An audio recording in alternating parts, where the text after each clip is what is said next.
the market. Cody goes to the Masters. Oh, and Jon Rahm won the green jacket, and the Royals bats woke up in San Francisco. Now, two guys who shared a warm, loving embrace upon their reunion this morning. Cody Tapp and Alex Gold. We do have a full crew together again. It is Cody and Gold. Everybody is here. Everybody's ready to go on a Monday. We will get to your trip down to Augusta, Georgia. Welcome back. First thought when you guys saw each other this morning. Gold, you first. I said, man, it's been too long. It's been too long. That's not what happened. 7 days. No, he didn't have to say it. That's probably what he thought. 7 days, man. Just too many days. Too many days without having you part of the show, man. What about you, Cody? I could have used an extra day. Really?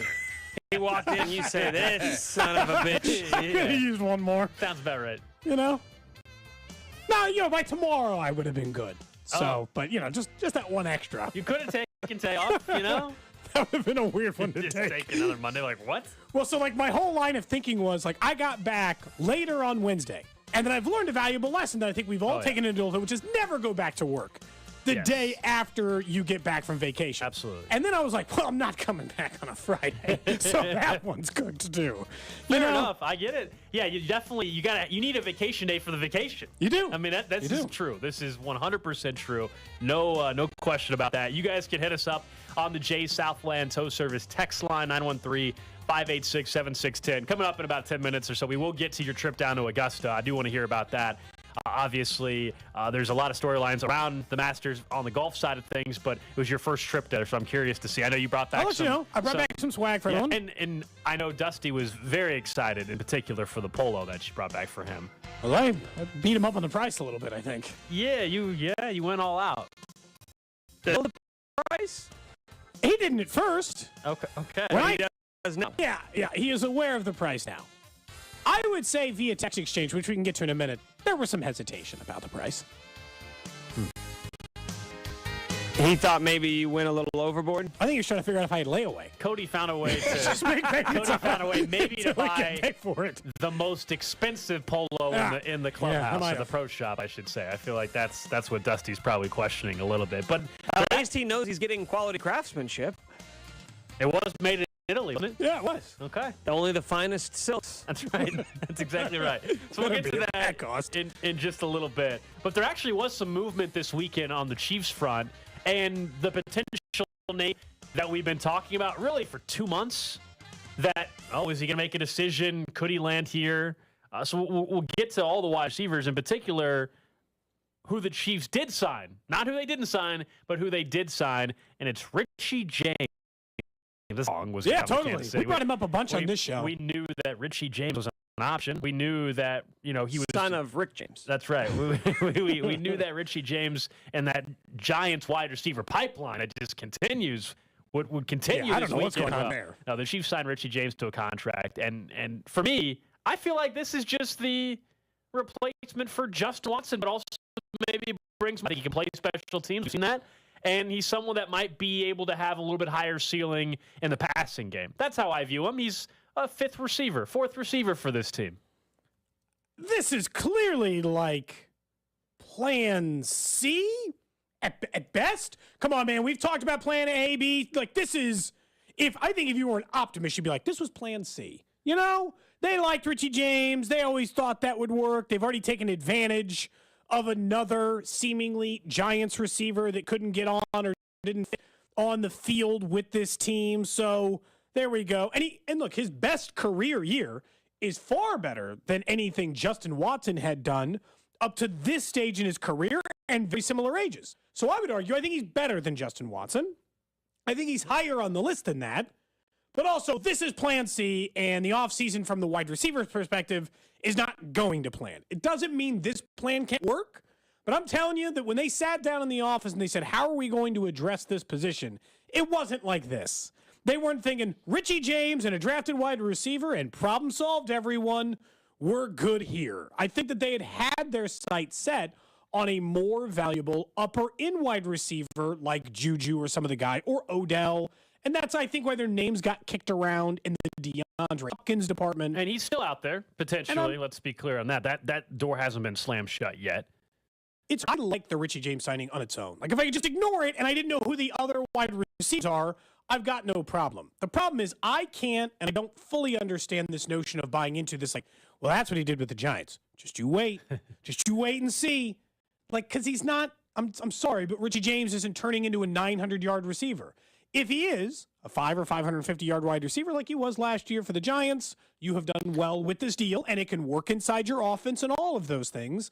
But if you're just like, he's going to explode and he's this year's Juju Smith-Schuster, he's going to have 900 or 1,000 yards, I'm not buying it. Well, that's the thing. Is like they're not needing him to be an 800-yard receiver. They're not needing him to be a 600 or 700-yard receiver. Just as long as Sky Moore and Kadarius Toney both take steps forward, no. But then it's like they're just having like 3 650-yard wide receivers. It's very weird. Right, but as we all know, 3 weeks from now, less than 3 weeks, there's this thing called the NFL Draft where we expect maybe not the first round, who knows, this second round. They're drafting a wide receiver at some point next. But where they take them will depend on my level of yardage expectation for them. Absolutely, but I just think if you tell me part of the plan, okay, this is it. They're not going to get Hopkins. That's not a possibility. And they went out and got Richie James to fill the 250 yards or whatever it was left behind from Watson. Plus, you think he can maybe give you another 200 on top of that. Okay, you start increasing a little bit for Toney, a little bit for more. All of a sudden, that 900 and so yards from Juju Smith-Schuster, you're not far away. Oh, and then you draft a rookie. Like I don't think they're going to have a problem making up for the production of Juju Smith-Schuster. That's not to say that he wasn't valuable. Of course he was. I've told you, you've agreed that we both would have liked Juju Smith-Schuster back in this offense. But they clearly have had set price for what they're willing to get to. And more evidence of that was the Beckham situation. Okay, that number is ridiculous. Odell Beckham Jr., I would have loved to have in Kansas City. We went through the financials. 3 weeks ago, he said, well, I'm not asking for 20, but I need more than 6. So what happens yesterday? He signs reportedly a deal with Baltimore, 1 year, $18 million with incentives, $15 million guaranteed. No. Was there anyone offering even half of that guaranteed? I mean, I feel like they so overpaid, it's like ludicrous. I think they were desperate. They got the Lamar Jackson situation. They're trying to appease him. We all know what's going on there. You saw Lamar on social media, Snapchat or FaceTiming, I guess it was, with Beckham, hoping that maybe that helps their cause a little bit as they try to keep him happy and work on a deal going forward. Beckham took where he get the most money. I don't fault Beckham. Hey, they were willing to give you $15 million guaranteed. That's more than any other wide receiver got guaranteed on the free agent market this offseason. It's more than Lazard. It's more than Juju as far as guaranteed, and Jacoby Myers as far as guaranteed money. So I don't fault him for going to Baltimore from a financial sense. But I think the Richie James signing a couple, 24 hours before that, 48 hours before, I think the Chiefs knew, if not on Friday, well before that, we're just not even in that market. Let's say we offered his agent called and he's like, hey, we got 15 on the table, and they're like, million? We better move on to somebody else. I mean, honestly, I think there's a chance that's what happened. That's exactly what happened with Richie James. They didn't get left out in the cold, so they found option C. And now wide receivers pushed up their draft board a little bit, depending on how they view the draft class at that position. And by the way, the majority of the draft experts have been getting more and more critical of which wide receivers, how good the wide receivers are in this year's class. And so they're just like, that number's ludicrous. I think for some reason, even though the Ravens are not, they paid the bad team tax. We're going to have to pay you not just more than the next closest team, but way more than the next closest team if you're coming here. Because think about the other teams he was rumored around. They were definitive, division contending or playoff contending, Super Bowl contending in the eyes of a lot of people. Because Aaron Rodgers, if he goes to the Jets, even though that still hasn't happened, then, it's like, okay, people are going to view this as a real Super Bowl contender because of how good the defense was, and now Aaron Rodgers is there. The Chiefs, who we know are Super Bowl contenders and the defending Super Bowl champs, that was every team rumored around Odell, and they were like, oh, we'll give you $15 million guaranteed. You're like, what? I'm glad. Look, I was interested in Odell Beckham too, but not at that price. Nowhere near that price, not even considering that price. The dollar amount that we had thrown out when we were discussing, it's like, I'll do $8 million guaranteed in incentives to get to 14 or something. I'll do that because those incentives, that means he's playing all 17. It means they're going to the AFC title game or winning Super Bowls. Yeah. 15 guaranteed. Again, I see why Odell Beckham Jr. chose that option. Yeah, we can all make the jokes of like, does he know that Tyler Huntley is back? Now, the longer this goes on, especially if you get a week after the draft and the Dolphins haven't traded Lamar Jackson, then I actually do think Lamar's going to end up playing for Baltimore this year. So I do think Beckham will have Lamar Jackson playing him the football.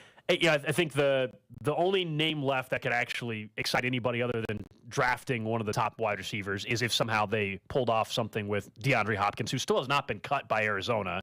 Their thought is he's not going to get traded anymore. He might get cut. But other than that, it's so difficult for me to be all that concerned. I've said it over and over, but knowing what they went through last year and knowing who their quarterback is and who their head coach is, Kelsey is basically wide receiver number one. He solves a lot of this problem of, like, how can you go into a season with this wide receiver room? You can because of number 15 and number 87. That's why. And so, I think James, nobody's going to get excited about the signing, but I think it makes sense. He, to me, can be a 400 or 500-yard, 600-yard receiver for them next year. Why not? Fine. Again, on premise, it's like there's no reason to really knock the deal. The year, the price, the production, it's just that that you're replacing a 900-yard receiver. I say that the onus and the pressure of this deal is less on James for me and still more on Moore and Tony. It says way more pressure on Sky Moore and Kadarius Toney than is Richie James. If Richie James rolls in here and gets 500 yards, how could you have a disappointment? He's coming off a career year. He would be close to a career year again if he rolled in here and got 500 yards. And most teams aren't stacked the way, let's say, Cincinnati is, which is 2,000-yard receivers and an 800-yard receiver, and then everybody else pretty much just doesn't catch a pass for you the rest of the year outside of a few hundred yards for your running back or a few hundred yards for this. The Chiefs did do it by committee last year. This would be even more by committee. I told you my biggest issue with the wide receiver stuff is not will the numbers be the same. It is in crunch time. This is the Juju thing. In crunch time, who are you going to outside of Travis Kelce is still a very real question I have about this team. And someone's going to have to develop into that role, right? I mean, that's fair, and we'll see. I would like to think someone is going to emerge as another guy. But right now, there is a question mark. Last year, you felt like who they wanted it to be was Juju, and he ended up being that guy as well. This year, we'll see as we get to camp. Right now, if you believe the national reports, Tony's that guy for them. But we'll see if that's the case. I'd like to see it first, based off of also who they draft. I mean, we're having a completely different conversation if in 2.5 weeks the Chiefs trade up, let's say, for a wide receiver and draft what is not the consensus, but certainly is viewed as one of the top guys, and that's Njigba or an Addison or somebody like that. All of a sudden, I think we'd feel a little bit differently about the group going forward. But Beckham off the table, and look, nobody should be faulting, I don't think anybody is, the Chiefs for not actually being able to pull that off considering the money. The reason why, if they draft a wide receiver, then you could be like, okay, someone's going to bust out, right? Let's say you're a big Richie James guy. He's going to go for 500 yards. He's going to be a 1,000-yard guy. Let's say that you're a believer of just wait till it's to Kansas City or Tony, and you believe all the James Palmer offseason reporting that they think he won. Well, if you have Tony and Richie James and second year of Sky Moore and a rookie wide receiver, I actually think you're right. You can make a strong argument that one of them will break out.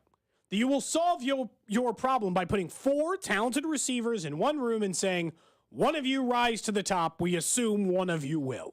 Because our scouting or coaching or development or those things are good enough that if we got 4 options at this thing, it can't go bad. I'd make an argument that there's strength in there, but then it does still require taking a wide receiver sometime in the first 2 rounds. Or a pass catcher. We were talking about this last week when you were gone. Kincaid or whatever. We were talking about like tight end, like that also fills this void as well. If it's a pass catcher, one of the guys that are viewed as the top 2 or 3 tight ends that can be effective, if you're Andy Reid, that you think you can line up in the slot and have an impact right away, and then maybe long term, he's someone that takes over more for Kelsey, but it's someone that can help you in the short term as well. We mentioned the reason why you weren't here last week, though. You were down in Augusta, Georgia. I made it at the Masters. Did you just listen to like the Masters theme song on the flight down, or what? How was that? No. So first, it was obviously very cool. As one of those things like you don't get to do, or maybe ever sometimes, or very often. You won a lottery. Yeah, so we only paid like $100 a ticket to go down there. They were going for what? The practice round was going for $900. Yeah, at day of, because we were like driving down. You're like, yeah, what would you get if just? I said, what if one of us had gotten really sick and we couldn't use the 4th one, and it was like $1,000, $1,100. You're like, oh, because it kind of gets at that price point. You're like, you got $4,000 and you're like, you paid $400 for it. Yeah, the temptation to sell is very strong. But no, we were down there. We were lucky we got to stay with friends who live like just barely a couple of hours outside of town. So we stayed in a different city and then just went down to Augusta for the day. And yes, it is immaculate as you can imagine. I didn't like trees fell later, so I don't think I can be blamed for that. Right? No, that's exactly the question I That's have not for for you. me. That was the first question I had for you That's today. the first question you have? It's weird. The one time in your entire life you go to the Masters, it's the only time I can remember in the middle of the Masters, I think because it's the only time it's ever happened, trees are literally falling down, nearly hitting people. Yeah. And I don't know if people recall. I was standing near that area at You one point. seem to have some weird thing with trees falling near your presence. You're Hold them, I'm gone. You're Harvey Updike Jr. That's what The you guy who are. poisoned the trees? R.I.P. Harvey Updike. Yeah, the guy that poisoned the trees. That's you. Why would you put that on me? I had a nice trip. Trees just went down. Okay, but I didn't have anything to do with it. They just fell down. They're old trees. The trees are very big. They're old. Yeah. Ground's weak or something. I don't know. Mm-hmm. They just didn't anticipate the trees falling down. No, it really was like from an event perspective, it's like you would give somebody like the same 5 piece of advice. I've never seen an event where they move people the way they move them. So just to perfection with everything? It doesn't matter. Like the line could be, you'd be like, hey, the bathroom line looks like it's 200 people long. It doesn't matter how long it is. You'd be like, oh my God, am I going to wait in this? 4 minutes later, you're out. They had like auctioneers for the urinals, essentially. Those guys standing down and be like, yep, just moving people through. So it was a lot nothing, better everything, flow. Not as chaotic as the Waste Management Open we were at No. in Phoenix. Where you were standing in a drink line for 45 minutes just to get up Yeah. here? No. It was everything moved with the only time where I felt like this is chaos and I didn't know what I was supposed to do in the chaos was the pro shop. Because I'd had a relatively decently long shopping list for people who'd asked me to pick stuff up and some stuff that you were trying to get for yourself or like for siblings or any of those things. And once you're in there, there's so much stuff, it's impossible. And I stumbled into like the rich guy section, which is where I got a Dusty Polo and didn't realize that was, made in Italy. And I didn't realize the price tag. So like, I didn't look at the price Couldn't tag have just got him like a Nike brand Probably should have. polo. So here's the problem. I don't know if I'm the bad guy here because the polo itself, for a golf polo, Nick, you've been to like a nice golf course, really nice, like a PGA level golf event. The polos might be $120. Yeah. But there are much more reasonable price things in the Master stuff. It's all pretty But reasonably priced. you didn't choose those. But I chose a $140 made in Italy polo for Dusty somehow instead. I mean, Dusty's not There's a complaining. lot of stuff. He's not complaining because you ended up getting him that and making sure that was accomplished. But yeah, that's you didn't do him any favors on the price. That's for sure. There's like 400 hat selections. The price tag hurt. I'm not going to lie. The final receipt was devastating to my bank account. Well, they have a FedEx shipping center right next to it, so people will spend thousands of dollars and then just ship it back home, and then by the time they get back from the Masters, all that stuff's ready to go for them. I think I'm going to have to ask for a raise. Oh, you spent that much? Yeah, I'm going to need. How much stuff did you get for do you want yourself? to be my agent again? How much stuff did you get for yourself? I mean, I You got some need stuff. another raise? Like what did That's you correct. get? Like what did you get? After one trip to the Masters. Well, for myself, Yeah. a couple hats, All right, that's $100. some ball markers. That's 25, 30. I don't know. There was a jacket. Oh, that might be 100. It was more than 200. that. So a nice That's jacket. 200. That's 200. There was some stuff. I don't know. Several things. What am I gonna? I don't know if What I'm else gonna you go be there? again. And again, you can for those listening, you can only get official Master stuff at the Masters. You can't just go to Masters.com. And they're only open at one Yeah. week a year. They don't open it up any other time. Like that I brought back for Nick, he can on eBay for like $65 right now. It's $30. Well, so Like you everything could've is just double. I could make money, but I didn't. Like what am I? So you I'm could've turning dra- into like a professional eBay You could flipper. have dropped a couple thousand and flipped it. How long is it going to take me? Is anyone that are either of you that industrious that you would have considered picking up an extra $1,000 worth of material just to resell it? If you're able to stop this coming from the guy who about a week and a half ago was trying to convince us to open an eBay account to sell printer ink to make money. That's a good point, And Nick. you're asking if Gold or I are that industrious to flip Masters gear. So you're saying I trying to should've? sell printer toner. Expired printer toner. Well, expired. Oh, so you're saying I probably should have done it? I just think if you were willing, little hypocritical. if you were able to float a couple grand in merchandise, I think you could have made some money. You're able to float a couple grand, and then you buy some Masters gear, and you could have flipped it on eBay very quickly. Yeah, I don't know. What did you think about the golf? Did you see Jon Rahm play? I did see Rahm. And so you saw him, and were you thinking at that moment, like, this guy's got the goods to win it all? The guy who I thought looked the best out of all the golfers we saw that day was Rory, who missed the cut. So, means nothing, apparently. What did you like I did get about, to see Tiger. What did you like about Rory? What did you see from him? I saw him on 3 different holes, and he put it very close to the so hole he just all hit 3 some good times. golf That's shots. it. He's just a very good golfer, and he hit some very good golf shots. The only guy who skipped it across the water, we watched 4 guys do it at the same time, was Couples. It actually Tigers cut. and Rory's Oldest both went guy in to the ever water. make the cut. They only mentioned that about 75 times over the weekend. It actually turns out we were talking before you went down there. Remember about like the weather and you're there for the practice round. And the It weather was actually- way worse it- after I was was saying, it gone. actually turned out if there was any year to win the lottery for the practice round and not win it for a Friday, because typically, of course, that's what you would want. This was the year, man, to go for the practice round day because, of course, Saturday was a disaster weather-wise. Just an absolute – it sucks. Imagine if you flew down there Friday night, you're all pumped for the Masters on Saturday. Just awful. Well, you're staying for Sunday at that point. Like if it gets rained out, you get to come back for Sunday morning. I don't know how right? they do the split pay. I mean, there's people that have the Sunday ticket. I don't know how Those that put works. more people in the building. They don't care. I mean, I don't know. Is there a limit? No, because I think if you have third round tickets, you get to come back for the third round on Saturday. So then what? When there was the gap between when the final round started, they kick people? Like how would they have done that? Well, so I think they might have because they have to, they change the pin locations and they're doing True. things to the course and stuff. So they may clear the course. All right. Because there was about a 2-hour gap there between I guess they when could. round 3 If ended. they got 2 So maybe hours. they do make you leave and come back in.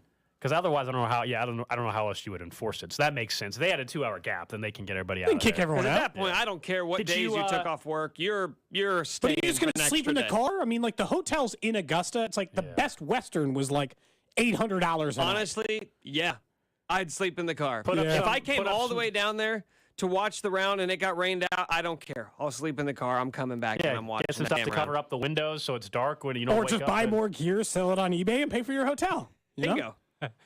Did you Circle. cross the street? Did you go say hello to John Daly? I did not. You did- I you did did- see his setup though. Is it because it was at a Hooters? No, I wasn't. I wasn't You're afraid of shaming seeing anyone. scantily clad women with Or you- large or you- Look, buoyant I've heard that this is a Twin breasts. Peaks show, so we should be very careful That's what here. I'm saying. Or are you just loyal to Twin Peaks? Each Yeah, drink that's scenic it. views. That's it. I'm a loyalist. So if John Daly was at the Twin Peaks, you would have got an Conversation's a autograph. lot different, you know? Yeah. Did you see the line of people though that were going over there, like when you drove out? When I first went out, it wasn't a very big line. I can't imagine people are People just. go. People Dude, it's a go, huge yeah. thing. It's well known. People know that He's got a gonna whole be trailer set up. selling gear, man. Thinking of gear, he's selling his own gear across the way. Every year he parks in that Hooters parking lot. I think he stays there. I think it's like a live-in camper. I think he just like stays there all week. He just lives at a Hooters for the week. Text line brings up a good point, Nick. You could stay with the guy you met at the sushi bar in Phoenix. He seems to be really reliable. Well, he seems to be plugged in. Yeah, you should text him randomly one day. Be like, hey, I'm gonna What was his name? Pedro? Pablo. No, but Pedro. I didn't have his No, it number. No, it was Pablo. Pablo and there's another guy though. Yeah, David. David Pablo. Yeah. Just a beautiful power couple down And in you, the Phoenix area. Great And- guys. Yeah. You should text him. See if they can't hook you up Well, for once. yeah, it didn't go well the first time, but maybe Second time. maybe he lost his phone or something. If I win the lottery again the next couple of years, am I obligated to sell them to someone who, we got the first time for a How does reasonable that work? price? Are you like do You're they not supposed to resell them. Like, should I give them to Nick for face? No, but like do they know now that you won it this year? Like are you basically screwed for the next 20 years? They claim don't that know. it's not that way. No, That's it's truly just random every time. Yeah. And Nick, I've entered only the last 3 years. No, I've never done it. Why? You're Mr. It's Golf. so weird. I don't know. You should, yeah. Like to Nick. Even if you didn't want to go, everyone should sign Yes. up and just flip them. That's I think what I just forget. I think you do it in June or July. Yeah, you always I get an email now every year. Once you sign up once, you just get like an email. It I think I says, just forget. You might as well do it. Might as well, just in case. Remind me this year. I'll do it. We'll make sure. you could have turned a tidy profit. It's true. I did see several full swing guys, Nick, after watching the Netflix series. It was like, Well, oh, turns out, these yeah, guys. turns out those guys They're pretty good. play Turns out play they're on the PGA tour. That might be why they're on full they swing. Show up to, No, they like show the up very- to the biggest events in golf. Like Cody was shocked to Like see they're that. That's a big actors. course. They're It's not like you're actors. going to see them all Hey, the look, time. it's that guy from Netflix, Jordan Spieth. It's not like I saw every golfer that was in the entire field. Yeah, it's a celebrity pro-am at Augusta. They just let these actors come out and golf at the Masters. It's really cool. Thigala was like the very first guy I saw on the course at all. He Hey, he played made well. top Yeah, 10. he's played really well. That's a little look at the Masters. What'd you think of watching Jon Rahm's juicy Italian ass walking down those fairways? If I would have saw those thighs, I would have said I thought that he was a Spaniard. Spaniard. Yeah, sorry. You're getting confused with Dusty's shirt, which is made in Italy. Yes. I'm conflating Two things. He kind of looks Italian, so we'll give him that. Okay. But God, talk about a major winning rump. That guy is thick, and it looks good underneath a green jacket. Is this how you want to start the week? Well, I felt like I wanted to get into that a little bit earlier in the show, but I was giving you the respect of recapping your week in Augusta. You hadn't mentioned it yet, so I wanted to get it in there before we went to break. Smart. All right, thinking of what happened over the weekend, the Royals were in San Francisco, promising signs in a couple areas, and Cody has told us he's got a new business proposition that I'm really nervous about. Next. Cody and Gold. Would I rather have my ween slammed in a car door? Or would I rather have my fingernails ripped off with a pair of needle-nose pliers? I don't know. I can't decide. Brought to you by Gann Asphalt and Concrete. For asphalt, concrete, and parking lot maintenance, Gann Asphalt and Concrete. One contractor, all things parking lot. Trusted in Kansas City since 1994. Online at GANNasphalt.com. Growing up, nothing was more fun than playing outside, climbing trees and getting dirty. Hi, this is Larry Ryan with Ryan Lawn and Tree. Well, we grew up, but now we love working outside, creating beautiful lawns, caring for trees and shrubs, fixing irrigation systems, and providing our customers with industry-best pest services. Our Ryan pros are passionate about creating spaces your family, friends, and even pets can enjoy. Our Ryan pros in those clean red trucks are highly trained, full-time employee owners. And as an owner, they're personally committed to providing you with unmatched results and award-winning 5-star customer service. And we're local, so no 1-800 number here. Visit RyanLawn.com today for a free estimate. Hey, and if you want an outdoor career with us as an employee owner, visit RyanLawn.com. I personally guarantee you'll be glad you did. One of my favorite times of the year is here, the NBA playoffs. You can turn those crossovers into cold, hard cash with FanDuel. Just visit FanDuel.com/CDOT right now and place a $5 bet, and you'll instantly get $150 in bonus bets, win or lose.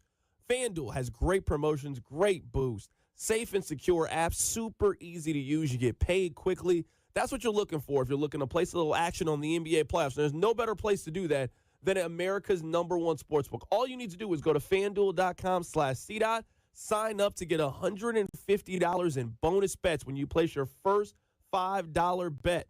FanDuel, official sports betting partner of the NBA, and also 610 Sports Radio. 21 and present in Kansas. Bonus issued with non-withdrawable bonus bets that expire 7 days after receipt. Restrictions apply. See full terms at FanDuel.com/sportsbook. FanDuel is offering online sportswear in Kansas. Under agreement with Kansas Star Casino, LLC. Gambling problem. Getting help is your best bet. Call 1-800-522-4700 or visit ksgamblinghelp.com.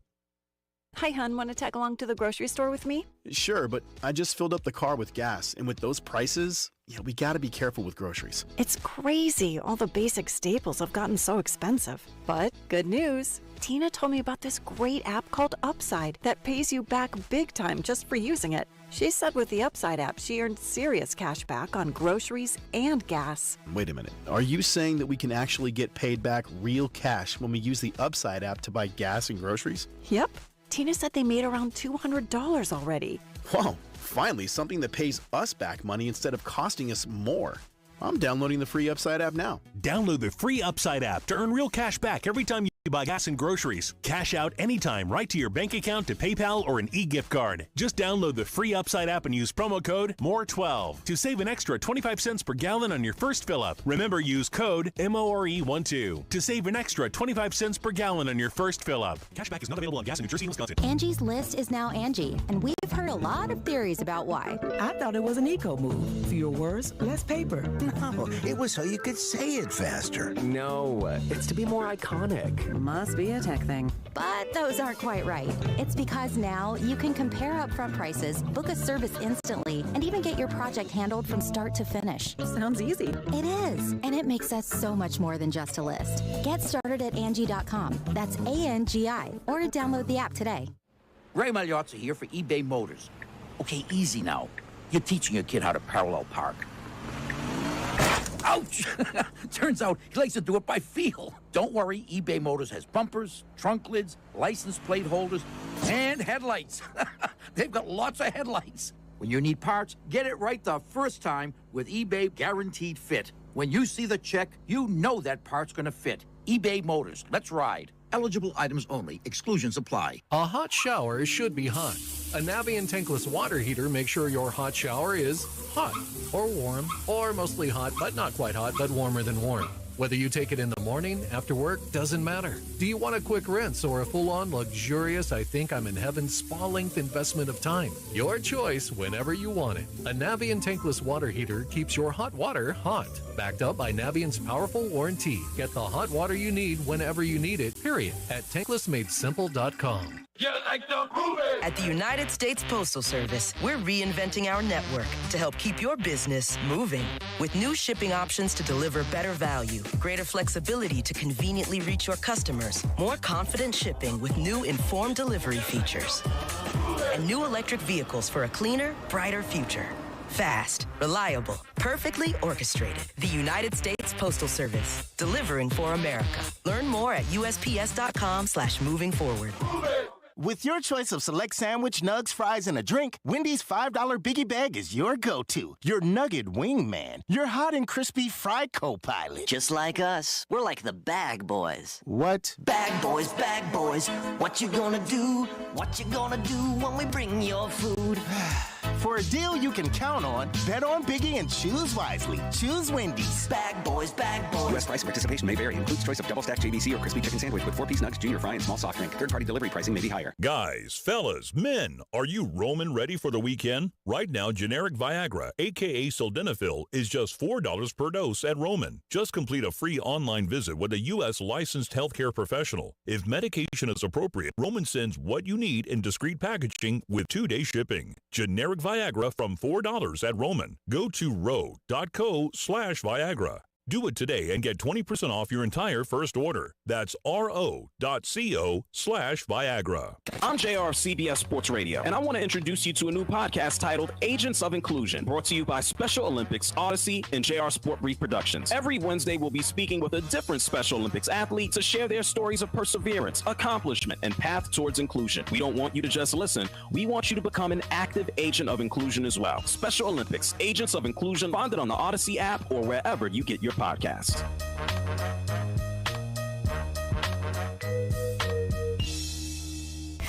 The 610 Sports Radio phone line is brought to you by Onderlaw Injury Lawyers. Visit getjim.com. This report is brought to you by KC Customs. We put the customs in KC. KC-Customs.com. This is an urgent message for all truck and Jeep owners. Is your rig ready for spring? Jeep ready to hit the trails? Truck ready to tow that camper? If not, you got to see the pros at KC Customs. KC's most trusted truck and Jeep outfitters.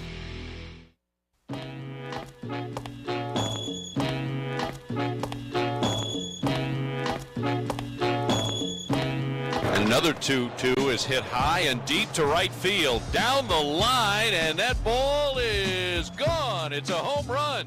A long home run over the right field fence, and Vinny Pasquantino has his first homer of the year, and the Royals lead it 2-1. Royals get their first series win of the season. Much needed series win of the season. God, should have really, a sweep, too. Could have had a sweep. That was Vinny Pasquantino getting his first home run, and that was kind of, for me, the key about the weekend is, find a way to win baseball games, but would the young bats warm up at all? Would the key bats warm up at all? And Vinny Pasquantino, in particular, one who now is starting to get his timing down, I think it's pretty clear, right? And he's starting to find he's going to go on a bit of a tear. Find a groove. It feels like he's kind of figured out whatever was going on in the first series of the season. It's the Twins. We'll see if that carries over to now a series against Texas. You saw Salvador Perez, who is starting to get going again as well. Off his shoelaces for a homer in that series. I still think you'd like to see a lot more from MJ Melendez, certainly at the plate. It's been in the early going. And Bobby Jr.'s not hitting well, and Massey's not hitting well. So there was some progress with a couple guys. It turns out that if you can get Vinny and Salvi hitting, that's a good start, and that's why you saw the team find ways to get a couple wins. We can get into pitching in a little bit as well, because that continues to be one of the biggest surprises.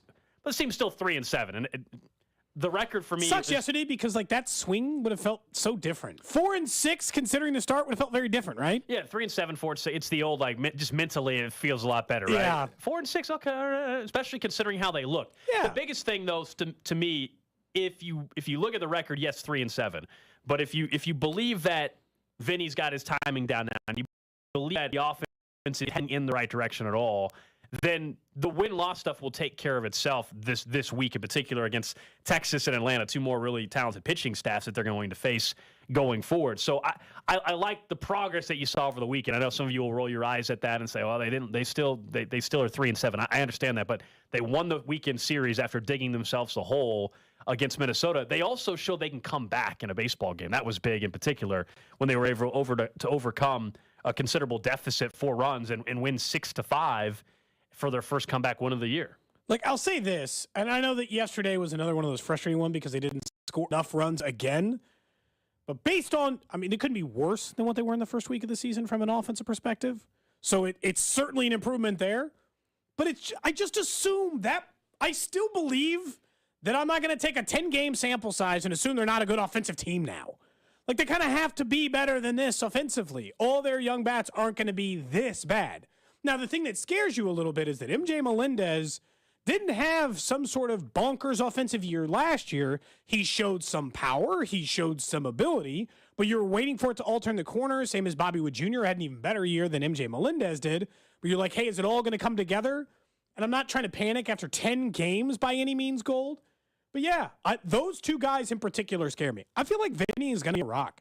Looks like he's comfortable. Looks like he's comfortable again. Those guys are going to be solid. There's a lot of unknown. I think we're really talking about two guys. Get MJ Melendez and Bobby Wood Jr. hitting the baseball well, and we're probably having a very different conversation, right? Well, yeah, I mean, if Vinny Pasquantino is going to get the timing down the way it looks like, and he's going to start hitting home runs, or as people on social media will say, going to Dongtown, then things are going to go well. Great that you had mentioned that, Gold, because I have a solution for the Royals' offensive woes. I, while on vacation, set up a deal for the whole show. Did I bring it up to either of you before this moment? No. Did I let you know ahead of time that I was working on this deal with our friends at Raygun? No. But did I do the deal anyway? Yes. So starting today at Raygun, you can go to the official Cody and Gold store, where, guess what's available, Gold? Dongtown underwear. I just saw As this. in a trip to Dongtown, a thing that Royals fans colloquially call home runs on social media, trying to encourage a bigger offensive outburst than we've had to this point. So you can buy Cody and Gold underwear that says a trip to Dongtown, or a t-shirt if you would prefer.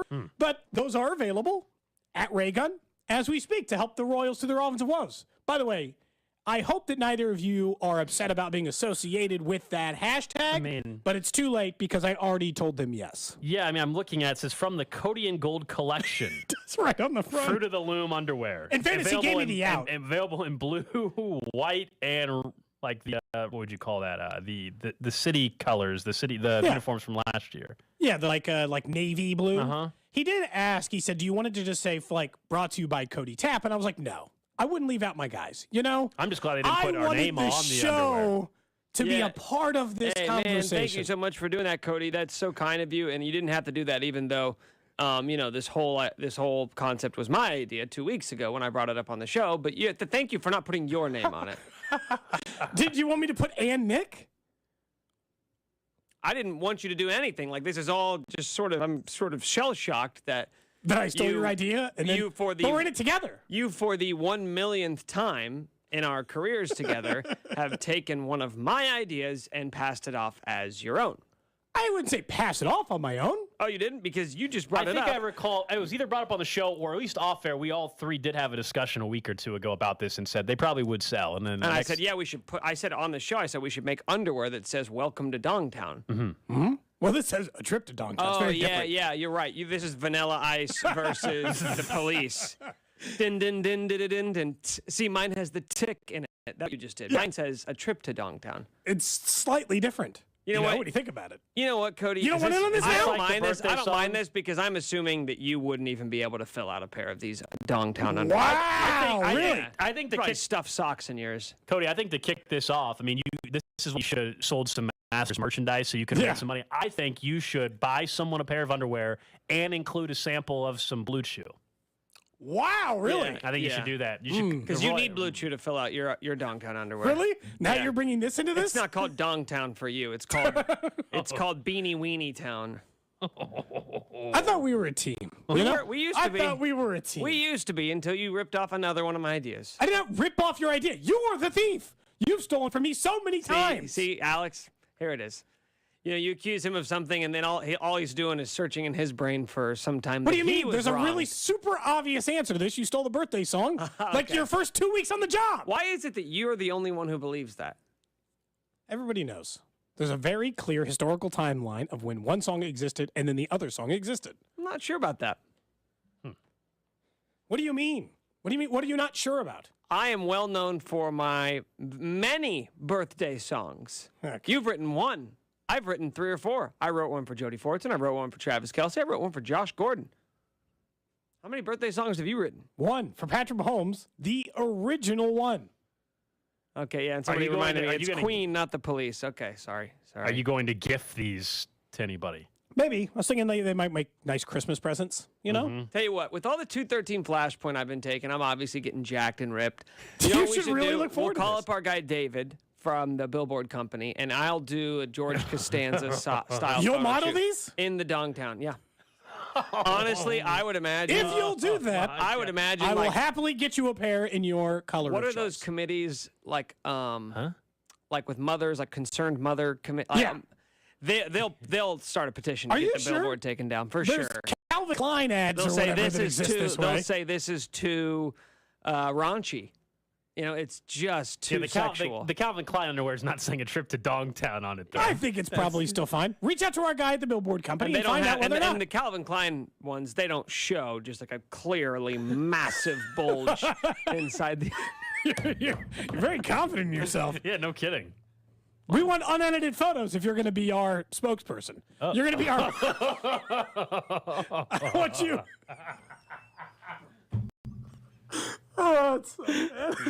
That's not something you want to have said. No, not really that way. Cody wants unedited photos of Did you. you hear the way he said it, like almost demanding? Well, they still want you to Photoshop. Oh gosh. No, I think, but yeah, I don't think. Yeah, if that's gonna happen, I think it absolutely has to be photoshopped. I don't think anybody wants anything else at that point. I don't know. Okay, so this is available. Maybe on Justin the in Digital could take the photos. You know, yeah, I'm sure Justin. first Justin, shot back on the 610 side. I'm sure Justin wants to deal with Hey that. Justin, will you come over to my place at about 11:30 Friday night? That's what would make it so much more Bring a uncomfortable. bottle of wine, would you? Cody also left some Blue Chew for you. It's a parting gift.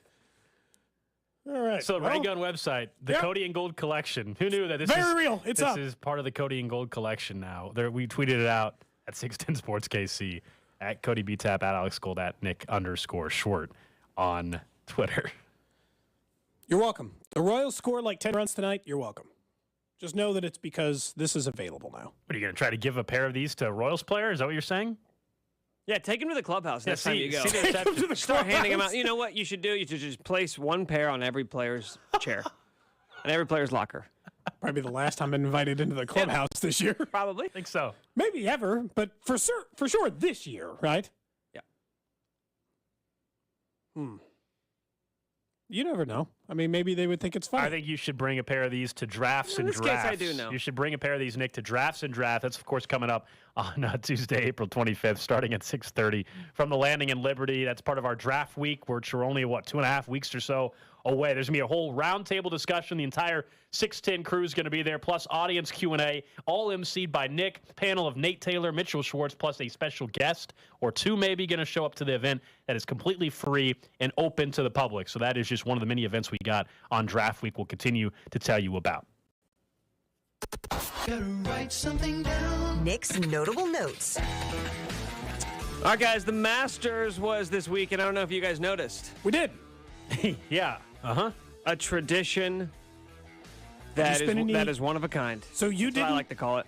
Did you think about skipping, Easter festivities? Did you skip your family's Easter festivities to watch the Masters? No, I was there. I was physically present at my family's Easter festivities. It was an extended family thing. So, aunts and uncles, grandparents, cousins, all of that So stuff. you weren't the only one that probably wanted to watch the Masters. No, there was me and about two others who we just promptly sat our asses on the couch for about 3.5, 4 hours. Hey. And watched the Masters while everybody else did, the Easter egg hunt and all the festivities outside. I heard it was a nice day out. I wouldn't know, but I heard it was very nice out yesterday. You've been told. It was. Yeah, word got back to me. So it was a weird day with them having to play the second half of the third round in Augusta and then play it sucked. The final round. So they did the split tees where half the guys were going off on the 10th hole. And a lot of times that can create a little bit of a logjam if things aren't moving properly. But for the most part, the scheduling of the final round was pretty similar to how it should have been on a normal Sunday with the timing of everybody going off and stuff. But still, it was very obvious if you were watching. That final pairing of Brooks Koepka and Jon Rahm was doing a lot of waiting. They kept showing them sitting on the tee box, hanging out, shooting the bleep, like eating snacks, whatever. They were waiting on almost every hole. And you could tell if you watched the third round when they were playing in three-person tee times that Brooks Koepka specifically was getting a little frustrated with the amateur they were playing with. They were playing with one of the coolest stories, right? Sam Bennett, the kid from Texas A&M, amateur, making, in the final pairing on Saturday. And he has a very, very lengthy pre-shot routine. Everybody who has golfed has a friend like that, and it's the worst. Because that friend also happens to be the guy who's probably the worst in the group. And searches for his ball the longest. Searches for the ball. He's never ready, right? That's the biggest thing. It's hey, just be standing over your ball, be ready to hit. And this kid, bless his heart, he's going to learn the more he plays in these big events. This ain't about you. This is the Masters PGA Tour. You're going to have to speed it up here a bit. Koepka was already, I think, a little hot that he was having to wait for this guy because Rahm and Koepka are two of the fastest golfers on tour. Brooks Koepka, who had a really rough Sunday, finished second, but, went into it with a two-stroke lead, ended up being 4 back from Rahm. He said that he was asked about this afterwards and said, quote, "That group in front of us was brutally slow. John went to the bathroom 7 times today, and we were still waiting." So, yeah. Now, I think the headline from this is, well, Patrick Cantlay was in the group ahead of them. He's notoriously one of the slowest golfers on tour. That's terrible. But truly, the remarkable thing about what he said was that Jon Rahm took 7 bathroom breaks in one round of golf, which I think is staying hydrated, man. Near the top of his list of biggest accomplishments this weekend. He was able to fit in 7 bathroom breaks in one round of golf. That's how slow the golf was. That's how slow it was, man. I mean, I know that they play longer rounds on the PGA Tour than I do with my buddies, but 7 still feels like a high number. Maybe 2 in a round. So he clearly staying hydrated, snacking. I wonder how many of those were a sit-down bathroom break. You know what I mean? I don't even think 4 would be out of the question. 1 somewhere in the middle of the round, 1 at the turn, 1 in the middle of the round again, and let's just give him the one after maybe as a credit. The only time I'm taking that many bathroom breaks is if I'm drinking a lot of beer. I guess he's drinking water, but he was snacking a lot. They showed every time they showed him. He was munching on a little sandwich, munching on a little granola bar. Good for him. I wonder if he was, You think Rahm won major number 2. I wonder if there were some other number 2s going on the course. Jason Day, who made the cut, was a popular pick heading into this. He's a major winner, won the PGA Championship. He was talking after yesterday's round and said that when talking to Tiger Woods on Sunday, that at the end, he was talking to him at the end of last year, and somebody asked him about Tiger Woods, and he said that at the PGA Championship last year in Tulsa, where Tiger Woods also withdrew, he said that in the final round, the reason why he pulled out was because a screw in his bionically repaired leg had broke through the skin and was so painful that it forced him to withdraw from the tournament. So anybody who watched this weekend saw how much pain. It was tough to watch Tiger Plantar Woods. fasciitis is what they said this go around, I guess. I believe it. There's no injury that I wouldn't expect, but the guy's got a spinal fusion. He's got a robot leg. He has ankle and foot problems. Oh, and the weather could not have been a worse setup for Tiger. Dude, the screw breaking through your skin. You know what's wild about it is that if Tiger was a shot off, he'd just play with the screw breaking through his skin. You know that he would. He would just dial it in and be like, okay, well, guess I'm just going to keep playing golf now. I wondered, watching him this weekend, because the whole thing with him has always been this guy, he wants to compete. He always has something to prove. He always wants to show that he's still amongst the best in the world. When it's clear that even if your game is there, even if he believes his game is as sharp as it's ever been, but your body will not allow you to literally just like walk a course and get through a round like that, how many more of these does he do just to the point of saying, like, look at me, I'm here, I'm competing, I'm proving something to myself, versus saying, okay, I'm just basically here for ceremonial purposes, the same way that they trot out Tom Watson and Jack Nicklaus to hit these tee shots. If you know literally you cannot compete anymore, how many more of these do you do? Well, for me, it's if he can still make cuts, then I think he keeps doing that. And he made the cut. We know it took some help on the back end there from Thomas, but he made the cut. If I know I can make the cut at the Masters, and I'm gonna keep on. I can still think that I'm just gonna get hot. So I think he'll always have a chance to make the cut at the Masters, because that course is all about knowing how to play it. But when you talk about the U.S. Open and some of these other courses where they are more demanding and they change from year to year, I wonder if maybe he takes a step back from those. Just does the Masters. A lot of guys just do. I mean, look at Sandy Lyles, right? Look at Frank Couples. They're not showing up to the U.S. Open. Well, they can't, but I know people kind of counted Tiger out years ago, and then of course he won the Masters. This feels different. I mean, he's even older. He's had a very serious car accident that happened, but that was brutal to see him walk the way he was walking there. And then I don't think it'd be a surprise in the next day when the news came out that he was withdrawing from the tournament. Just like anything else, too, Nick. It's like if you're not going to play in these other tournaments, it is hard to be good in the majors, too. It's hard to just be like, I'm just going to play 4 majors and no other golf tournaments. You're like, but that's... Well, because even as much golf as he plays, probably in the in-between there. Like playing a competitive round, walking, doing it, it's just... Because the conversation feels like we've had this conversation before, but the biggest difference is when he was coming back from other things, it was like normal injuries where, okay, you have a bad back, you have a bad ankle, you have a bad knee. When I watch you swing the club, when I watch you walk around the course, you still look normal. Yeah. I just haven't seen the results that we're used to seeing. When you watched him this week, and it was the first time I think any of us had ever looked at him and said, this is a different person. Your body is different. This does not look like somebody who's going to win a competitive golf tournament.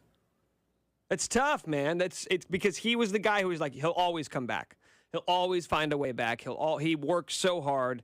His game is so transcendent. He'll always find a way to be competitive. And now it's the first time where it feels like, no, like this is it. I'm surprised he even got through the cut, as you'd pointed out, because it did feel that way by the time it was done.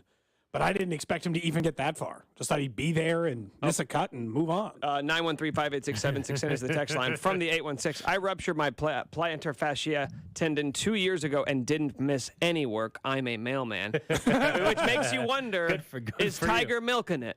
Is Tiger milking it? This guy's out here delivering your packages. That's right. Feels like you should have missed some work, man. I'd taken a couple of days. Take a few days off. I don't think you're helping the plantar fasciitis by walking on that foot. Did the doctor tell you, sir, you'll never deliver mail again? It's like the idea of doing that like with any other career. But doc, it's my passion. It's what I love. Coming up next, we'll get to the 11 o'clock hour, I should say. I failed to mention he has a driving route. He doesn't never gets out of the truck. Up next, though, there was a deal that was signed over the weekend that I don't think impacts the Chiefs as much as everybody is talking about. We'll tell you who that is next. Cody and Gold. Hey, it's Vinny Pasquantino. Even though I have a real beef with Nick, tune in to Cody and Gold weekdays starting at 10 o'clock right here on 610 Sports Radio. Brought to you by Gann Asphalt and Concrete. For asphalt, concrete, and parking lot maintenance, Gann Asphalt and Concrete. One contractor, all things parking lot. Trusted in Kansas City since 1994. Online at GANNasphalt.com. Attention, BetMGM customers. Have a friend who loves sports as much as you do?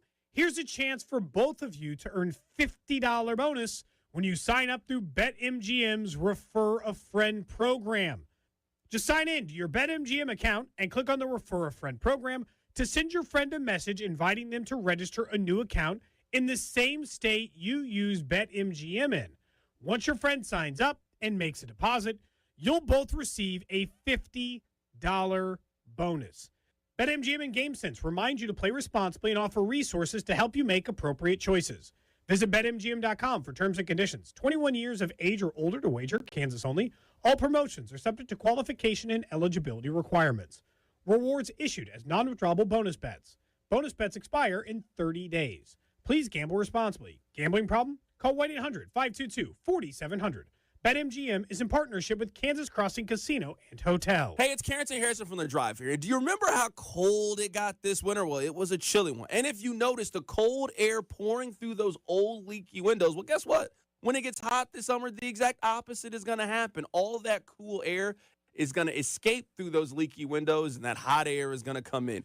So I'm telling you right now to replace those old windows and keep your house cool this summer with the official window of the Kansas City Chiefs over at Window World. Their windows are one of 2 windows with a good housekeeping seal of approval, a lifetime warranty that covers all parts, glass breakage, and labor. And right now, Window World is offering 18 months, same as cash financing with approved credit. So pick up the phone right now and call this number for a free home estimate, 816-799-0820. And they can show you how they are simply the best for less. Remember this phone number, 816-799-0820, or check out the website, windowworld.com. Bring out the jerseys, bring out the hats, bring out the novelty socks, bring out the body paint. Bring it all out, as long as it's blue, because your Kansas City Royals are back. Show your love for the home team and bring out the blue on Friday, April 14th. When the Royals take on the Braves, be one of the first 10,000 fans to get the Bring Out the Blue home flag. Wave it from the stands, then hang it from your home, and show the world you're here for your Kansas City Royals. Tickets at Royals.com. Here's something you won't hear from any other jeweler. Right now, when you buy a diamond at Diamonds Direct, we'll give you a free gold setting for it. Yes, a 14-karat classic solitaire setting in white gold or yellow gold at no charge with any natural diamond purchase. So all your money can go toward a bigger diamond while you still get the classic look she wants in that engagement ring. Another example of Diamonds Direct's extraordinary value. Or if you want to take it up to the next level, Diamonds Direct also has a fantastic selection of halo, pave, vintage, 3-stone, and other popular mountings. Or maybe she wants a designer ring, like the one she's seen on social media. Well, Diamonds Direct has those too. In fact, we are an authorized retailer for all the top designers from New York and California. Whichever setting you choose, you'll also be able to choose your finance plan. Diamonds Direct now has a wide range of finance options with attractive rates and terms up to 60 months, so you can get the ideal setting to fit your style with the ideal payment to fit your budget. Diamonds Direct, your love, our passion. Store hours, directions, and more at diamondsdirect.com. Angie's List is now Angie, and we've heard a lot of theories about why. I thought it was an eco move. Fewer words, less paper. No, it was so you could say it faster. No, it's to be more iconic. Must be a tech thing. But those aren't quite right. It's because now you can compare upfront prices, book a service instantly, and even get your project handled from start to finish. Sounds easy. It is, and it makes us so much more than just a list. Get started at Angie.com. That's ANGI, or download the app today. Ray Magliozzi here for eBay Motors. Okay, easy now. You're teaching your kid how to parallel park. Ouch! Turns out he likes to do it by feel. Don't worry, eBay Motors has bumpers, trunk lids, license plate holders, and headlights. They've got lots of headlights. When you need parts, get it right the first time with eBay Guaranteed Fit. When you see the check, you know that part's gonna fit. eBay Motors, let's ride. Eligible items only. Exclusions apply. We all hear the radio ads about the IRS. They tell you to be afraid, to be scared, and they try to frighten you into calling. I'm not here to do that. Tax Relief Advocates is different. TRA is here to tell you that if you owe money to the IRS, whether it's $5,000, $50,000, or $500,000, we have a solution. It doesn't matter if you're sitting in your car, at work, or with your kids. No matter where you are, call now. 800-575-6986. Don't lose hope. TRA can eliminate or reduce what you owe to the IRS. There is zero risk to you. If we can't reduce your tax debt, then you pay nothing. Our passion is taxes and helping individuals fix their IRS problems. We have a 5-star rating on Google and Yelp and an A+ with the Better Business Bureau. You don't need to be afraid of the IRS any longer. End your tax nightmare today by visiting us online at TRA.com or call 800-575-6986. That's 800-575-6986. Tax Relief Advocates. Real solutions for real people. Kelley Blue Book is the one-stop shop for pricing, fixing, selling, and instant cash offering. Instant cash offer is exactly what it sounds like. An official offer to buy or trade your car.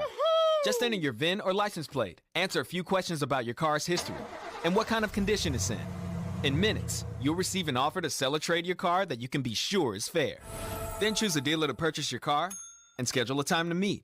For all of the it's, KBB.com. For the ones finding new ways to ensure the job always gets done. For the ones wearing many hats. For the ones who are hands-on, even from far away. And the ones keeping business moving forward.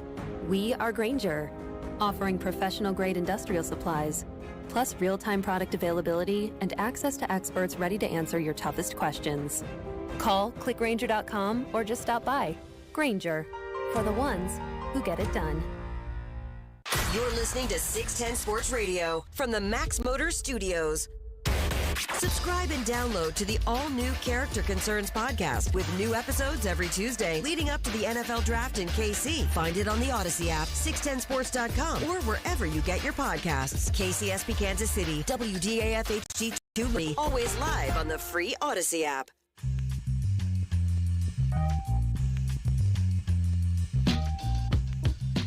All right, 11 o'clock hour here on Cody and Gold. Don't forget, though, Thursday night of the NFL Draft, our live coverage of the first round, anchored back here at the studio by Nick, Bink, and Chris. That's the Character Concerns podcast crew, and not just the podcast for the next couple weeks, live shows on Thursday nights. And Bob and Josh are going to be live from Union Station. Cody and I are going to be live from the Boulevard Beer Hall rec deck. Looking forward to that. That's open to the public, by the way. C-Dot and Rob are going to be doing a live stream across our social media channels. Dusty's on the red carpet. Pete and Nate are at Arrowhead. It is going to be a very fun night in Kansas City. That is our draft coverage on the opening round of the NFL Draft. We'll be bouncing around all the different sites. And, of course, the Royals game that night will be over on 96.5. I wonder where Speck will be that night. He's got all his guys, all his minions everywhere. He'll be everywhere. So wherever he is, we'll know who his favorites are. I think he'll be all over. That's a good point. Probably back here, man, making things that would mean Nick is go smoothly. Yeah, that means that me and Bink or Bink, all three of us, or Chris. What if he doesn't come see you guys? Will you guys have your feelings hurt? No. If he saw everyone else but not us, yes. But if he just saw us in studio, I think I'm okay. That feels like the least likely he's choosing favorites, and he's just choosing to be at his You job. guys don't like a lot of corporate oversight, do you? Less oversight. Yeah, smaller. Look, here's governing. The thing. When you run ideas past the brass for things like, hey, we'd like to create a set of underwear for Royals fans. Oh, did you get approval? A trip to Dongtown on them? I did not. I did not ask permission. Yeah. I just simply did. I think that's smart. I just acted. Seems like a much safer bet than, well, not safer. It's just easier. That's it. It's definitely not safer. It definitely is easier.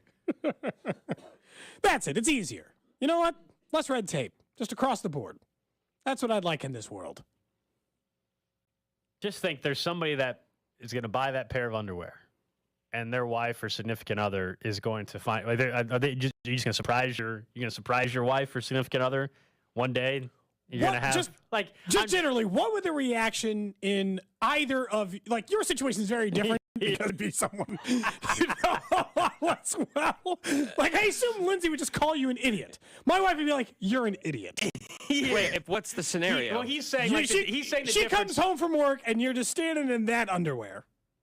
Well, first off, she would be confused that I'm just standing there in underwear. I think Cody's point is... How about just like, you don't tell her, it just like turns an amorous situation and you're wearing that underwear. Like if I'm getting ready for bed, right? If I'm getting undressed and getting ready for bed, she would probably laugh first and be like, well, you know what she would be confused with? Why? Because I don't wear underwear like that. That's the other regular underwear. Fruit of the Loom underwear. Yeah, that with like no leg coverage. Yeah. So that would be the first thing. She'd be like, whoa, why are you wearing like the underwear of a 4-year-old? Yeah. And then when she saw the Dongtown part, that's when she would call me an idiot.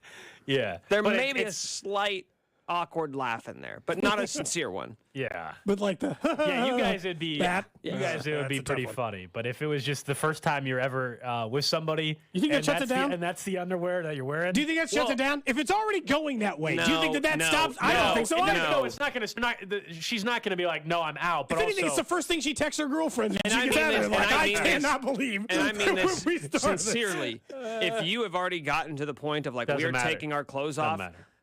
Aside from having like a second penis coming out of your chest, there's nothing that's going to stop this act from happening. You've already got this far. No one's going to turn around and be like, you know what, on second thought. I was going to go ahead and do You this, had but Dong down to run, was- so I'm out. Oh, my goodness. Only one way to find out, Alex. That's right. That's right. And honestly, if you TCOB after that point, she'll forget all about the underwear. If she wakes up the next morning and be like, well, you know what? The underwear was weird, but he was amazing. He was incredible. I've never felt this good before. She's not going to be like, but the underwear. And also, so. I'll say this. It does speak to a certain level of confidence that you would have that on. That you would not be embarrassed. Yeah. You have You're to just own like, it. it's just on. I must This say, is a real thing I own. There's nothing to be said about it. To Nick's point about the type of one, I will say that pair of underwear looks extremely uncomfortable. Looks extremely uncomfortable. Well, yeah, because you're like, yeah. Well, I haven't worn. Extremely I uncomfortable. haven't had anything like that. But you know, like when you have swim trunks and they have the mesh lining in it, that's uncomfortable to me. I don't like restriction. I guess what we're saying, Cody, is freedom. someone wanted to know if you could have made a boxer brief version of this. I believe that's available. So, Sure. but that's We the can do thing. that. For Cody's kibbles and bits, I'm sure it's fine. You know, everything fits in there nicely. For, you know, a normal man, that's just not enough. Right. It's not enough. That's exactly right. Yeah, okay. For a real man. We'll get to the trash of the day coming up. Like all the real men on the text line who worked through their various injuries instead of Tiger Woods.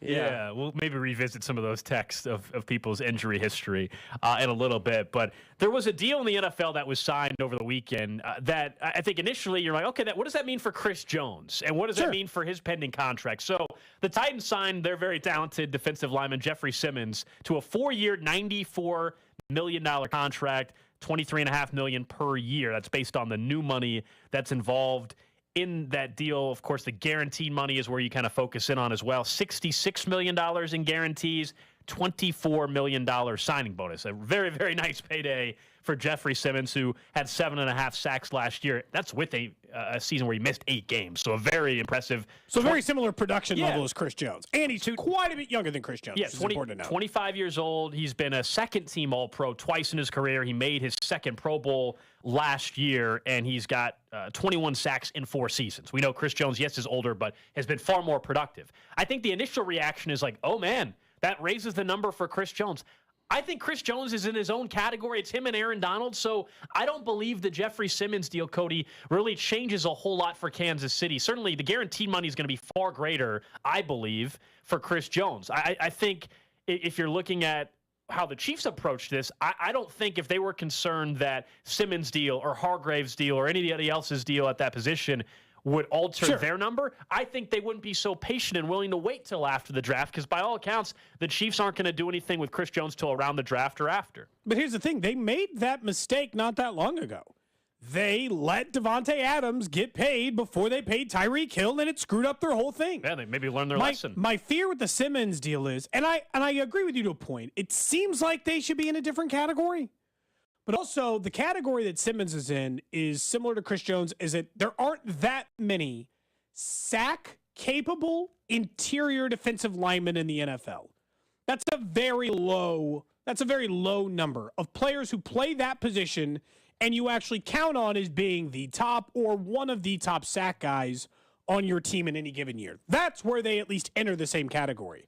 And here's the thing. If you're saying it's going to be way more guaranteed, he got $66 million in guaranteed. That's a big number. It's around what Chris Jones got the last time. But the thing that always worries me about this is like I see that number and I'm like, that's a little higher than I thought. And the defensive tackle numbers had been relatively stable and flat. And I thought, okay, good. And then his jumped up just enough that it still has me wondering what's the break point. Because I don't think that this is the slam dunk the Travis Kelce one was a couple of years ago. Are you worried? I'm not worried yet, but there is a break point that I don't think they'll pay for any player. And I still think that might apply to Chris Jones. I'm not as worried about it as you are. I think there's the names that we have mentioned, Mahomes, Kelce, and Jones. Those are the 3 players they're willing to go top of market at the high, basically highest ish at your position. We know they are not willing to do that with everybody. I think it's Mahomes, it's Kelce, and Jones. I also think just Chris Jones and what the season he's coming off of. Also a little bit of his social media activity.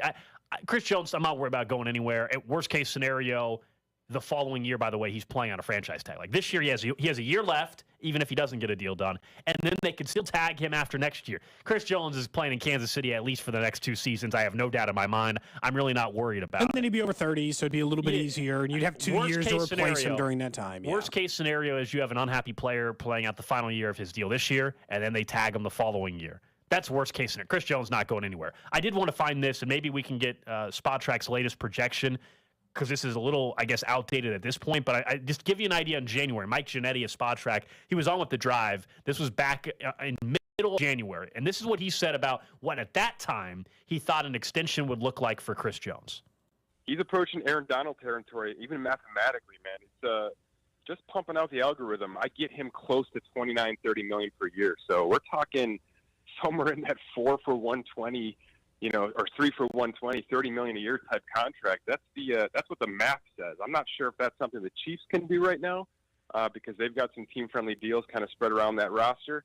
But that's just what the production looks like over the past 2 seasons for Chris Jones. So that was his estimate based off of what Chris Jones has been as a player. As he said, doesn't necessarily mean he will get that, but compare that number he just said potentially to Simmons 4 for 94, and that's where. So they're not way off, but that's to me not a contract in Simmons that is going to completely change. If that was already the projection, I guess is what I'm getting at. If that projection's right, and it could be wrong, if that projection is correct, then the Simmons deal to me doesn't change a whole lot. Like, I'm just going back through because remember Hargrave signed and he went for 4 for 84. Like, there's been other guys this offseason who are, what by most standards, really super high-end quality defensive tackles out there. But Chris Jones has entered a category that is on his own at the moment. The real question, I guess, remaining is, like, if it took going to Aaron, because I think someone would go Aaron Donald money. Let's just be clear. I think if Chris Jones was a free agent in the market right now, could sign with anyone, there'd be someone who'd be willing to pay him upwards of that Chris Jones or that Aaron Donald number, because over the last 2 years, that's the level of play you have gotten out of Chris Jones, and you're getting it at a position that doesn't do that. It's like Travis Kelce, right? The Chiefs are funny because 2 of their highest paid 3 players are for non-premium positions where normally, well, they're premium positions, but positions that normally you don't get that level of production out of. You almost never get a tight end that goes for 1,300 yards a year, and you never get interior defensive linemen who go for 15 sacks. There's like 2 of those guys in the league every single year. Travis Kelce and 1 other tight end given a year, maybe 2. And it's like Aaron Donald, Chris Jones, and maybe 1 other interior defensive lineman. And the rest all get 6 sacks, and they're happy to have him. So it's like, what do you pay a guy who is a anomaly for his position? And 4 for 120 feels outside of their range. It's why I have a little bit of hesitation. And Simmons' number came in just high enough that I'm like, well, it's got to be more than 94, at least with that. Chris Jones did tweet over the weekend. He said he's going to win MVP. He's going to win MVP. What would it take? I looked up the odds because naturally that was where my mind went immediately when I saw that. I was like, just curious. What is 300 to 1 right now? If you wanted to bet on Chris Jones coming through with what he put out there on 300 to 1? 300 to 1, guys. How many sacks would he have to get to be the MVP? Like 20? He'd have to break the record. Well, the last guy who broke the record didn't get MVP. He had to break the record. Did he get MVP votes? Break. He's not going to win it. But let's just play along for a second. Break the record on a Super Bowl champion team, and somehow also touchdowns. Like, I mean, it would have to be the best defensive season we've seen in NFL history. In today's day and age, the MVP goes to the quarterback. It just does. So he would have to have the best, most dominant defensive year in NFL history. And 3 quarterbacks would have to break their legs, or like how many quarterbacks have to be injured? Maybe as well. I like the confidence, by the way. He was incredible last year, but yeah, he's 300 to 1 for a reason. What is he for Defensive Player of the Year? I don't believe that's not out yet. Yeah, I didn't see that. I can't believe he's got odds on. Well, MVP, man, people start putting in money for that already. I know, but like he's got odds. What? The market's out there, man. I had to scroll away. So I was looking. I was trying to see. You dug a little bit. I had to scroll quite a bit. I mean, I don't think it's the worst odds. Who do you think has worst odds? I mean, I don't know. Another defensive player, I guess, who plays an even less statistical counting position than he does. I mean, 300 to 1. He was linebacker. He was 50 to 1 to win. He was 50 to 1 to win Defensive Player of the Year. So, which is a long shot. Don't right. Now maybe he's got better odds than that entering this season because of what he was able to do a year ago. I would think so. But he got votes this year. But Defensive Player of the Year. Actually, there are odds. Cody, here you go. You asked, I'll deliver here for you. 40 to 1. It's still pretty good odds. The favorite is Micah Parsons. Well, that's Myles Garrett, surprising. 7-1. TJ Watt, plus 750. But as far as MVP award, yeah, Chris Jones, 3-1. Joe Burrow's the favorite right now at 5-1. Patrick Mahomes, plus 650. Josh Allen, plus 750. It's the best time you're probably going to bet on Mahomes all year. The normal thing is like right before the season starts. Back-to-back's rough. I know Rodgers just did it. Come yeah, on. but that's rough. That's tough. It's tough. And you're looking at their wide receiver units, and you're like, he's going to put up those kind of counting stats again. The other thing about Mahomes is we don't care anymore. Do you care, like, legitimately, do you care about whether he wins the MVP next year? No, I care about if he wins the Super Bowl. Depends if I have money on it. Or the Super Bowl MVP. Yeah, if you got money on it, fine. We all had money on it last I'll be year, honest. I'll tell you this. I will not be, I can already tell you, I will not be putting an MVP bet in on Patrick Mahomes. Not because I don't think he's going to have a great year, but I just think I think there's better bets to be made. MVP market standpoint. You're going to go find somebody else. else. I think Jalen Hurts is a really good bet. I think Joe Burrow is a very, very good as well. But he's got worse odds than Mahomes. I understand. He hasn't won it before, though. If it's close at all, we know the vote. If it's close at all, voters tend to go with the guy that hasn't won it before. We'll get to the trash of the day coming up in about 5 minutes or so. Back to the Royals, though, a little bit. Yes, the hitting hasn't caught on. If anything, if I would have told you before the season that there's going to be a major issue with this team and why they're not winning, at the pace that you would like, you would probably say, well, that's because the pitching's lacking, man. Yeah, they just don't have enough starting pitching. Through, 10, 11 games now. That has not been the issue. Starting pitching's been pretty damn good. And Chris Bubich, that was a whole different level of Chris Bubich yesterday. I understand they lost as a team, but that was really impressive for Chris Bubich. Honestly, to the point that you're starting, like, I'm buying in. I know that it's very early, and I just told you not to panic about the hitting. And, they're playing in these, like, the Royals aren't scoring either, so maybe it's just low-scoring baseball, and strikeouts are up a little bit in baseball right now, and everyone's adjusting to the new pitch clock and all these things. But for a guy like Bubich and some of these other pitchers, these rules help them, Gold. It's not just that I didn't like Eldred, because I didn't. I made it very clear I didn't think he was a good pitching coach. I think they have now forward-thinking pitching coaches on staff, and we can certainly ask J.J. Piccolo the next time he's on the show if they're buying in early. But the results are there.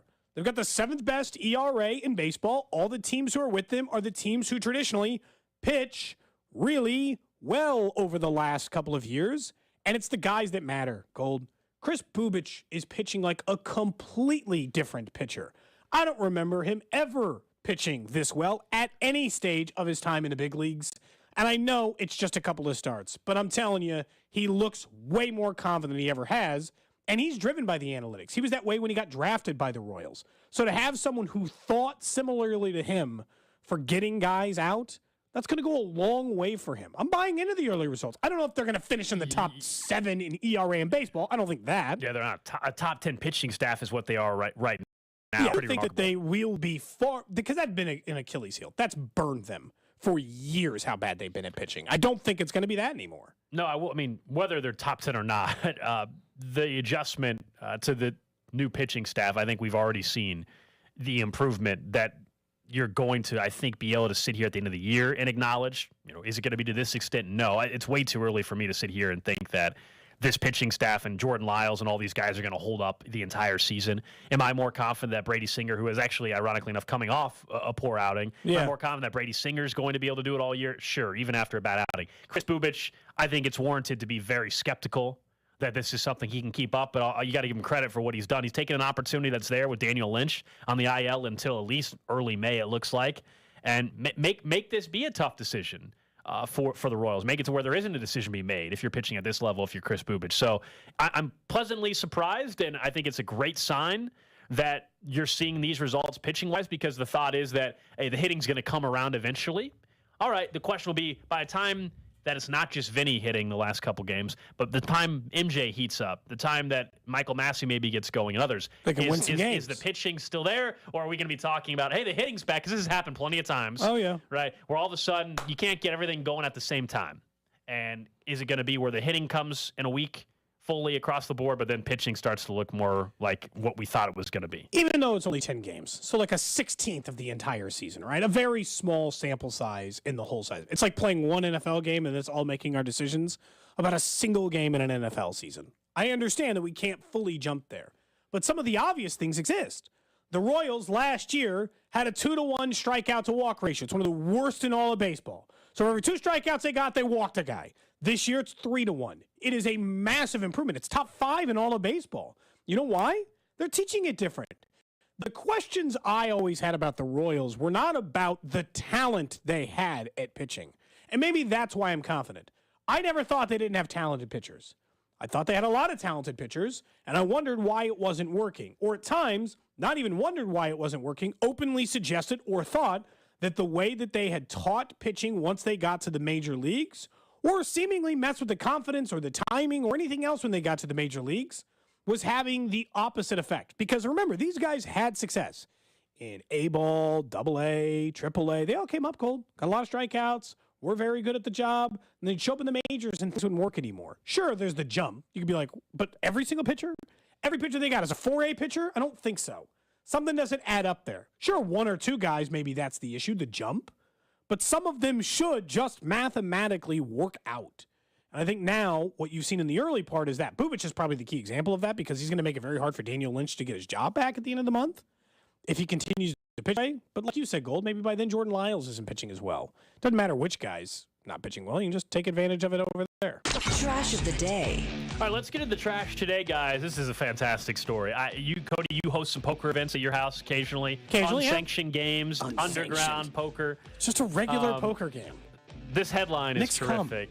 An American got high in the middle of a poker tournament and went on to win the $666,000 jackpot. Wait, high on what? That was the headline. I'll get to the details. That was the headline.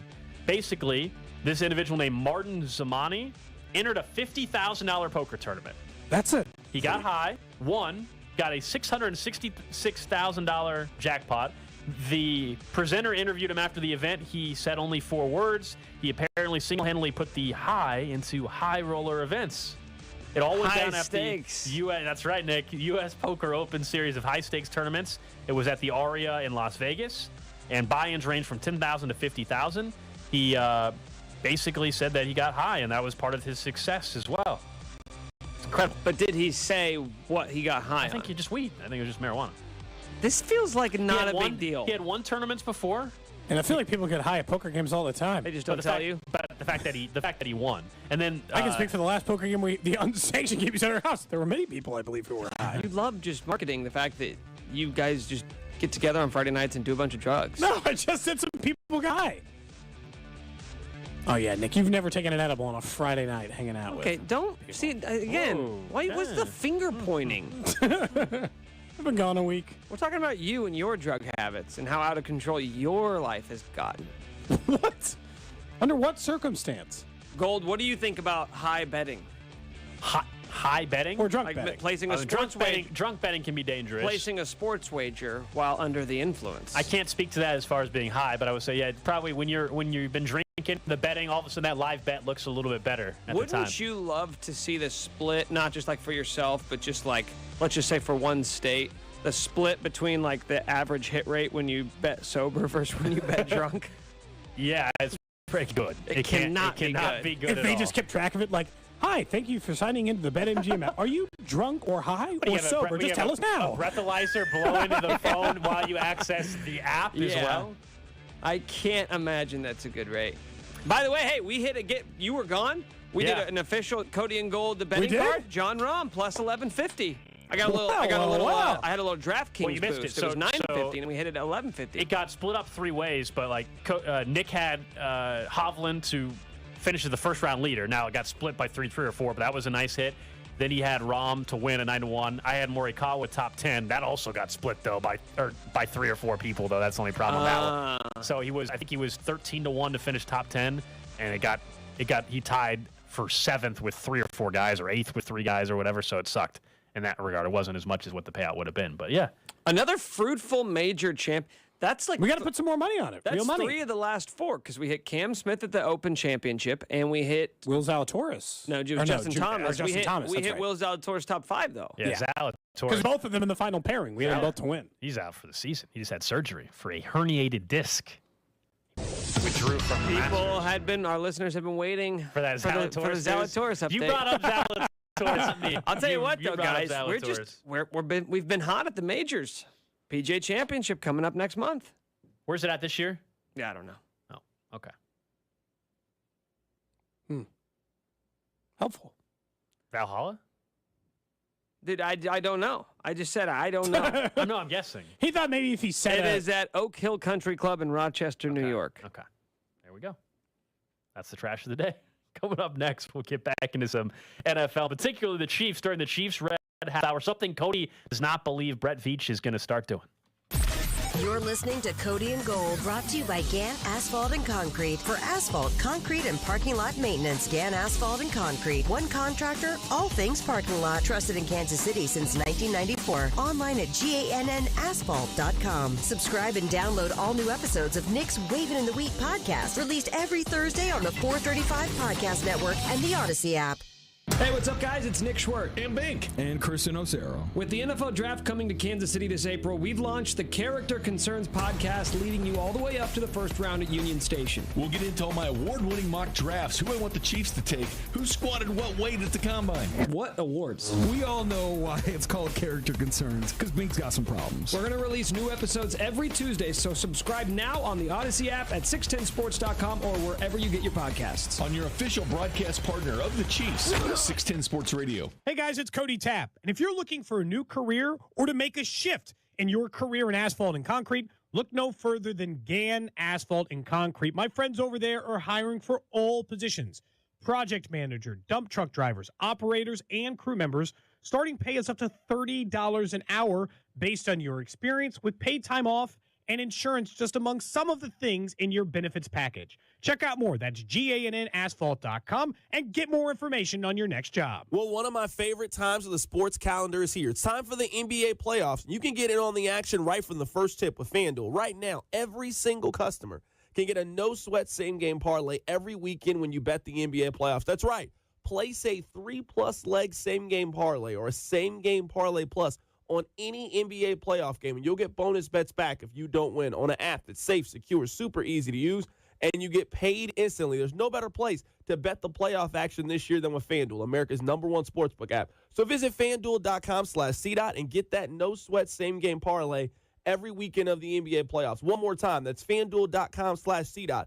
FanDuel, an official sports betting partner of the NBA, and also 610 Sports Radio. 21 and present in Kansas. Bonus issued with non-withdrawable bonus bets that expires 7 days after receipt. Restrictions apply. See full terms at FanDuel.com/sportsbook. FanDuel is offering online sports wagering in Kansas under agreement with Kansas Star Casino LLC. Gambling problem. Getting help is your best bet. Call 1-800-522-4700 or visit ksgamblinghelp.com. Enjoy Medium Mondays at Old Shawnee Pizza. Watch the games and get any single topping medium pizza for only $10.99. Call or go to ShawneePizza.com today. Any single topping medium pizza for only $10.99. Only at Old Shawnee Pizza. 2 locations, Shawnee and Lenexa. It's Wrangler season out there. Warmer days, cooler nights. Open roads, endless horizons. And you need to be ready in jeans made for the unpredictable. Wrangler, for the ride of life. Shop our newest styles today at Wrangler.com. Wendy's $3 breakfast deal is a bacon or sausage egg croissant plus small seasoned potatoes for $3. It's the breakfast that don't miss. So if you did miss Wendy's breakfast, don't imagine. Fresh cracked eggs, sizzling sausage, crispy bacon, and block out those hot, buttery, flaky croissants. Croissants don't really make a sound, but if they did, for a breakfast that don't miss, Wendy's is that breakfast. Choose wisely. Choose Wendy's $3 breakfast deal. Limited time only. Participating U.S. Wendy's. Select a request $3 breakfast deal to obtain discount. Not valid for a la carte or combo orders.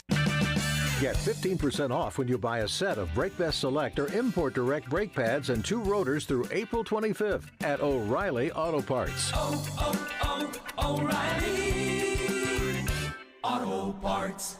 Low testosterone affects many men today, even men as young as 30. But finding someone you can trust for quality low T treatment isn't so easy. This is Jeff, the CEO of Promenic Restorative Men's Health, and that's why I am pleased to announce the opening of Heartland Men's Health right here in Kansas City. Because as a Promenic affiliate, Heartland Men's Health has the experience and expertise to get you the right treatment for your particular medical situation. Heartland Men's Health is the leader in treating low testosterone. In fact, we've successfully treated thousands of men for low T and seen the amazing impacts low T treatments have. If you're like most men, you'll sleep better, have more energy, and improve mental clarity, better gains in the gym, and your sex drive will improve as well. But the best news is that all this will likely happen in just a few weeks. So call us. Just $99 gets you a PSA and T-test and a medical consult. And if you start on testosterone the day of your appointment, your visit is free.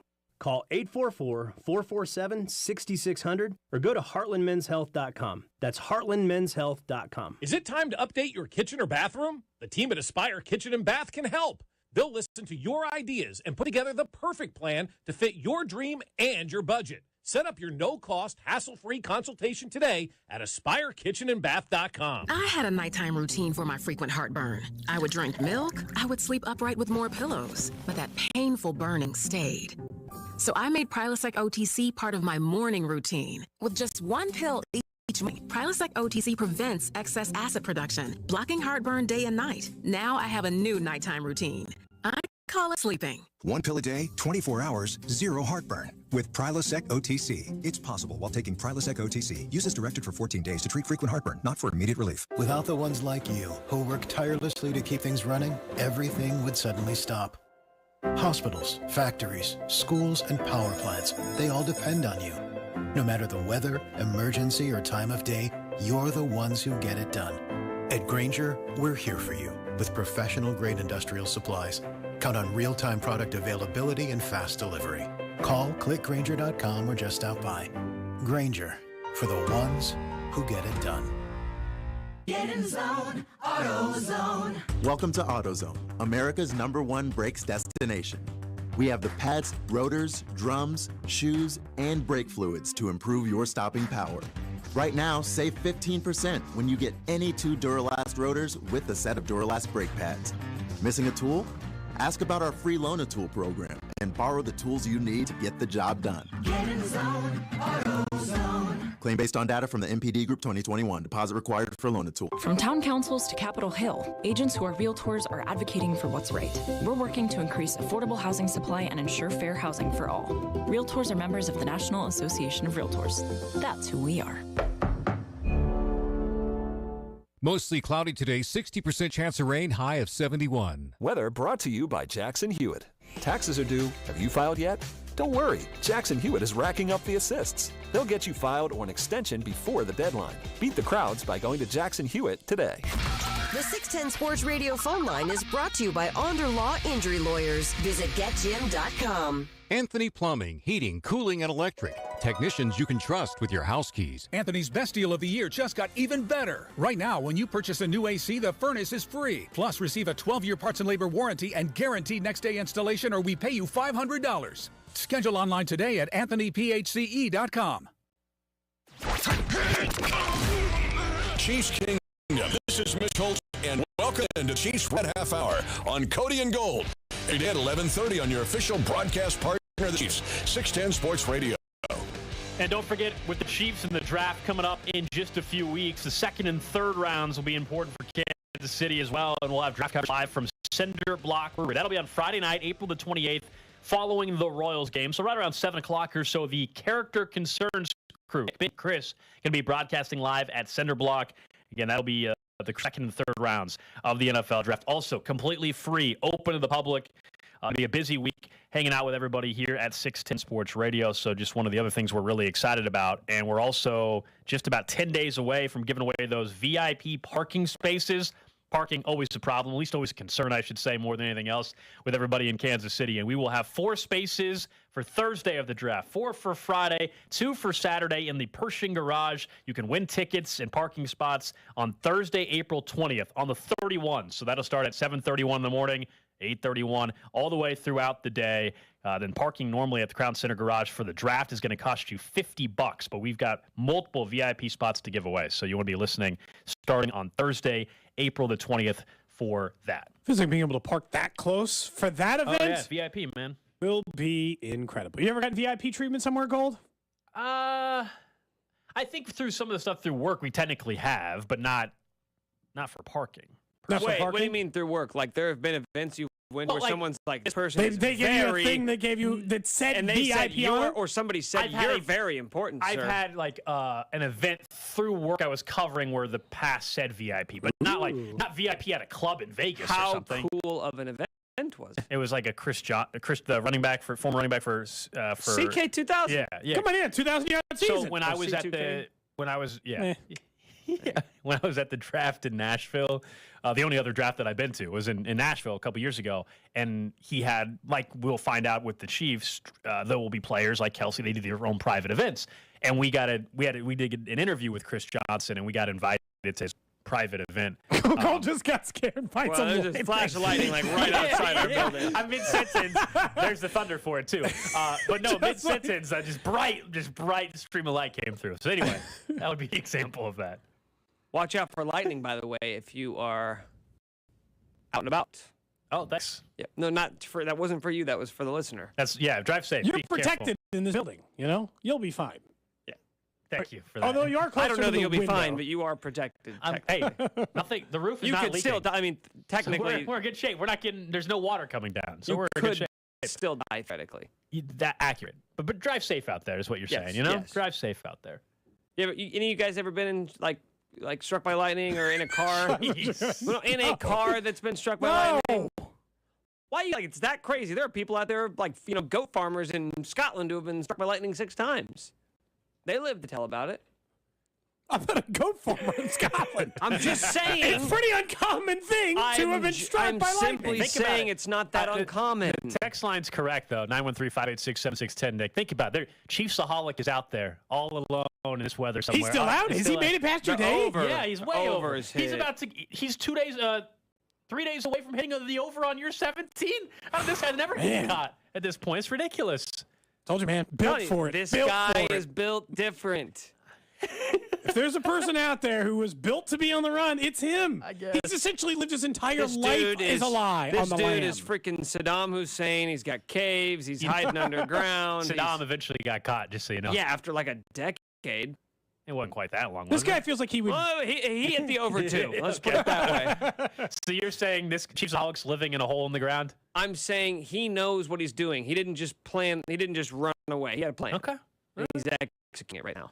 Thinking of the draft, though, Cody, there's something you don't think we should expect Brett Veach to do. Well, I think we're stuck in the world of trying to assume what Brett Veach did last year is what he's going to do this year, and I would pump the brakes until we get more evidence.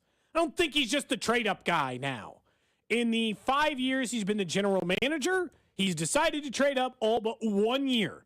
In the entire time he's done it, last year was the year that he's like, this is the trade-up year. I don't know why. He just decided that Trent McDuffie was too low and he couldn't resist, and he had a lot of draft picks and a really quality team, and did it later in that same draft where he moved up again multiple times. I just feel like we saw more movement from him. Look, if you want to be an optimist and you like the trade-up scenario, then you would say he was just waiting until he got comfortable in the draft enough to make those moves. But I feel like these next 2 years are going to determine the kind of general manager you're going to see Brett Veach be on a regular basis. There's always exceptions to the rule. I think last year right now we should consider an exception. That's not who he is now. That is a one-off year in which he did something opposite of what has been his normal draft strategy. I just think that, and last year was an example of this, in general, he's, much like we talk about Andy Reid, willing to adapt with the personnel that he has and how he can find a way to utilize a different skill set and make it work for his offense, or adapt the offense to make it work for that particular player. I think Brett Veach is willing to adapt based off of the needs and where the franchise is currently at. Right now, you take a look. This is a draft where I think we agree going in isn't the position where you say they have to draft. Yeah, we prefer them draft a wide receiver at some point. Maybe you prefer them to draft that over a tackle like I do, or something like that. But I don't think every year can be treated the same, nor should you treat it the same as the general manager. Yeah, some guys are known to be more aggressive. But they have strategies. They have yes. Yeah, like Brett Veach. Belichick always trades down. Yeah, known to be more aggressive and all that. But I think that the same way we've talked about new eras of Chiefs football, and this is the second era of Mahomes already, now that he's on multiple years into his new deal. I think that applies to how Brett Veach and this front office as a whole approaches it. Right now, what we saw last year, there's a chance that you might have a 2 or 3 year window where he approaches the draft in a very similar way. And then But what do you think he's going to be on a now, common basis? Then 4 years from now, based off of the financials or life without Kelsey or whatever, they might approach draft differently. I'm not talking about the actual position they're drafting. I'm talking about how aggressive they may be. So I don't think because he traded up to get McDuffie last year means that that's the new norm. But I don't. You don't rule it out in any given year. I think it ends any of the, he just never will do that. No, I thought it was fair to bring that up, though, for a while because for the longest time, that was true. He didn't. He didn't trade up. And it's not like, maybe. No, he just simply never did it. Like, I remember seeing in, one of those pre-draft things, you're like, hey, Brett, you have never actually traded up for a draft pick ever. Are you planning on doing that? And he was like, it's not that I would never do it. It's just that it didn't come up. But that means you need more value out of what you think you're getting to trade up at this point than other people. But maybe that's because they were in the team building part of it, right? Like they were still trying to put this championship roster together. And look, in some of those years, they were holding a roster together. It was truly run it back. They put all these players back. They weren't going to trade up and risk the draft pick offerings because they needed these cheap players. Or maybe he'll be even more aggressive because of the last year and a half, 2 years, he's had some tremendous NFL drafts. And if you're going to have a lot of success, guess what that means? You need less guys on the roster in general, which means you can take these picks and trade up and go get your guy. And I know that there's a lot of draft experts who tell you that that's bad logic, but it's only bad logic if you get it wrong. It's the same logic. And you're like, if you get it right, nobody cares. Nobody cares that you were too aggressive in getting your player. As time goes on, it does change because you and I, we've gone back and forth on this for a couple of years, and now it's even further removed. Like the whole notion of he can't draft an edge rusher or Breeland Speaks. Not like I don't give a damn about the Breeland Speaks thing anymore. Well, how many years ago is that now? 5, 6 years ago. People don't forget. Look at his draft. That was his first draft. First or second, yeah. And look at his draft record now. Now we think he's 21 to 22 picks have all been on the active 53-man roster, and 8 of the rookies last year played and contributed. But Gold, do you remember that they drafted Mecole Hardman when DK Metcalf and Terry McLaurin were available? I do remember that. Yeah. That's a good point, Nick. I do. I guess we don't have those examples for the wide receivers after Sky Moore right now, do we? There's not just some big crop of wide receivers that went after Sky Moore that were tremendous. George Pickens went right in front of him, and then that guy from But they traded that pick down. They could have taken George Pickens, or they traded down 4 picks. They could have had their Pickens of the litter. Okay. Jeez. What's wrong with you? You're in a mood today with this. You just can't help yourself. Before the show, now, you're just like... He says you're in a mood. You're in a mood to just fire off his... You're trying to set a pun record for the show? What did I do? I'm just pointing out that if this may be the 11th punch. Oh, you should have been here Friday, Cody. Was it worse? Friday was pretty incredible on the. Friday was a little risque. Yeah. I don't really know what happened Friday. Your glasses would have been fogging up. What happened? You would have been turning bright red. Does this show have a worse reputation now? Well, there was earlier. At one point we thought that Speck was shutting the whole show down. Yes. Or at least Dusty and I did. Nick never did. Because Nick pulled off the prank last week. You weren't here for it. Oh. Yeah. Dusty did not talk for an hour. He put his feet up on the desk. It was very sexual. It was very sexual on Friday. Was there a reason why it was a Friday? Was so sexual? Not particularly. Okay. Just was, huh? Because this show has felt like it's had a certain level of sex to it. I just want to be clear here. And you're saying it had how much more sexual references than this current show? It was the most sexual show we've ever done. And then we followed up with a Monday show where you unveiled the Cody and Gold collection of Dongtown underwear. Yeah.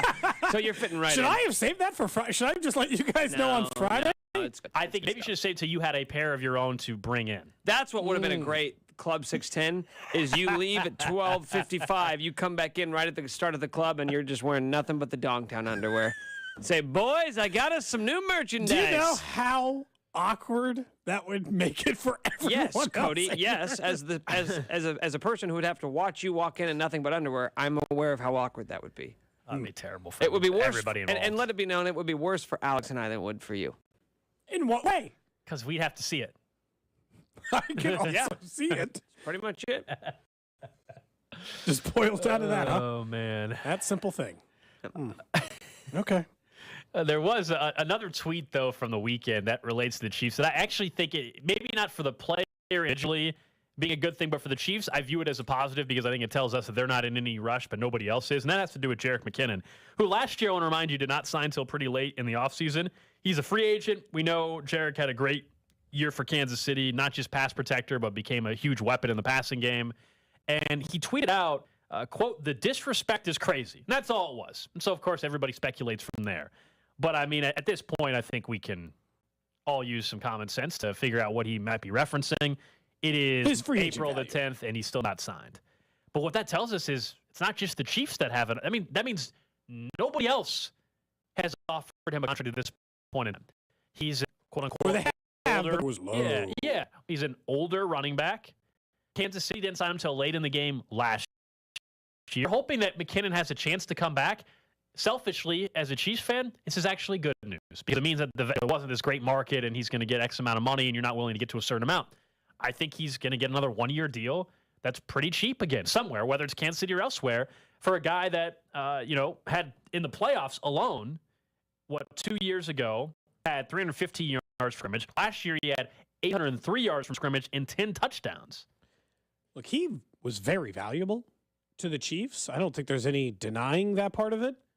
But he's, I don't know. I mean, he's a 30-year-old running back who's healthy for the first time in 5 years.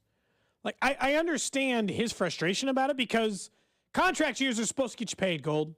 But if there's one position in which that is not true, it's running back. And it's a depressed wide receiver market. So you think, what? Going to overpay for weapons there? This is one of the single best free agent running back classes maybe ever. There's a million options. There's a million other people who could be available via trade if you wanted to, take a swing and go pay Derrick Henry. The Titans would happily unload him and send him packing your way. It's like the options are too good. And the draft has several really good running backs who aren't going to go as high as they used to. Like in 10 years ago, Bijan Robinson goes third or fourth overall, right? Leonard Fournette went fifth overall, didn't he? So it's 10 years ago, Bijan Robinson's going to go in the top 10. Now, what will he go? 15, 16, Nick? You're the draft expert. 25, maybe? Yeah, so it doesn't matter. It's hard. If you're a running back, man, this is why, we're talking about, the holdout situations. If you're a running back, if you have one good year, you should probably just hold out and say, I want to be paid now, and there's nothing, I'm not going to play with you. Or I'll just show up, and I'll do the Lamar Jackson holdout or the Deshaun Watson, holdout, where I just, show up, but I don't know anything else until you tell me to go away for a few weeks. Because, or the NFL should make an adjustment, and they should shorten their contracts. I mean, Jerick McKinnon is going to be 31 years old, and he does have an injury, even though he's been healthy the last couple of seasons. And guys like J.D. McKissick and Zeke and all these other players are still available. Kareem Hunt is still available in free agency that's out there. So he's going to have to, I think he's going to have to get through those guys first. I think it's going to be a long way. Again, selfishly for the Chiefs, this is great news. It's great news. It means you're going to, if they want to bring him back, and we don't know for sure, if they really want to bring him back, it's not going to cost you much to do it. This is unless they see somebody in the draft that they think can fill that same type of void as a 6th-round pick. This was the Clyde Edwards-Helaire conversation I think I was always having. It's you know how I know running backs like Clyde? It's you're well, if you cut him, what would you do? You only really save a couple $1 million. I'm I could buy 4 running backs for $2 million. You're well, not that. But a guy like Jerick McKinnon is available every year for $1 and $2 million. That's it. That's the going rate. That's why the price tag on these guys in the draft has plummeted. You can be one of the best running backs in the draft. And here's the thing. If, let's say, Bijan Robinson is available at 3, and the Chiefs are we just want a weapon for the offense because we couldn't find a wide receiver, and this guy is such a better weapon than other guy who is available in spot, it's ridiculous. Had they gotten Clyde right, it would have made them a really scary offense. Jerick McKinnon was humming. That's what made them a really dangerous offense. All the other pieces were in place, and they still needed their guys like Travis Kelce. But Jerick McKinnon was they've unlocked something, and now you have no true answer. So a running back can be that for teams like the Chiefs or like the Bills, but don't do it very often. Speaking of no severe weather, we need to let people know. Oh, yeah, I was going to say, it was hail. Well, there's thunderstorms out, so watch out. This is draft-related specifically. Yeah, this is the draft siren, and this is apropos because we're talking about running backs. There's a new Chiefs mock draft out. No. And it does not have the Chiefs taking a running back, but, so be on the lookout for that as well. Not apropos. This one, yeah, I guess in that sense of the word, yeah. It's not. This one comes to us courtesy of Pro Football Focus. Sam Munson has his new mock draft. Okay. And he has the Chiefs trading up to pick number 23. Ooh, for Quentin Johnson, Jackson Smith, and Jigba? Can I just get to it? Because I'm going to say it. So he has the Chiefs selecting tackle Darnell Wright out of Tennessee. Okay. Now, here's his reasoning by it. You might say, why trade up for a tackle? There's so many of them. Why would you have to trade up when you could just sit there at 31? His reasoning, and I guess this is sound reasoning. It doesn't mean you have to agree with it, but I understand why he would say it, is that in his draft, he has a lot of tackles going in the teens, and he says the Chiefs decide to make a move for a player they're most comfortable starting at right tackle on day one. So whether or not you think that's Darnell Wright or someone else, or whether or not you think that they should trade up for a tackle, there is the idea that I know people keep throwing out Lucas Niang and Darian Kennard. Just to be clear, we have no idea if either one of those guys are any good. All I know is that they wanted to start Niang once. Yeah, if you're thinking we need a guy that we can start at right tackle all season long, that would be the only reasoning you would ever have to give for taking a tackle in the first round, is we don't believe the other guys that we have on the roster are capable of being a starter for 20 weeks. You know where I'm at on the tackle in the first round. A little surprised, not as sold on trading up to go and get that, unless they think that there is a clear gap, right, between Wright and DeJuan Jones or the Harrison kid or whatever. Yeah, because like we've said before, you're only giving out X amount of first-round grades, and if you think, okay, we only gave 4 first-round grades for tackles and 3 of them are gone. Exactly. So that would be the logic for doing it. I would, of course, prefer if you told me that they could just sit at 31 and draft a tackle that they believe can come in and be their right tackle for the next 4 or 5 years. And I'm fine positionally you taking a tackle, so I'm less against it than maybe you are, Cody. Trading up, I like it even less. Look, I can get warmed up to the idea of a tackle late in the first round if this is going to be. I told you, if they took a tackle late in the first round, there's an argument the defensive line in the NFL. Because, and now can Jawan Taylor be as good as Orlando Brown Jr. was last year? Because interior offensive line, all the ratings, all the play would suggest that's the best damn interior offensive line in football. They got the best left guard, the best center, or the second best center, depending on how you rank them, and one of the best right guards in the NFL, and a first-round right tackle. You would think that the odds of them being not the best offensive line pretty low. I mean, or at least top 5. I love the idea, though, and this is why I'm fine with them taking a tackle. And yeah, the trade-up thing, not as big of a fan of, unless the Chiefs deep down feel that, all right, there's a clear gap. You all of a sudden, if all goes well, have your left tackle for the next 4 years. You got your right tackle for the next 4 or 5 years. You're going to sign either your center or your right guard. I mean, yes. Last week, Cody, we had a story we were talking about from The Athletic, where it's something I think we've all known, but it was quoting an NFL executive, and he said, "Hey, the Chiefs have figured out the cheat code, and that is protecting Patrick Mahomes." It's not a cheat code. People have been figuring this out for a while. That's what we said too. Yeah, that's what we said last week. But the point being is, like, this is something the NFL executives are acknowledging, and to those that are covering the league in The Athletic. And yeah, it sounds so simple. It's like, yes, but how do you continue to protect your $500 million investment that's only going to cost you more eventually whenever that new deal to happen, when the market with Burrow and Herbert gets reset again this year? Go ahead and find that right tackle of the future. I understand that they might actually love new Lucas Niang a couple years ago, and right now Lucas Niang would be the right tackle for this team. But if you think you can go get a rookie that did play football last year, by the way, didn't sit out, didn't take a year off, had a healthier injury history and all that, then I'm good with them going tackle. It's not this fun, sexy pick. It's not the wide receiver Jalen Hyatt or whoever you want them to take. But I'm fine with them going tackle if that actually means better things for this football team. And they've seen a lot of new. They've had several seasons, 2 seasons now to look at Lucas Niang. So you have a sense, even if you're thinking, okay, he might be able to do it. Well, they liked him better than Wiley. You have a long-term option, and if you can look at a guy in round 1 and say, let's lock this guy up for the next 4 years. Now we have our offensive line figured out for the next couple of seasons, depending on what you do with Joe Thuney. We're set. Where The Athletic has it right is this is how Aaron Rodgers won back-to-back MVPs. It's like, if you're not going to have the weapons, like if you can't solve, if Richie James is going to be the biggest addition to the offense this offseason, then give Mahomes all damn day to throw. You give him all day to throw, then the results are still going to be very, very good. Like, they had one star, Devontae Adams, and then they had a lot of dudes. there in Green Bay when he was winning back-to-back MVPs, and that's what they'll have in Kansas City. They'll have Travis Kelce, the star, and they'll have a bunch of other guys to throw the ball to, but he's got time. He's got plenty of time to throw. Mahomes will make something happen is the argument. I get that. I just don't like the idea of trading up to get it.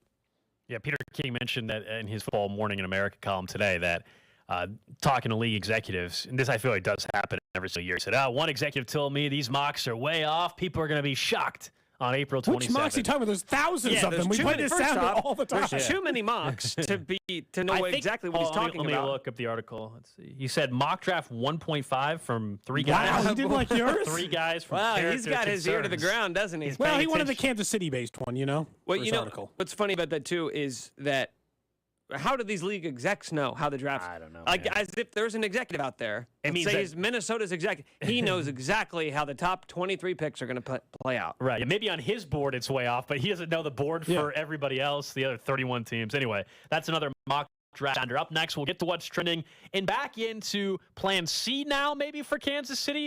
Cody mentioned the one player. Well, that guy next. To the end zone. Cody and Gold brought to you by Gann Asphalt and Concrete. For asphalt, concrete, and parking lot maintenance, Gann Asphalt and Concrete. One contractor, all things parking lot. Trusted in Kansas City since 1994. Online at GANNasphalt.com. Don't miss the Chiefs Red Half Hour every day at 11:30 on your official broadcast partner of the Chiefs, 610 Sports Radio. Spring is in the air, and that means one thing. Dandelions are coming. Don't let those annoying yellow weeds invade your lawn again. This year, trust your lawn to Ryan Lawn and Tree. This is Larry Ryan. No other lawn care company delivers the results that Ryan Lawn and Tree delivers. More than just providing a beautiful dandelion-free lawn, your trusted pros in the clean red trucks make sure your entire landscape is healthy, strong, and ready to look great no matter what nature throws at it. And unlike the other guys, the pros at Ryan Lawn & Tree are employee owners, full-time professionals going above and beyond every day with 5-star customer service. Call us or click ryanlawn.com today. And as a new customer, you'll save 50% on your first lawn application. Enjoy a worry-free, effort-free, dandelion-free lawn this year with Ryan Lawn & Tree. What makes for a great vacation? Depends on who you ask. Are you looking to get away or bring everyone together? Do you want to get outside and play or see a play at the plate? Fortunately, however you operate, I'm the destination you've been looking for. The name's Missouri, but you can call me Mo. And I have just one question. What's your MO? Come see me at visitmo.com. Hey, it's Carrington Harrison from The Drive here. Do you remember how cold it got this winter? Well, it was a chilly one. And if you notice the cold air pouring through those old leaky windows, well, guess what? When it gets hot this summer, the exact opposite is going to happen. All that cool air is going to escape through those leaky windows, and that hot air is going to come in. So I'm telling you right now to replace those old windows and keep your house cool this summer with the official window of the Kansas City Chiefs over at Window World. Their windows are one of 2 windows with a good housekeeping seal of approval, a lifetime warranty that covers all parts, glass breakage, and labor. And right now, Window World is offering 18 months, same as cash financing with approved credit. So pick up the phone right now and call this number for a free home estimate, 816-799-0820. And they can show you how they're simply the best for less. Remember this phone number, 816-799-0820, or check out the website, windowworld.com. Here's another Outdoor America tip, presented by Wholesale Batteries, the right battery the first time. Here's the host of Outdoor America, Tommy Bench. I got Aaron Pondrum talking about catching trout in our Merrimack Spring Park. Trout are stocked daily at each of our 4 trout parks. First off, know where you're at, know which zone you're in, what type of baits are legal. And secondly, a lot of our anglers used, but the power bait is one of the most common that are used at Merrimack Springs. On a number 14 or 16 treble treble hook with a small weight about 18 inches above that hook. Anglers really will float that bait through the ripples. Fly fishermen are typically fishing some type of small nymph that they will float through the ripples as well. Have a lot of success. Perfect. And that is your tip of the week. Outdoor America with Tommy Bench. Heard every Saturday morning at 5 a.m. on 610 Sports Radio. Presented by Wholesale Batteries. It's Wrangler season out there. Warmer days, cooler nights. Open roads, endless horizons. And you need to be ready in jeans made for the unpredictable. Wrangler, for the ride of life. Shop our newest styles today at Wrangler.com. Wendy's $3 breakfast deal is a bacon or sausage egg croissant plus small seasoned potatoes for $3. It's the breakfast that don't miss. So if you did miss Wendy's breakfast, don't imagine. Fresh cracked eggs, sizzling sausage, crispy bacon, and block out those hot, buttery, flaky croissants. Croissants don't really make a sound, but if they did, for breakfast that don't miss, Wendy's is that breakfast. Choose wisely. Choose Wendy's $3 breakfast deal. Limited time only. Participating U.S. Wendy's. Select a request $3 breakfast deal to obtain discount. Not valid for all card or combo orders. Get 15% off when you buy a set of BrakeBest Select or Import Direct brake pads and 2 rotors through April 25th at O'Reilly Auto Parts. O'Reilly Auto Parts. This is a special notice to all U.S. taxpayers with back taxes to the IRS. Billions in tax relief is now being made available to struggling taxpayers, giving thousands, even tens of thousands of dollars in savings away to those who qualify. If you're facing wage garnishment, threatening letters, audits, liens, levies, or already in a payment plan, you can now expedite the resolution to your tax problem, end collections, and even qualify to reduce a large portion of what you owe. Stop IRS Debt has established a relief hotline for you to call to check what savings and options you qualify for. Dial 800-338-0419. With many people facing job loss and rising cost of living, these special IRS initiatives are designed to aid delinquent taxpayers with the relief that they need to get a fresh start. For a free consultation to see what savings you qualify for, call 800-338-0419. 800-338-0419. 800-338-0419. Get in zone, AutoZone. Welcome to AutoZone, America's #1 brakes destination. We have the pads, rotors, drums, shoes, and brake fluids to improve your stopping power. Right now, save 15% when you get any 2 Duralast rotors with a set of Duralast brake pads. Missing a tool?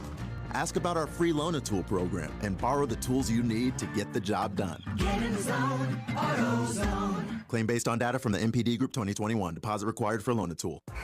Only 1 week left to file your taxes. But don't worry, Jackson Hewitt is racking up the assists. We guarantee your biggest tax refund and guarantee the accuracy of your return for life. So make a fast break to Jackson Hewitt. Our tax pros will get you filed or get you an extension before the deadline.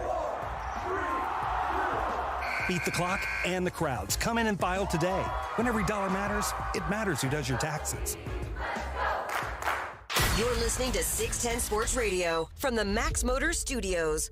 Mahomes looks to throw it. Pump faking right side. He wants it. A comeback cut. It is caught by Kelsey. Touchdown, Kansas City. Your official broadcast partner of the Kansas City Chiefs. 610 Sports Radio, KCSP Kansas City, WDAF HD2 Liberty, and Odyssey Station.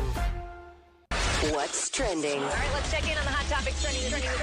Number 1 on what's trending, a name we've been talking about for well over a month. Odell Beckham Jr., no longer an option for Kansas City. He signed a 1-year, $18 million contract with the Baltimore Ravens. Incentive can get it to 18, but it still has $15 million in guaranteed money. So he clearly took the money and financial route more than maybe wanted to go play with, the best quarterback in football, or heck, even go to the Jets. No big deal. The thought was that Baltimore also tried to bump their offer up at the last minute because they were worried he was reportedly going to get on a plane to New York to go talk with the Jets. And the thought was if he actually would have made it to the Jets organization, that he would have ended up signing with them.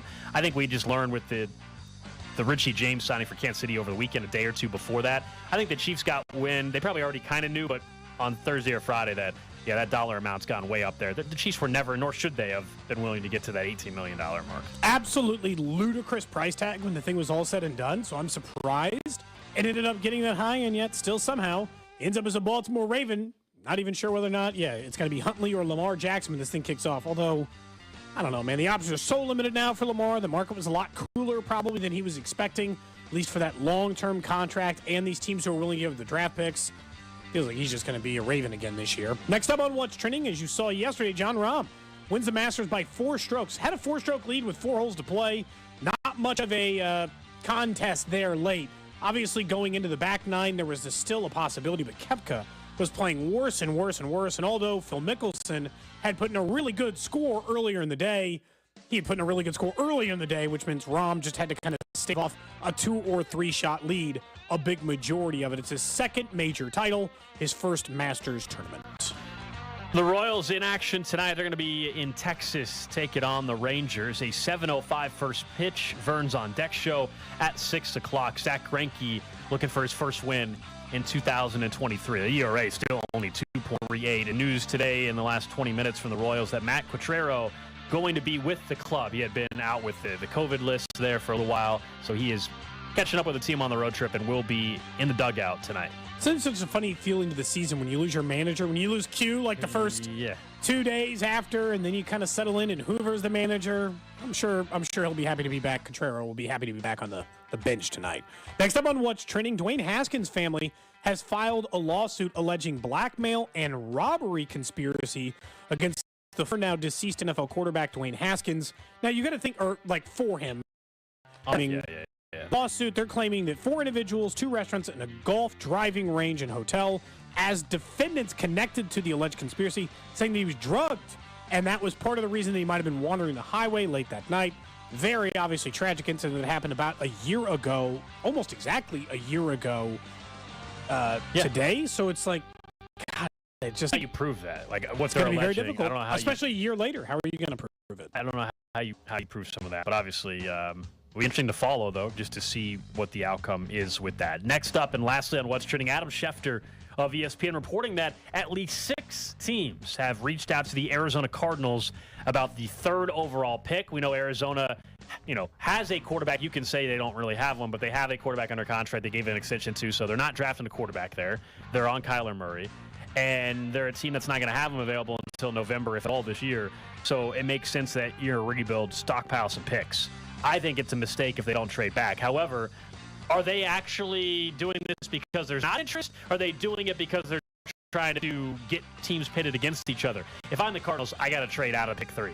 If I'm the Cardinals, I leaked that to Adam Schefter, so that's like, hey, at least 6 have already called about the 3rd overall pick, so come correct. Yeah. Like, because there's no reason for them to really stay at 3 considering their circumstances. Will Anderson's great, but... Yeah, but they've committed long-term to Kyler Murray. This year is a lost year because he can't play for at least, half, maybe 2/3 of the season? So it's like you're already lost. Compile, add, put a bunch of really talented players around him, and swing for the fences next year. Just doesn't make sense to me. You're likely to be picking up there with another Will Anderson type at 3 or 4 again next year anyway, aren't you?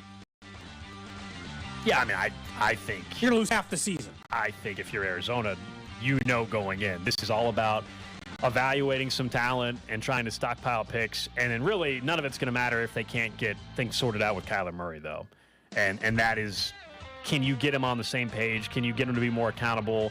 Can you get him to basically shift his mindset from what he's been his entire life as a competitor? He's someone that was coddled and spoiled, and now you have a coach and a staff that's finally going to push him and not deal with his crap. Basically, that's what has to happen. I mean, they're talking like they're going to, but will they is really the question. That's what's trending here on Cody and Gold is in closer and close draft. Don't forget our draft coverage all draft week long, starting on that Tuesday with Drafts in Drafts. Tuesday, April 25th, 6:30. We're going to be up at the Landing in Liberty. Come and join us. We'll have the entire 610 crew up there for a roundtable discussion, audience Q&A. It's going to be emceed by Nick, plus Nate Taylor, Mitchell Schwartz, and a special guest or 2 expected to be there as well. The event is completely free, open to the public. Looking forward to being up at the Landing on April the 25th. That's going to be a lot of fun. You were gone. I was asking Nick the hire for him. He said no coat. You're not going sport coat. I said sport coat. He's shaking his head no. That's embarrassing, honestly. He said maybe quarter zip.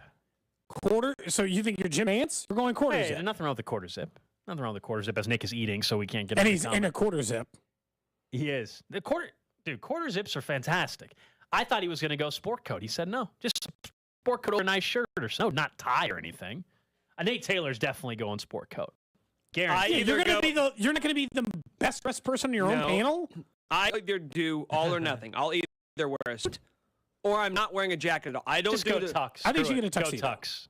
I don't do sport coat and jeans. With tails Absolutely and a top not. hat. Absolutely not. Sport coat and jeans is just not my look. I think you should go tuxedo, top hat, Kane. Maybe. We'll see.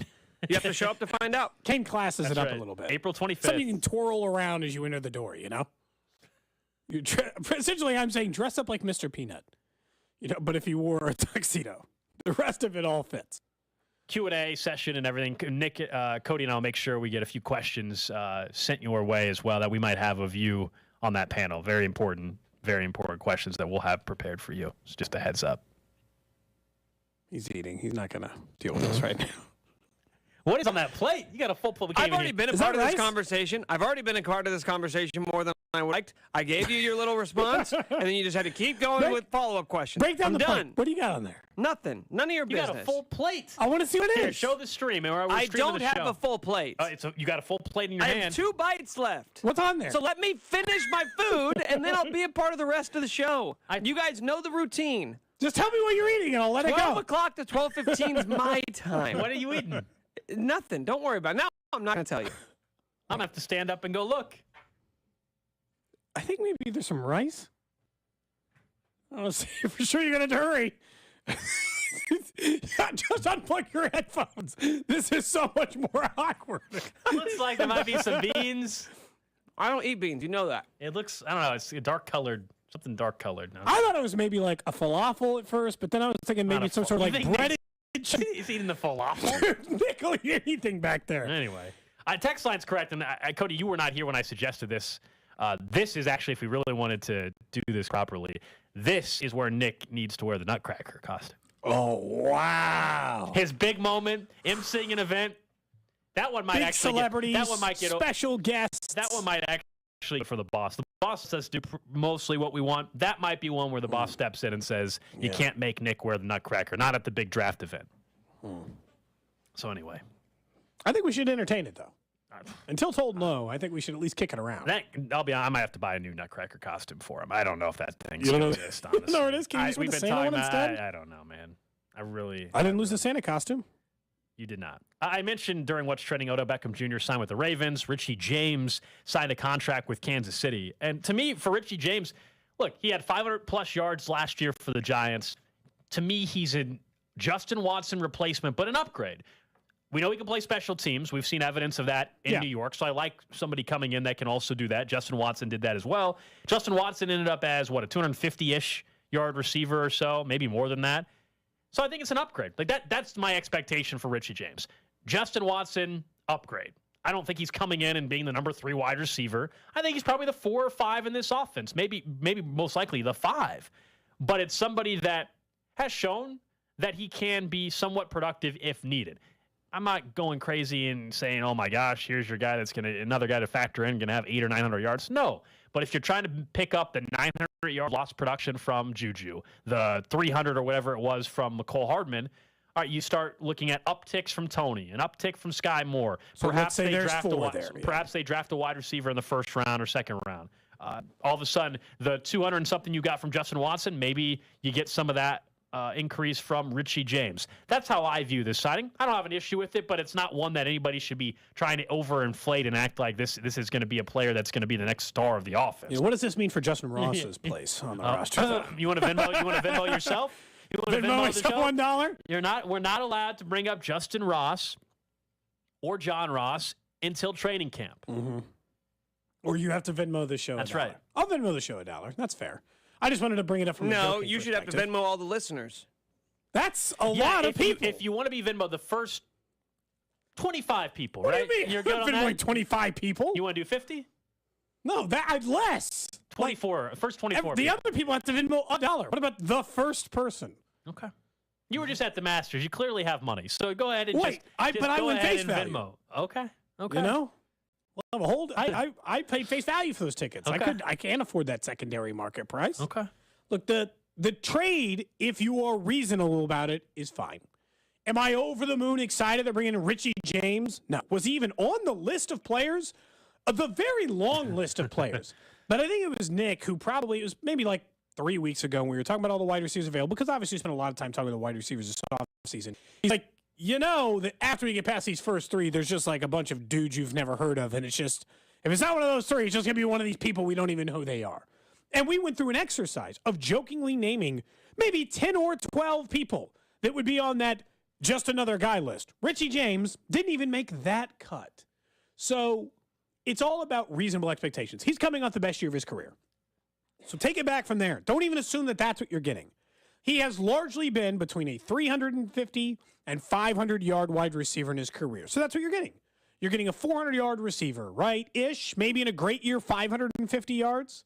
It's a perfectly fine exception, except for I still need them to find the guy that they can rely on in important moments of the game. That is the remaining important thing. The total yardage is taken care of. A wide receiver, Sky Moore, Darius Toney increases. James takes up a portion of this. Kelsey's the big fish who eats up a lot of it. The running backs will just get their percentage, whatever. But it's who do you trust on third downs in those moments? Last year was Travis Kelce, Juju Smith-Schuster, and Jerick McKinnon. Mm-hmm. Two of those three guys aren't on the roster anymore. So you got to tell me who's taking third down and red zone snaps. In fairness, because that is what matters now. Fairness, Juju, we probably would have guessed. He didn't have red zone touchdowns. He was third down. We would have guessed going in that Juju could develop to be that guy. I don't think in the beginning of the season thought Jerick McKinnon was going to third down guy. So my point being is, I believe, and while right now you're right, we don't have a clear-cut answer on who that is. I think out of the group of, Sky Moore, probably a guy they draft, whether it's first, second, third round, that'll give you your confidence level. And then now at Richie James, who, again, I don't really think he'll be that guy because he's probably their fit. Somebody's going to emerge as that. I just find it hard to believe. You get all this flexibility. Why I'm not panicking about the wide receiver room, because you have Travis Kelce. This will be my answer probably till the day Kelsey's not on the roster. That's when it becomes a problem when I look at the wide receiver room. If this was the unit and they didn't have Kelce, we're having a very different conversation. If they had Kelce, then they would have been far more aggressive in last year, and they would have retained Travis. They would have already traded for DeAndre Hopkins or whatever. They wouldn't have traded away Tyreek Hill. Let's just be honest. Yeah. If they didn't have somebody like Travis Kelce. That's probably accurate. But it all comes down to the same thing. It's not about the collection, but they've decided to do what we have like right now, which is concerning to me. But right now their plan was, hey, remember last year when we made the wide receiver unit decidedly worse than it was before, and we were fine. They're like, what if we made it even worse than that? And Soft is still fine. And you're like, okay, well, that's because the only way it's not that is if one of these guys takes a huge step forward. Now, the great news is for them is if they draft a wide receiver sometime in the first 2 rounds, the guys who you can have a chance to improve, in my opinion, are Sky Moore, Kadarius Toney, Richie James, because I'll give him the slight chance of, yeah, fine, Andy will know how to use him better, and to be drafted wide receiver. Please do not bring MVS to this conversation, in my opinion. He has clearly proved he has had plenty of chances to develop into something different. He is who he is, and that's fine, and that is a valuable wide receiver in the NFL, but he is decidedly the receiver that he is. The other 4 guys, improvement is still plausible. So all you really need for this whole system to work, based on what we saw last year, is one of them. That's it.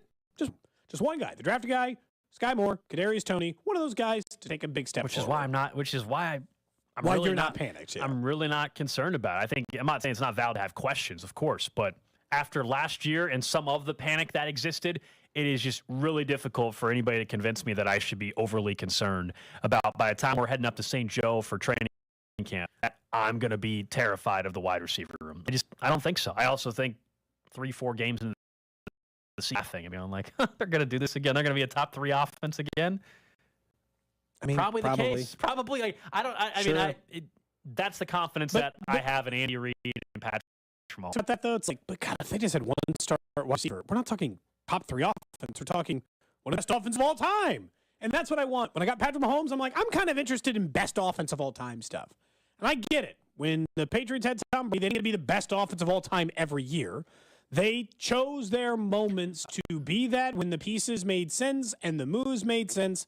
And outside of that, they just operate as a top 5 offense all time to keep the chains moving. And who am I to complain? They got 2 Super Bowls in the 5 years Patrick Mahomes has been a starter.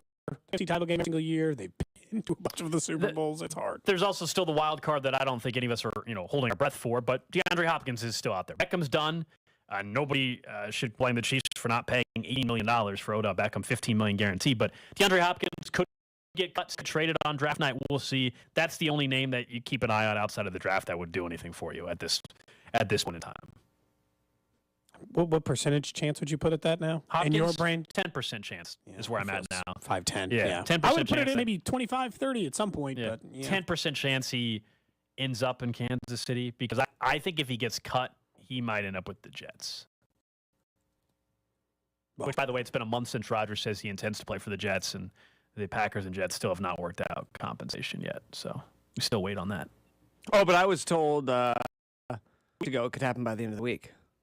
By who? That was national reporting. By a very well, Jeremy Fowler's done an amazing job of saying the same thing 15 times in tweets and just wording it differently. Hey, maybe Jeremy Fowler should worry more about getting the report correct instead of having the kind of product in his hair, because his hair's over product. Wow. This is something you've been thinking about clearly for a while. Saw him at Radio Row. So he's not going to be your special guest at Drafts and Drafts. I am here to report Jeremy Fowler will not be. Well, he could be.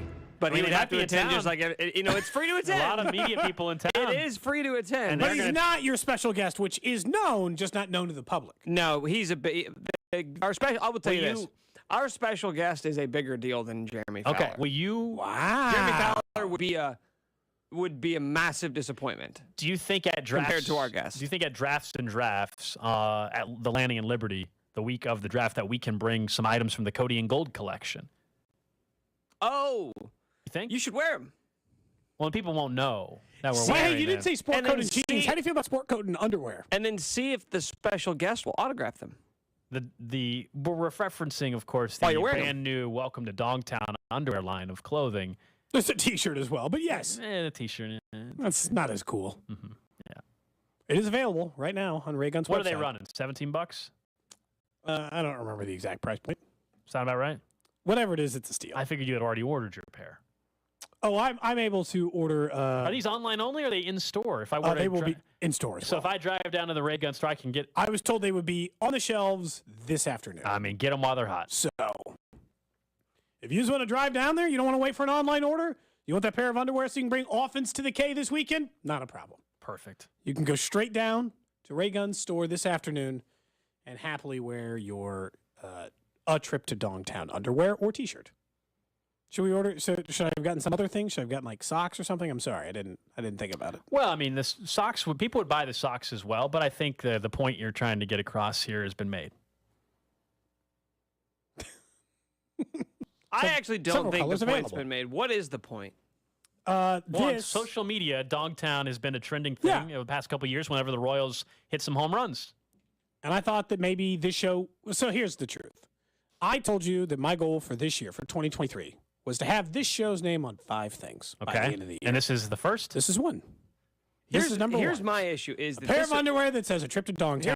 That's one. Here's my biggest issue. Is this was my idea 2 weeks ago.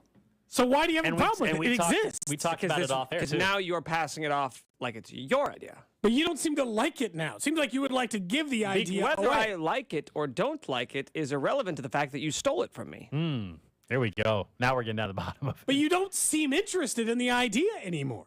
Other than you'll reap, unless you want just Alex and I to share the tens of millions of dollars. Just because the Winklevoss twins weren't super interested in the Facebook idea doesn't give Mark Zuckerberg the right to steal it from them. He took it, and it went fine.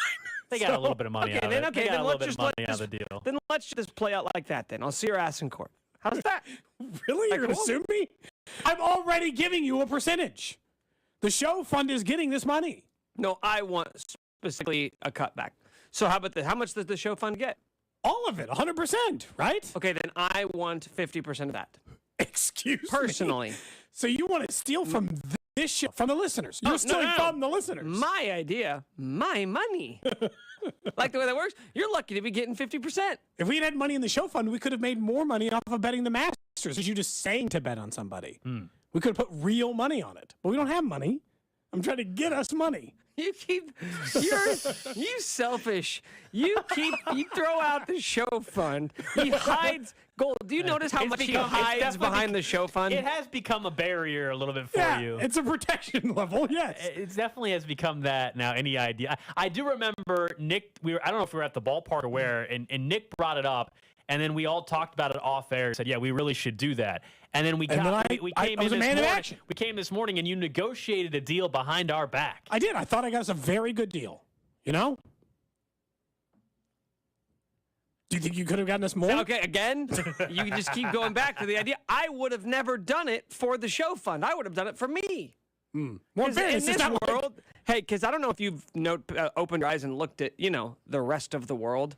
Generally speaking, when someone has an idea, a money-making idea, they don't always go, how can I give some of this money to other people? Well, I'm generous.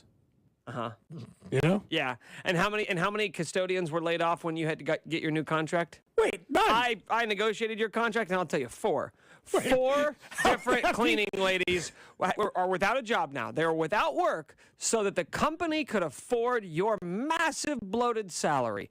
Your Albert Hainsworth, the deal you got. Wait, Albert Hainsworth? That's one of the worst Odyssey. contracts ever. Exactly. There was 0 ROI on that contract, and I feel like the corporate bigwigs downstairs are feeling the same way about you. You don't think they've gotten any benefit out of giving me more money? In a whole year? I see you. All I see you doing is finding more ways to steal money. What do you mean, steal money? Making money. It's a money-making company. You're stealing money from me. That's what you're doing. Oh. We can talk about a price for you to let this go, but it's not 50%. Do you believe in socialism, Cody? Oh, really? That's what we're going to do now? Oh, yes. Let's get down to it even more now. That's what we're going to do?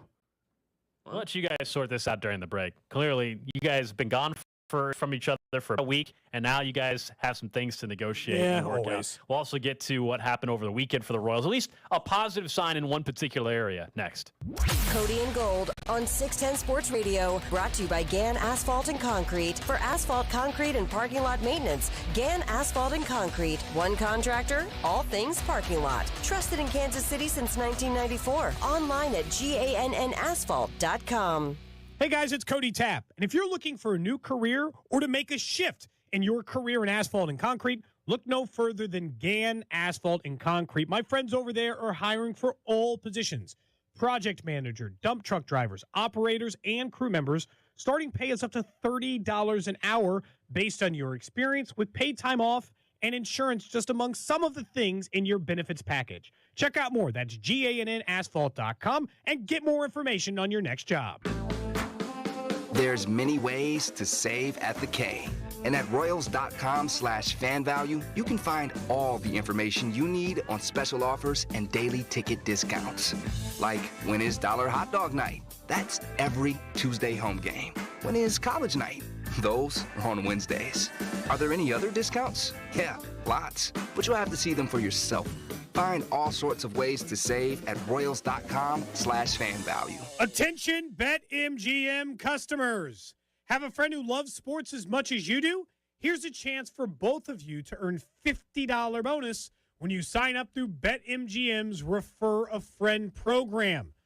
Just sign in to your BetMGM account and click on the Refer a Friend program to send your friend a message inviting them to register a new account in the same state you use BetMGM in. Once your friend signs up and makes a deposit, you'll both receive a $50 bonus. BetMGM and GameSense remind you to play responsibly and offer resources to help you make appropriate choices.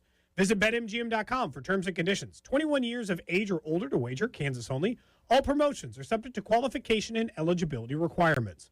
Rewards issued as non-withdrawable bonus bets. Bonus bets expire in 30 days. Please gamble responsibly. Gambling problem? Call 1-800-522-4700. BetMGM is in partnership with Kansas Crossing Casino and Hotel. Hi, I'm Rex with KC Real Estate Buyers, and I buy houses for cash. If you want to sell your home fast and easy without a realtor and save thousands in commissions and closing costs, call me today at 816-330-6000.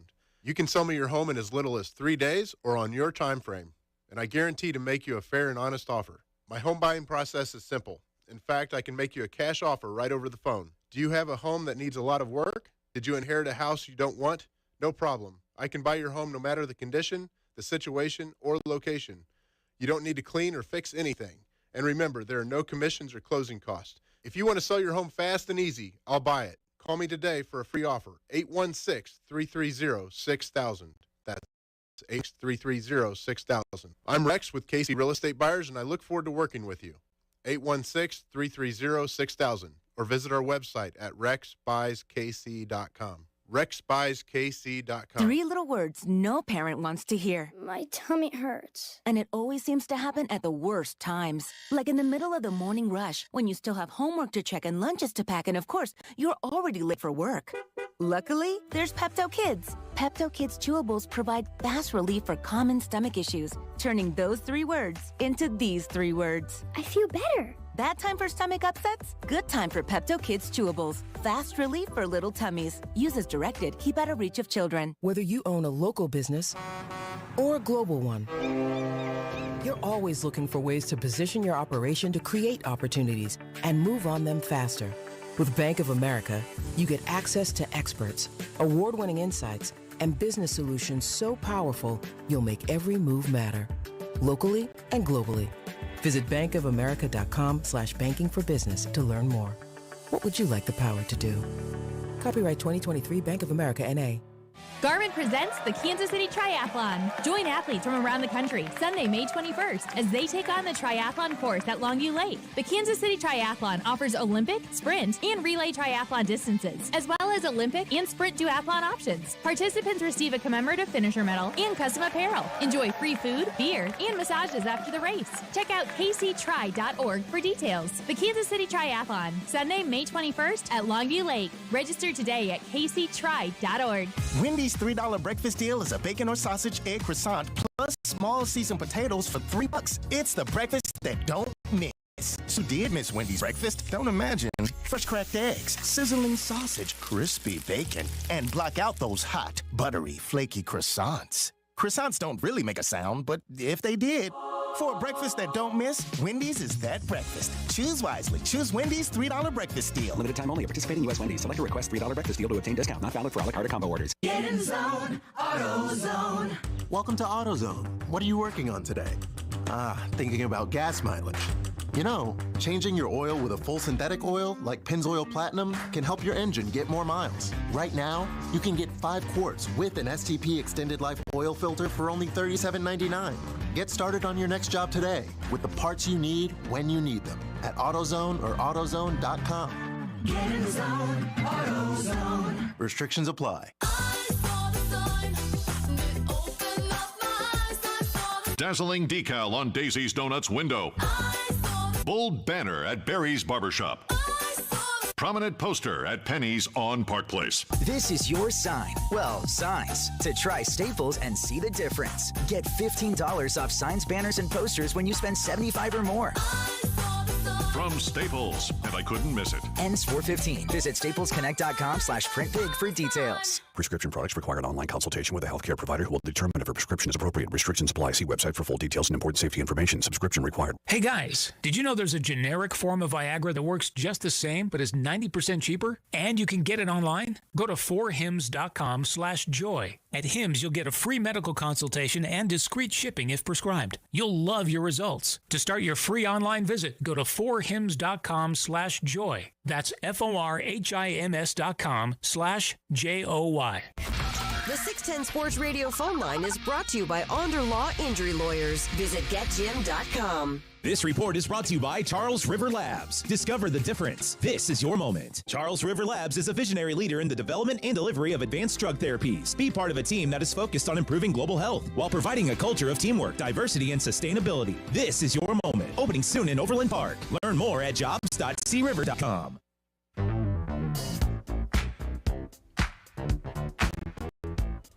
Draft prep is underway in Kansas City. I saw some news story over the weekend that over 200 semis are being utilized to build the draft stage. It's part of the NFL draft experience as well. A chance to see all 3 Chiefs Vince Lombardi trophies, free autographs from NFL players and legends, interactive games, 40-yard dash, Hail Mary toss, vertical jump, all of it. No cheating allowed on the vertical, Cody. Bud Light bar, and a collection Me too, of the following year, 56 Super Bowl rings, all part of the NFL draft experience. And it is going to be awesome right around the Liberty Memorial for the draft experience, I believe. And then, of course, the stage, the massive, biggest draft stage ever is going to be right there at Union Station. Did you know that underneath the draft stage and underneath Union Station, there's the parking garage, right? Or the parking. Yeah. They put in extra supports in the parking garage underneath. That's how heavy the stage is that they brought in. I don't know what the term. Someone listening will tell me what they're called. They brought in these things that like actually, braces. Braces, basically, yeah, underneath the parking garage to support above it to make sure, obviously, that the stage weight doesn't impact. Collapse the garage. That's how heavy the stage is and how massive it's going to be. Well, that sounds cool. Can't wait for the draft. It'll be cool. I'm just curious to see how KC handles it, and this will be one of the biggest biggest events Kansas City's ever. Oh, it'll be the biggest World Cup. From a people standpoint, there's no doubt. And like I know somebody be like, well, you had a World Series, like obviously for Cityans it matters different, but just from a city perspective, that's the biggest. The sheer number of people, no, this will be the biggest event. The World Cup will be the biggest event after that one. But it's we've had the conversation about where Kansas City's heading and why the airport and all that stuff. I got my first view of the airport. Oh yeah, Very by nice. the way, yeah, super nice. Yeah, did you spend some money on some stuff? No, I don't know. I was gonna so spend it nice off the Masters. It was so nice that you couldn't. I stop bought for a a drink or something. I don't remember. Like I bought like a cocktail, I guess. You did get a cocktail. Yeah. Okay. You meant like stuff like I didn't like. I love KC t-shirt. Some barbecue, some restaurants. I had time to eat before, so I ate steak and oysters. There were a lot of really good local places in there, which I like.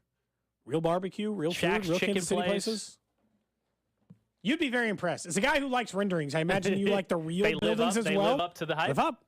It feels like it feels like a real airport. You know what it is? It feels like a real modern airport. I don't have a flight currently scheduled. I don't know the next time I'll be up flying out of KC. I don't have a trip planned. Nick, yet. when you fly out next?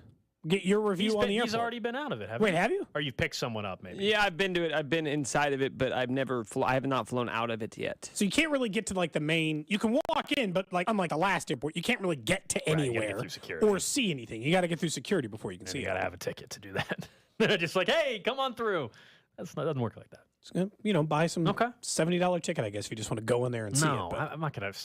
No. Just wait until you fly out. Yeah, I don't know when the next trip land, but I definitely will. I'm sure at some point here fairly soon have a chance to check out the new airport. We'll get to the random question of the day coming up in about 8 minutes or so. But the Royals over the weekend, look, it was progress in terms of, yes, they won a series first and foremost, and really you can make an argument they were right there to get a sweep against the Giants. But in particular, we have said we're looking at this season, in particular, young players, and how are those guys progressing?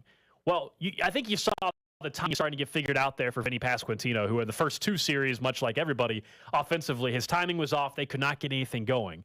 The story of the weekend offensively was Vinny Pasquantino and Salvador Perez. Those were the two best guys offensively, and I think it's a really good sign for Vinny in particular.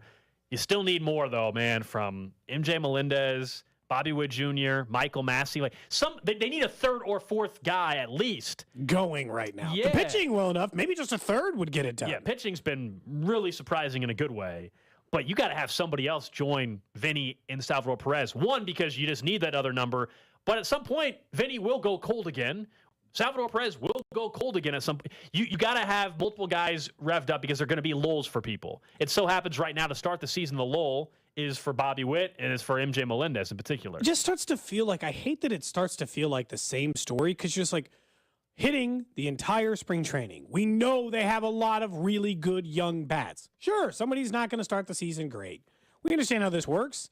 But for the offense to be this cold, because if they just had any semblance of an offense yesterday, they get the sweep. They're just going to come out with a sweep.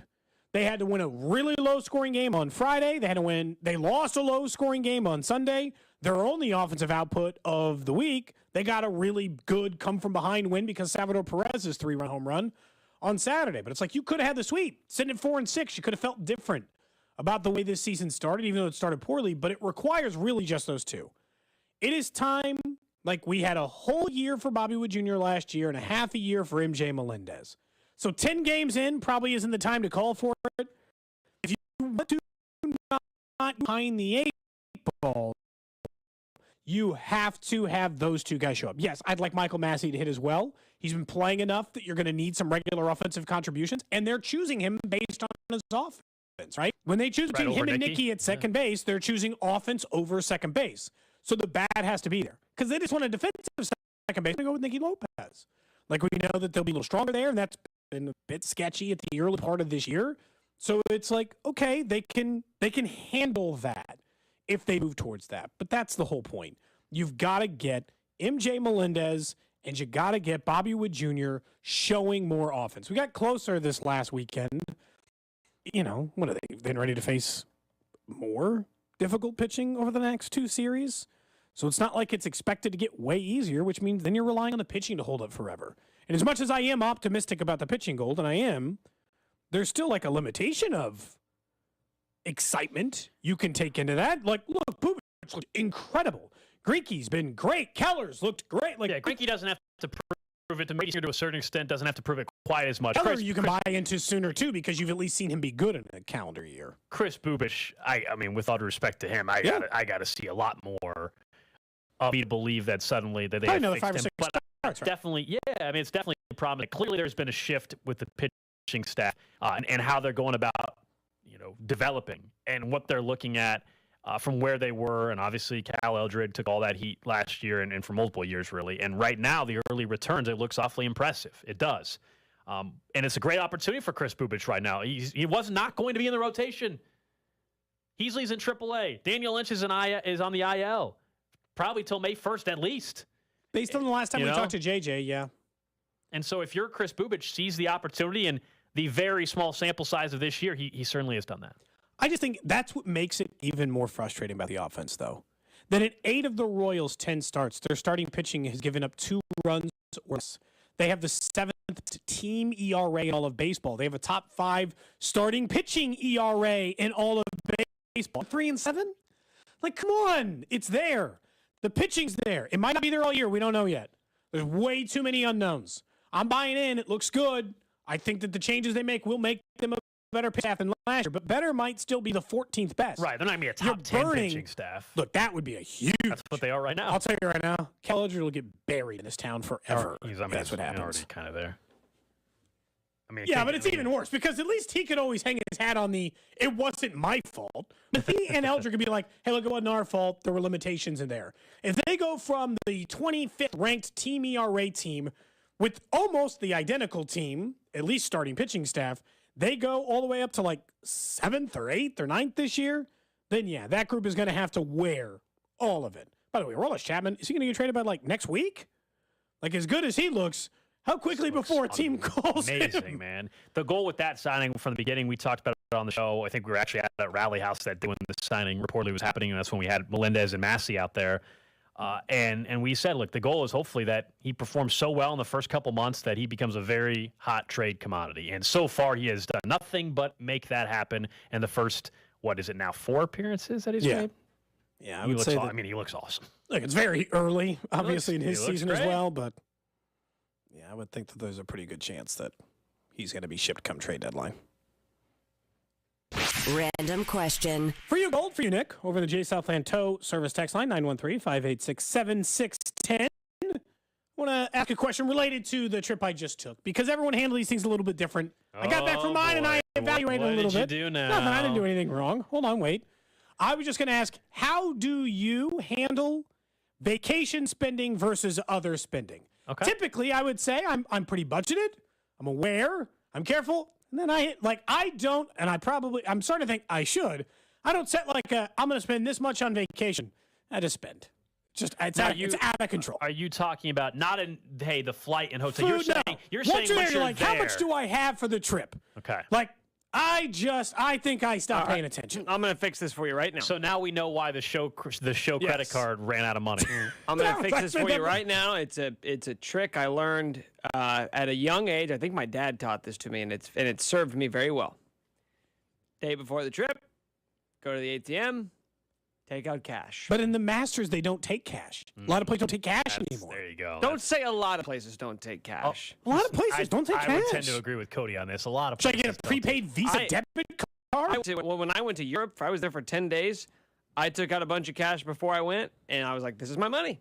This is my money. If I run out. Well, and there were maybe 2 instances where I couldn't pay with car, where I had to pay a car, whatever, $10 here, $10 there.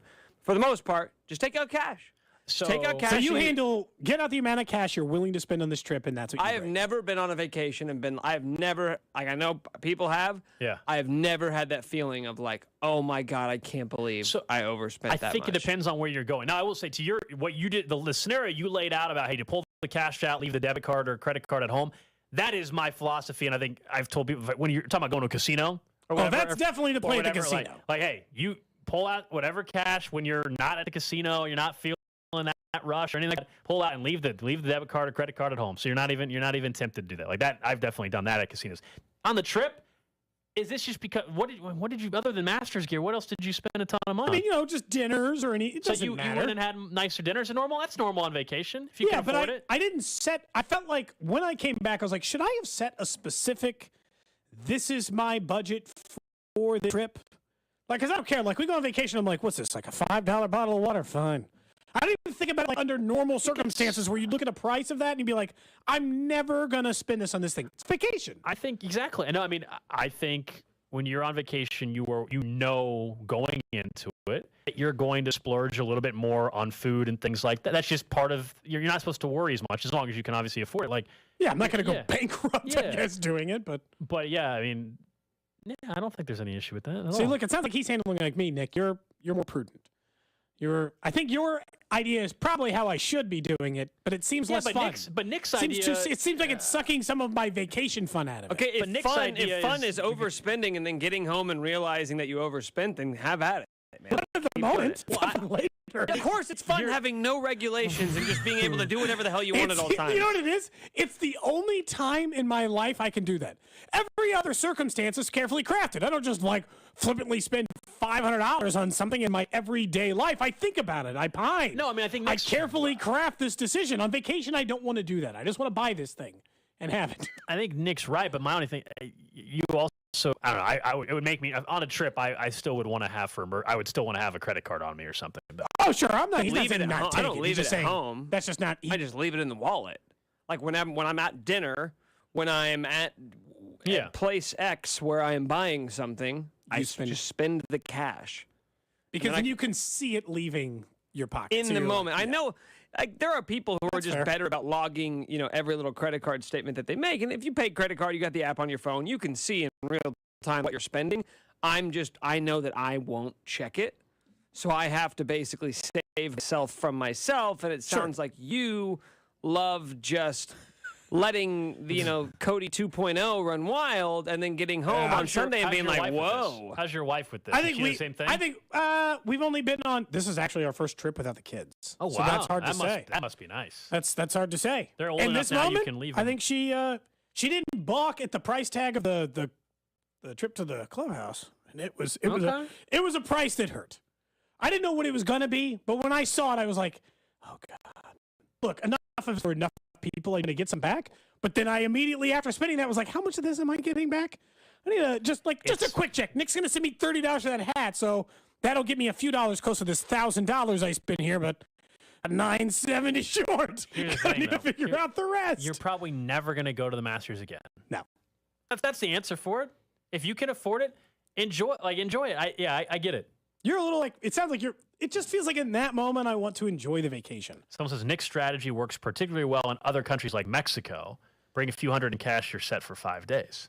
Someone else said they went on vacation last week, came with $800 worth of bourbon that you can't find around here. Oh my God. Yeah, and I mean, I get what you're saying. Nobody wants to be like the tightwad the whole time. It's like, oh, we can't spend this, we can't spend that, but don't get that lunch. It feels. Yeah, but I mean, think Nick wanted to cook on our trip to the Super Bowl. Fun? Like, do you set a number that is higher than you would like to spend? If I did that, I think it'd be okay. Say, Nick, your plan was to spend $500 in cash on stuff like food and all this the entire time in Europe, and you get like $800 out just in case. No, I get this because I want to know. Like, I want to have that moment of like, okay, you spent all the money you said you were going to spend, like, or when you get down to the last 200, the last 100, it's like, okay, like you're overspending. So do I need to rein it back in? Or it sounds like you just go, YOLO, F it. I'm just going to spend and spend and spend, and I'll let future Cody figure out the problem. There's a little bit of that. Yes, that's why I'm asking this question. No, because I've done that, and I've done that like once or twice where like never to the point of like I can't believe how much I'm spending, but where you don't log it as you're going and you're just like that was stupid. Yeah, that part of it where you're like I shouldn't have spent that amount. Yeah, when I'm just like, did I need to get that extra cocktail? Did I need to get that extra whatever? Did I need to get that extra lap dance with the 2 strippers at the same time? Did I need to get the bottle of champagne? Thinking of that, Cody. Message the guy and set up a time. Okay, Nick, you hear that? Let's Cody, just go ahead. The strip club draft trip. weekend. Won't that be? They'll bring in some extra talent. Let's not do a draft week. That seems like the worst possible time to go. Actually, probably the busiest time. Right? Nick's ending his event. He's gonna have glitter on his face in the middle. Are you emceeing any strip club events? Let's get you to MC as many things as you can that week. Let's get you to MC in a strip club the week of the draft. The gig, Binks actually talked about that being his dream. Announcing on stage, Mercedes. Yeah, now to the stage. Cody owes, if you're listening, Cody owes us a trip to a strip club he's never been before. We made a bet with our Guillotine League. Listeners, some of them in the league are invited. We need to track down. Somebody in the league offered up $200 or $500. I think it was $500 on behalf of the league for this strip club visit. That'll get you. How far will that get you? If it's just for you, it can get you a lot. Well, I don't want a lot. It's fine. Well, we are getting you a lap dance for the first time in your life. I don't want It's got to that. happen. I didn't agree to that. I just agreed to go to the strip club. I didn't agree to any of the extracurricular stuff. Whatever Nick was talking about, trying to put you on stage, I'm not doing that. You're not going to die. You're fine. That's not what I'm worried about. What are you worried about? Okay, so you guys have probably learned on this show that I don't I guess I don't embarrass that easy. I don't get uncomfortable super easy under normal circumstances. That is one of the only place on earth where I get. But you've never been. But you've never been. You tell me all the time, Gold. How can you say you don't like sushi? You've never had it. Okay, Cody, how can you say you don't like the strip club? You've never been. I saw strippers one time in an at-home setting for a bachelor party, and it sucked. I hate it. That's a different setting. That's a different vibe. Too close. Different vibe. Bringing in strippers, not the same thing as going to a strip club and having that entire If you're telling me they're a experience. different vibe, then I'll listen to your argument that says maybe I don't know. But I'm pretty sure I'm not going to like it. I'm pretty sure. But you agreed to give it a go. Yeah. Okay. Yeah. I don't remember what the If you're agreement was listening, for, I don't know if people have texted, but if you're listening and you happen to own or manage a adult entertainment establishment in Kansas or Missouri, please hit us up on the text line. I will be in contact with you to make this happen at some point in the next month and a half, 2 months. And we'll be contacting those of you in the Guillotine League. You'll be invited as well. Yes, that's correct. We'll just invite a bunch of listeners out, unofficially, because I don't think we can officially do an event there. Like under the branding of the show, you mean? Yeah. We'll sell our Dongtown underwear. Do you think that you could convince one of the strippers to wear it for one dance? On stage. Oh, my goodness. On stage for one dance? Oh, yeah. Oh, man. That would be something. A moment to remember. That's the random question of the day. You can keep the text coming, 913-586-7610. It feels like it's 50-50. It's half that operate like us, Gold, and half that operate like Nick. Wise. Smart. You and I are like, vacation, fun time. Just don't take vacations enough. So I get carried away. Okay. I'm just reading a couple of the texts there. Interesting.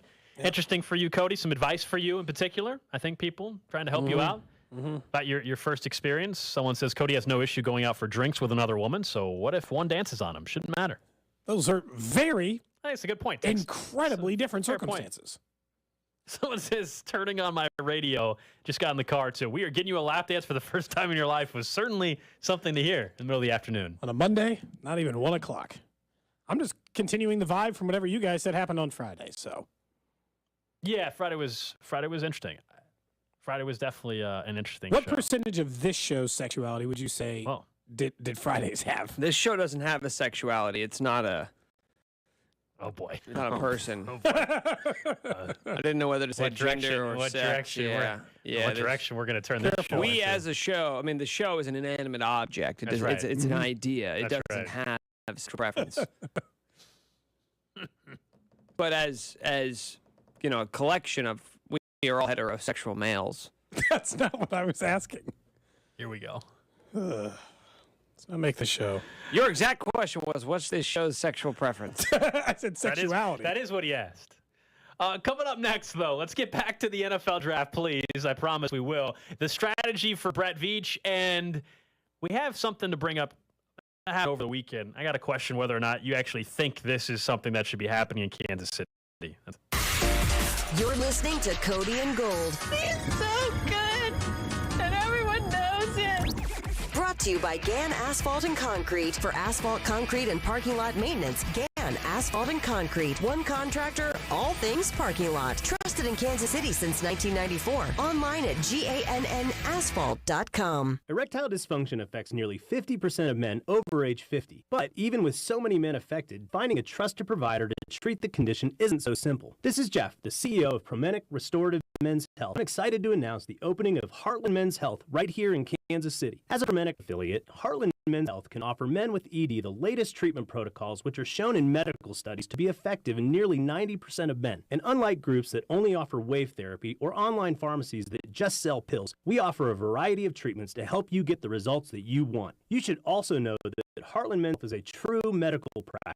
Our providers have access to a complete range of treatment options and even treatment combinations to get you back on track. You may even find that you're performing like you haven't in years. So call Heartland Men's today. Your initial visit is only $99 and includes a medical consult, blood work, and if medically advised, a test dose. And if that test dose doesn't work in the office, your visit is free. Call 844-447-6600 or go to heartlandmenshealth.com. Hello, I'm Howard Mackler, founder of Innovation Refunds. You've heard me talking about the payroll tax refund for months. I'm so proud that we've helped over 15,000 businesses claim over $5 billion in cash incentives.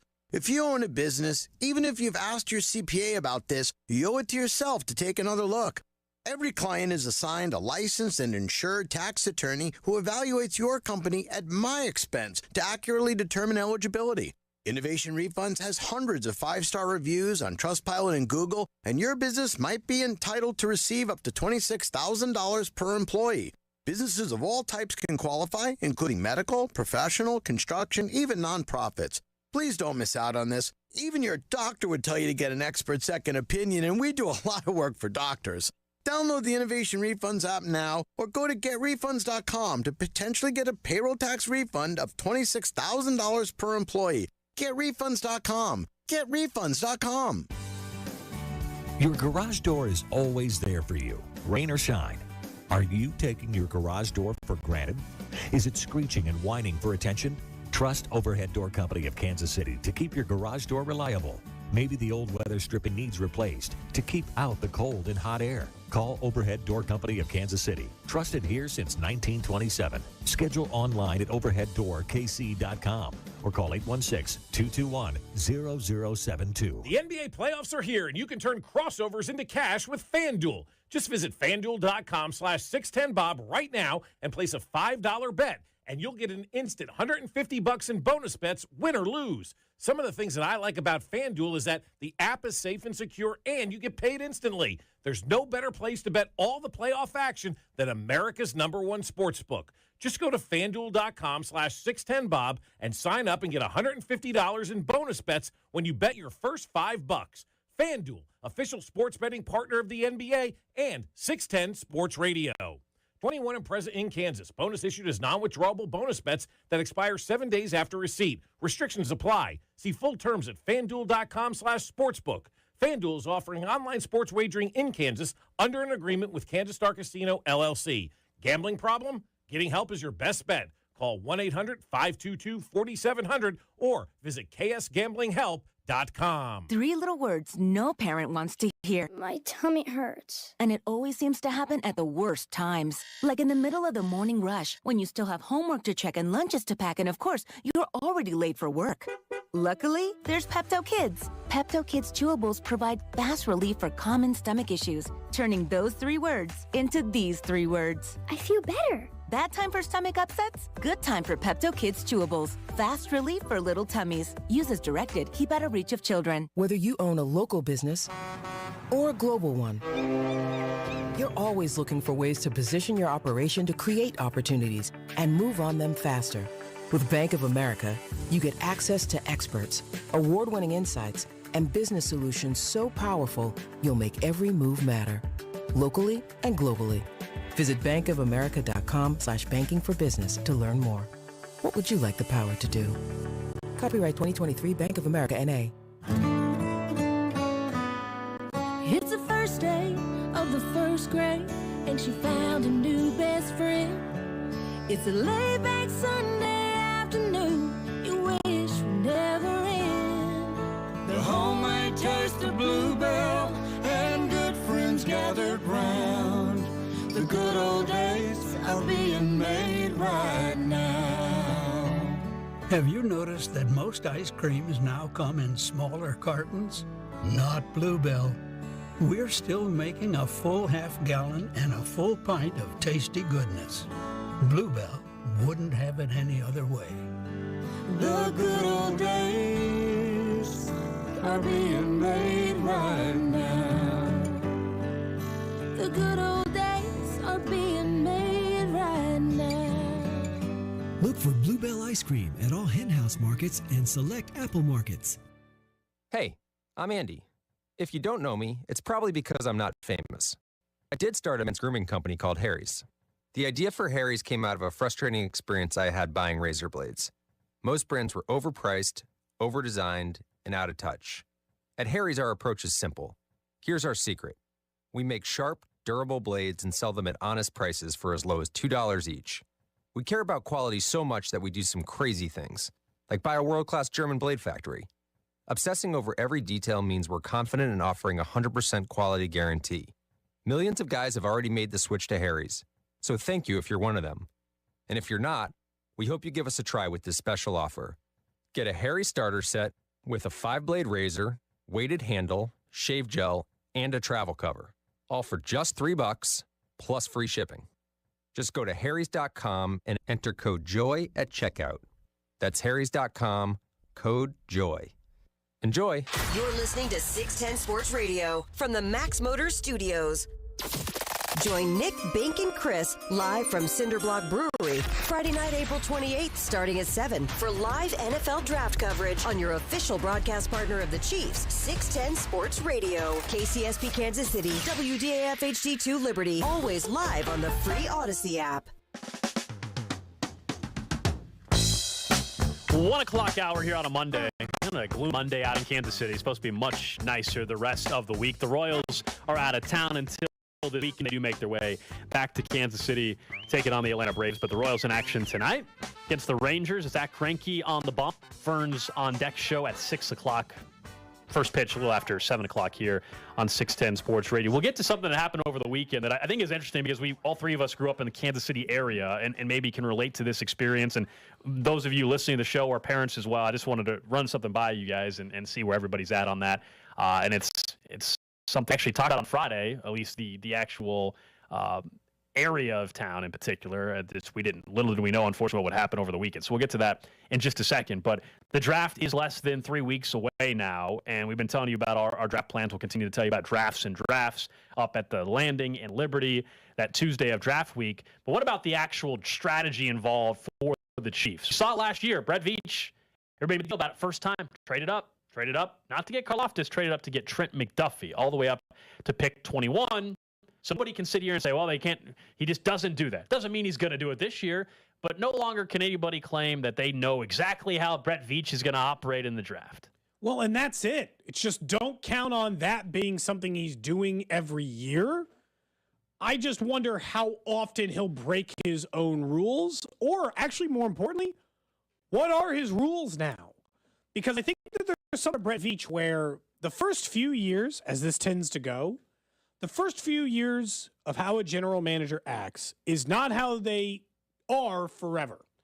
They eventually settle into a philosophy they believe in, a strategy they believe in, and they kind of stick inside those constraints and color outside the lines here or there. The first 4 years of Brett Veach would tell you conservative. Stay where he is or trade down. Those are the options, and a lot of stay where you are. And a lot no movement in the draft. Stay in your spot, pick the players you're comfortable in, and go there. Don't draft corners. Don't draft, draft defensive ends.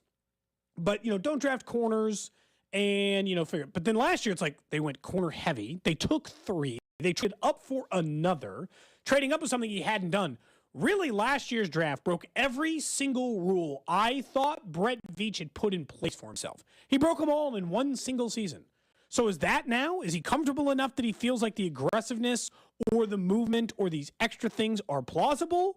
Or is that just a one-off? And I think what I would tell you is don't count on him just being the trade-up guy now out of nowhere. No, I think he just adapts. You know, we mention on the coaching end all the time, what's made Andy so great and a future Hall of Famer is that he adapts as the different era of the leagues we've gone through the different eras of the leagues, I should say, as personnel changes. He can go find guys that fit his scheme. More importantly, he will make his scheme work for you, right? That's what we applaud Andy for so much. I think there's a chance on the GM side of things that occurs as well. Go back to the Breland Speaks pick and look at how well this front office now has started to draft. Look, they're not going to hit at the current rate all the time. I mean, that's ridiculous. That's why we mention it so often. It's not normal to have 21 of 22 or 20 of 21 consistently making an impact the way that Brett Veach and this front office has made these draft picks work for them.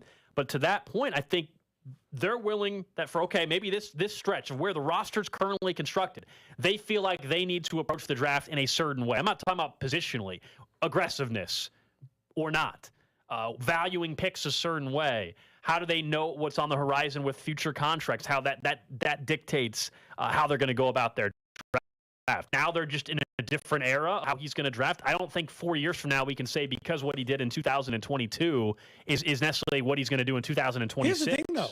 I think he is a relatively conservative general manager. I think his strategy aligns with that. He's never overly aggressive in the free agency market. He sets limits we were just talking about the vacation spending. He sets a limit of what he will spend on a player, and he does not go above that limit. He does not get overly aggressive in the draft to make these. He's never, he has shown, I think, a more conservative nature of general managing than I've seen out of some others. And look, maybe you can do that because you have Patrick Mahomes. Maybe there's never been a reason to be hyper aggressive, similar to that of what the Patriots did for all their years. Hell, they were the most likely team to trade down for decades. There's problems and wouldn't spend over money, and then they would take those sneaky shots. I feel like Brett Veach, that's what I think he's going to be over the next 5 years. I think his general manager style is going to be conservative. Wow, watch me go. I took a chance, and now you're going to see it. Because it feels like it's just every couple of years for him that he takes those big swings and sneaks them in there, which again, with Mahomes, I think is a perfectly fine strategy, but I feel like we're starting to get a sense. I want to kind of ignore those first couple of years of what he did as a general manager because I don't think that that's ever what they turn into. But I still feel like if you put it all together, that's kind of where he's starting to lean. Yeah, but I mean, so aggressive or versus proactive. I think even the conversation we were having earlier about the wide receiver room right now. I mean, that trade for Kadarius Toney, it ended up having more of an impact in the past season than we thought. Yeah, when they traded for him, we thought it was a long-term play. And I think we're seeing, okay, that player was available in the middle of last season. At that time, most of that trade was about the future, not they needed him for that year. At least we looked at it that way, and I think the Chiefs kind of signaled that. And now looking at, to this point, the way the offseason has gone and looking at the wide receiver room and the available options and the way the wide receiver market went, I mean, that was, I won't use the word aggressive, but it was certainly, a proactive, forward-thinking type of move. I think that's where what he has done more often than not. So we can say it's not aggressive, but you could argue making a trade in season and by nature is somewhat aggressive. This might be the thing he borrowed from Dorsey. Dorsey was always a year or two ahead guy. Because as much as they're let's say they took a center in the 4th round this year. You'd be like, what? Why? You're like, well, they only got a year left to Creed. I don't think a center doesn't tend to be the position you're proactive with. But we've said before, don't be surprised if in the first 3 rounds they take a guard. And you're like, but why would they take a guard? Tooney's expensive. He's got 2 years left on his deal. And they don't know whether or not they're going to sign Trey Smith and Creed Humphrey and this. They need options. They need positional options. That's what we saw. Now, McColl, I think, point was also to replace Tyreek Hill that year. But I think they still viewed him as we're trying to figure. And Sky Moore. Look, I mean, the guy barely played. Sky Moore barely played. They took a guy in the 2nd round who they didn't have some big grandiose plans to get on the field for every single snap. Look, maybe they thought he played more than this, but he was their solution to the what if Juju Smith-Schuster doesn't come back the following year? What are we going to do there? I don't think, I tend to put that, and I guess maybe we don't, I tend to put that kind of thinking as the more conservative approach, because the aggressive ones are like, I'm going to solve my problem now. I have a problem now, and I'm going to solve it now. But I think that tends to be to me, the panicked franchises. Yeah, the ones that have to be. That's what the Ravens just did. Oh, God. With Odell Beckham? The Ravens just gave Odell Beckham Jr. $18 million, 15 of which are guaranteed. That's a desperate move. The Chiefs, we talked about this last offseason. Now, it was working until the injury occurred, but the Bills, they were more desperate. They didn't have a ring in their back pocket. They went all in with Von Miller, and he was playing great until the injury. But like that's a different mindset. Doesn't mean the Chiefs can't make impactful signings. They're even less in that mode now. But they're positioned so well. They're pretty even keel. They're not overreacting to what everybody else is doing, and it paid off in a big way last year. And I think we're seeing it play out this way a little bit this offseason as well. It's a good strategy. I don't have a problem with it. It's hard to know because look, if Brett Veach is the general manager for 20 years, we're going to see every version of something. We're going to see years where he just trades down 1 million times, years he trades up to 1 million times, years where he is aggressive in trades or goes and gets the DeAndre Hopkins or Odell Beckhams or whatever big, it doesn't matter. 5 years from now, he goes and gets Justin Jefferson. We'll see every version of it. But it is, what are you consistently, right? That's what we're trying to figure out. What are you consistently as a general manager? And I would say he's careful. I don't feel like he takes a lot of big swings. He tends to play in the gray so that it can just be like, I can make a move here or adjust there or be, he's not putting too many eggs in one basket, right? He is being cautious with that, which means a lot of times, every time we bring up the DeAndre Hopkins of the world, we should probably sit and think, is this a thing Brett Veach would do? But the answer is maybe in the right year, because that's what it took for him to trade up in the draft with Trent McDuffie. They just took the right year. Yeah, we had the mock draft earlier. The mock draft sounder had the Chiefs trading up for a right tackle. Now, you and I aren't huge fans of necessarily trading up for one, but I'm fine with them going tackle. I'm totally fine with them going tackle to find a future right tackle of I think a team that would have stability now across the offensive line if they do that. I'm just not sold on Lucas Niang actually being the long-term option there. We'll get back to some Royals baseball here in just a little bit, but we've talked about Worlds of Fun on the show a couple times here recently because it's the 50th anniversary. We're planning on doing kind of a Cody and Gold Day out there at some point. We know the Zambezi Zinger, I think it's closer to Memorial Day weekend is when they plan on having that open up. But opening weekend was on Saturday. And on Friday's show, we mentioned that. And the random question of the day actually was just the last time you've been to or ridden on a roller coaster and everything. I don't know what the answer is for you. Like roller coaster or just a theme park ride or? Roller coaster. I don't know. Sometime in the last 5 or 7 years. Yeah, and that was I think it was like 8 or 10 years was my answer. But then the kind of the story around that, and it's interesting because we all grew up in Kansas City, and I was talking to you off air about this, and you're like, yeah, I kind of maybe to a certain extent used to do this. Absolutely I did. Which was being dropped off at Worlds of Fun. I walked. It was connected to our childhood neighborhood. The big story of the weekend, unfortunately, was on opening day. I guess that there were multiple fights at Worlds of Fun. It was involving juveniles. So police were called. Like 150 kids? The actual statement came out from Clay County. Is this an episode of The Warriors? So this was a movie. This came out over the weekend, but now I think it's Matt Fleener over at KMBC just put out a statement from Clay County Sheriff's Office because they confirmed multiple fights Saturday night at Worlds of Fun. This was opening night. Group of 100 to 150 unsupervised juveniles were involved. The exact release says multiple fights continue to break out among the juveniles as officials tried to move them out. Sheriff, deputies, and KCPD officers arrived to assist. Some juveniles said another juvenile had displayed a gun, but law enforcement was never able to verify that claim. Sheriff's office confirmed a teenage girl refused to leave and punched a deputy in the face. That's bold. She was arrested and turned. Oh, really? And she was arrested and turned over to her parents. Deputy did have some injuries. Once the group got out in the parking lot, multiple fights broke out. Deputies and PD broke up the fights.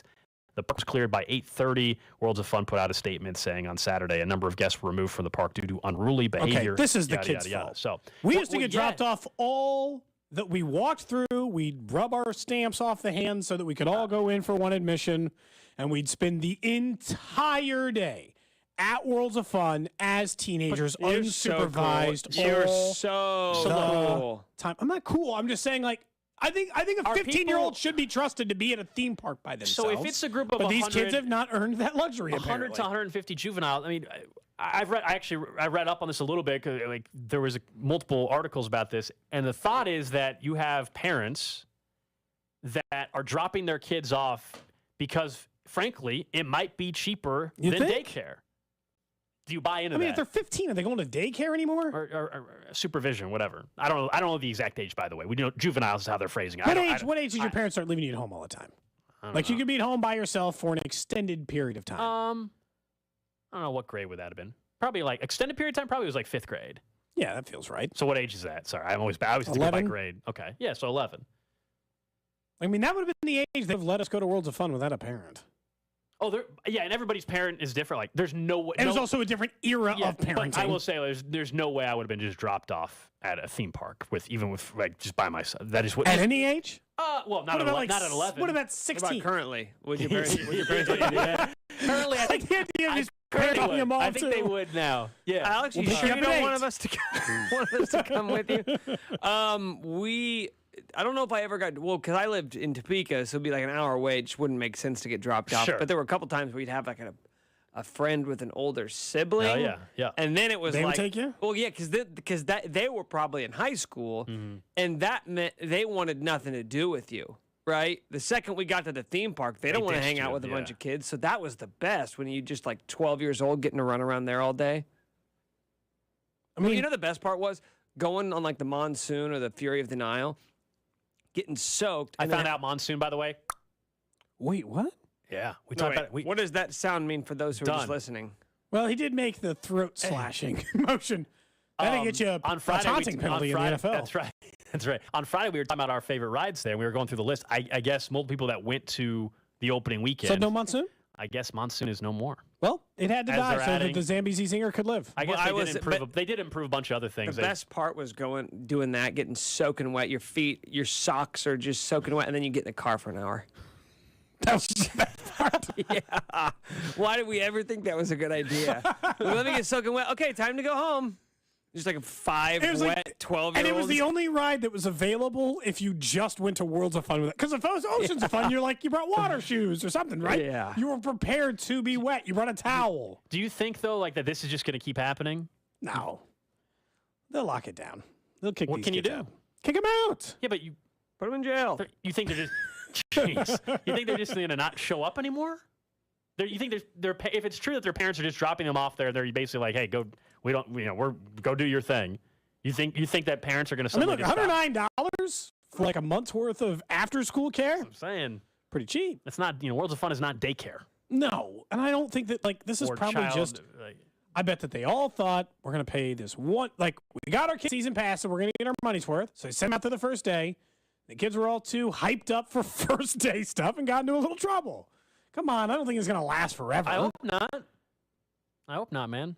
Should we all get season passes? You guys want to go to Worlds of Fun a bunch this year as a group? Just like all the time. I'm waiting for Cody and Gold Day at Worlds of Fun. No. In June. I think in June is when we're hoping to do something. I don't want to get to a point where it's like Tuesday at 2 o'clock and we all want to go home and like, we got to go. We might as well just go because we haven't went yet this month. What was the story? Not at Worlds. I don't think it was Worlds of Fun, right? It was a theme park somewhere in the U.S. That guy like manipulated the system to get. He just kept eating there every single day because he thought Disney. You guys Like remember Disney that? World. You guys remember? Yeah. And he spent X amount of money, but it was way cheaper. He ended up going there for every meal. Why is the grown man who went to Disney World every single day to eat lunch? Why is he a loser, Cody? Why? That's what you want to know? Uh-huh. Someone says they should just raise the age where you have to be 18 or older if you're going to be unsupervised at Worlds of Fun. That would possibly solve some of this issue that was happening, at least for Saturday. I bet they've run the numbers on that. But they lose too many people who can't go. I'll say this. I think my immediate reaction to like, are they going to lose people if they don't allow supervision or they do allow supervision under 18? Don't you think there's going to be some people that saw what happened Saturday and won't want to go for that? I mean, one time. There's going to be some people that are turned off by Theme that. parks are like sporting events. Most of the people who go once. They go one time for the whole year. They take their family the one time. They're not going to let this thing deter them from the one. It wasn't just a fight, though. It was a brawl. Yeah, imagine if it was your first time going to Worlds of Fun in 10 years on Saturday, and that was your experience. That's a problem. You got to make sure, that's a problem if you're Worlds of Fun. You got to make sure that doesn't happen again. I think they'll take care of it. But in the case that you guys would promise not to fight for if we get to go for the first day of the Zambezi Zinger, Nick, do you promise on this show to not get in a fight? I promise not to get in a fight with anybody not a part of the show. Oh, okay. That's fine. It's like I won't hurt a civilian. Just me or Alex? Yeah, probably you, though. Let's be honest. Why me? I don't know. You and I have been beefing today. Yeah, you guys all right? You guys gonna be good? I think Cody missed. He was gone. He was gone for a week. He's trying to make up for lost time. Stole the Dongtown idea. Oh, you're still sour about that, huh? That was just like a couple minutes ago when I found out. Go to raygunsite.com. Still sour about it. available. I just found out an hour ago, Yeah. You don't let things go quickly then, I guess, huh? No. How long will it take you to get over this? This slight injustice.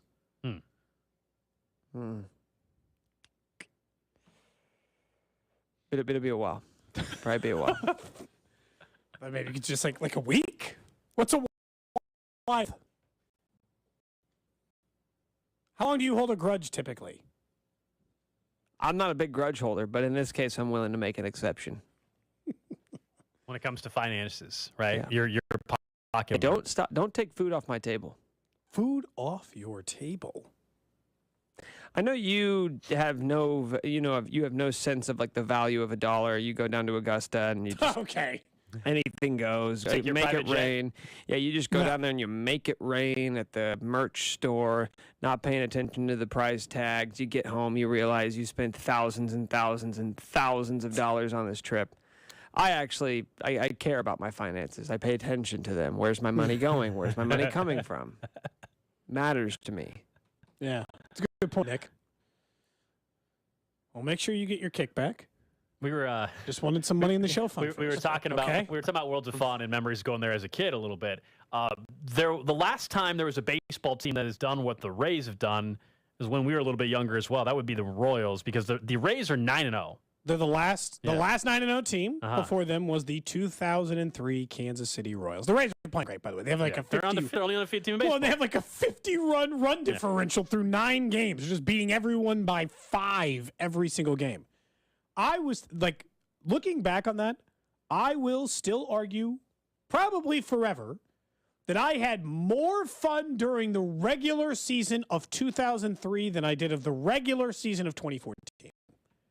It was one of my most enjoyable baseball seasons ever because it was so unlikely. It had no business succeeding. It was Aaron Giles making circus catches in center. It was Lima time. It was Angel Baroa. It had no bit. The grouping shouldn't have been successful. They started 9-0. They were in the playoff hunt a huge chunk of the year. I understand they missed the postseason. They finished above 500, but barely. But that team should not have won at that rate. It was more fun for me in 2003 than it was the 2014 season. Because in 2014, the regular season, I mean, they were a wild card game, but we weren't expecting like World Series and all that stuff at that time. Where it's like, cool, they made the playoffs. Maybe next year they can go even further. That's what you were thinking going into the postseason. And the team was fun because they were the best team in baseball the entire year. They won 95 games in 2015. For me, and they had just been in the World Series. Like that one was just like a dream ride. 03 was the dozen donuts and going to Krispy Kreme. Like those were the memories that we remember from 2003 as well. You were going after the game. People would be lined up at Krispy Kreme, man. And it was the first time I remember like Kaufman being busy. It's like I was born in '84, so I didn't remember like the World Series years. The early '90s when they were still good and George Brett was still good. There was the strike years and that stalled baseball out, and they were never good. So from like 9 on, they were never good. Your birth on, they were never good. 2003 was your first taste of like, is this what it would be like if the Royals were decent? I think so. 14 was. I will disagree on that. 14 was better. However, where I'll agree with you is to regular season. I want to make that clear because once the postseason comes in, it's different. But what is that? But basically, the 2003 season. To your point about the age, like I was 12 years old then. So that was like probably one of the first seasons I really like felt like I remembered it more. You thought Ken Harvey was going to be a 10-year big leaguer. Carlos Beltran was a star. They had all those young like Angel Baroa and Fables were on the team together. Like actually felt like this team might be decent. Hell, that might have been Sweeney's best year or one of his best years. Like it was a weird, nonsensical year because of that entire team. Really, only a couple of those players ended up being like good big leaguers, right? Like, Randa had a nice career. Ibanez had a nice career. Beltran would have probably been a Hall of Famer if it wasn't for this Astros stuff. Sweeney's a Royals Hall of Famer. We understand that, but he had a fine career. Like it wasn't supposed to be what it was. I think that's what I liked the most about it. And then you have like big moments that are you ever gonna get Lima time? Like, that's just one of those, like, weird, you kind of had to live through it moments. I also won't forget the vendor that ended up going to work for the lemonade Yankees. guy? I think the lemonade. That guy? Woo! Yeah. That guy? Yeah, that guy. God, I can't believe that you could say that and half of our listening audience was Everybody like, knows. Yeah, Everybody lemonade knows. guy. Everybody knows that guy. I like I don't know that where he he's got from. up like anyone else, Nick. Could you imagine being so good at selling lemonade that a different major league team was like, look, man, we got to get you here. What's it going to take? They did. Very popular. Did a couple games for the Yankees. I don't know what he did. He did a couple games for the Yankees. He's like on loan. What do you think that guy's up to? I mean, there's probably some store that Somebody has his track that guy down for this show. We want to have him on the show. The lemonade guy. Really? 20 years later? 20 years later. Let's relive some of these moments. Here we go. There was an whatever happened to lemonade guy. This was 2015. His name is Chewy Gomez. Years ago. He had saved up enough money to start his own concession business, was unable to land the contract as the main concession. Anyway, there's a whole story, but if you want to look up the guy, Chewy Gomez. What do you think he's up to now, though? That would get a whole new update 20 years later. The lemonade guy. Is this him on Instagram? Lemonade guy hasn't had an explosive upward. Why not, Nick? You trajectory don't in think life. people can? There's a guy named Chewy Gomez that does afternoons on a radio station. I don't think that's him. That's kind of my point. Probably not. What? Oh, you don't think he could grow? I think he could grow. Okay, you think because he was a vendor, Nick, that he can't grow? Doesn't like the blue collar worker. That's fine. No, I'm guessing he's lemonade game or something adjacent to being in the lemonade game. I doubt he's Maybe he's not, okay. He said he was going to start. It was on, the article in 2015 mentioned he was going to in Silicon be his own Valley concession as a consultant, concessionaire. But Chewy was his name. Chewy Gomez. I don't know why you wouldn't just believe in him. I And let do believe in live him. I'm his just dreams. saying. I'm guessing he's still in the lemonade game. American dream's dead to you, That's huh? all I'm saying. That's all I'm saying. Is he American? I believe I found his official Twitter account. Lemonade Woo? Well, what do you know? Bet you feel stupid, huh? He's running his own business by now about lemonade. All right. When's his last tweet, though? 2014. Amazing season, Royals. Thank you. Damn. Yeah, good run here. His email address was at sbcglobal.net. I don't think so. Dude, if you know anything about people who have old, I've emailed baseball writers in the last month that still have AOL addresses. The way that this guy changes his email address, sbcglobal.net. Don't you think? Maybe. Someone find him for this show. I want to have Chewy Gomez on this show. New goal. Why? Work on a partnership. What are you going to talk to him about? No. What are you going to talk to Chewy Gomez, a.k.a. the guy who sold lemonade at Royals games a decade ago? 2 days ago, and we're going to talk about the 2003 Kansas City Royals. Also, he ran concessions out at the T-Bones game. That's what he was in charge of that. Or He was in charge of all of it? Back when they were the T-Bones. Maybe we could co-brand some lemonade together. Oh, jeez. Nick. Oh, you just shake your head I at had me. the same reaction. Done. I'm just Would you done stop with this. shaking your head at me? Coming up next, man. We're getting to I what's just wanna trending. be an entrepreneur. We're cutting you off, man. We're going to talk about what you did at the Masters, and maybe it was your fault that there was some bad weather and trees falling next.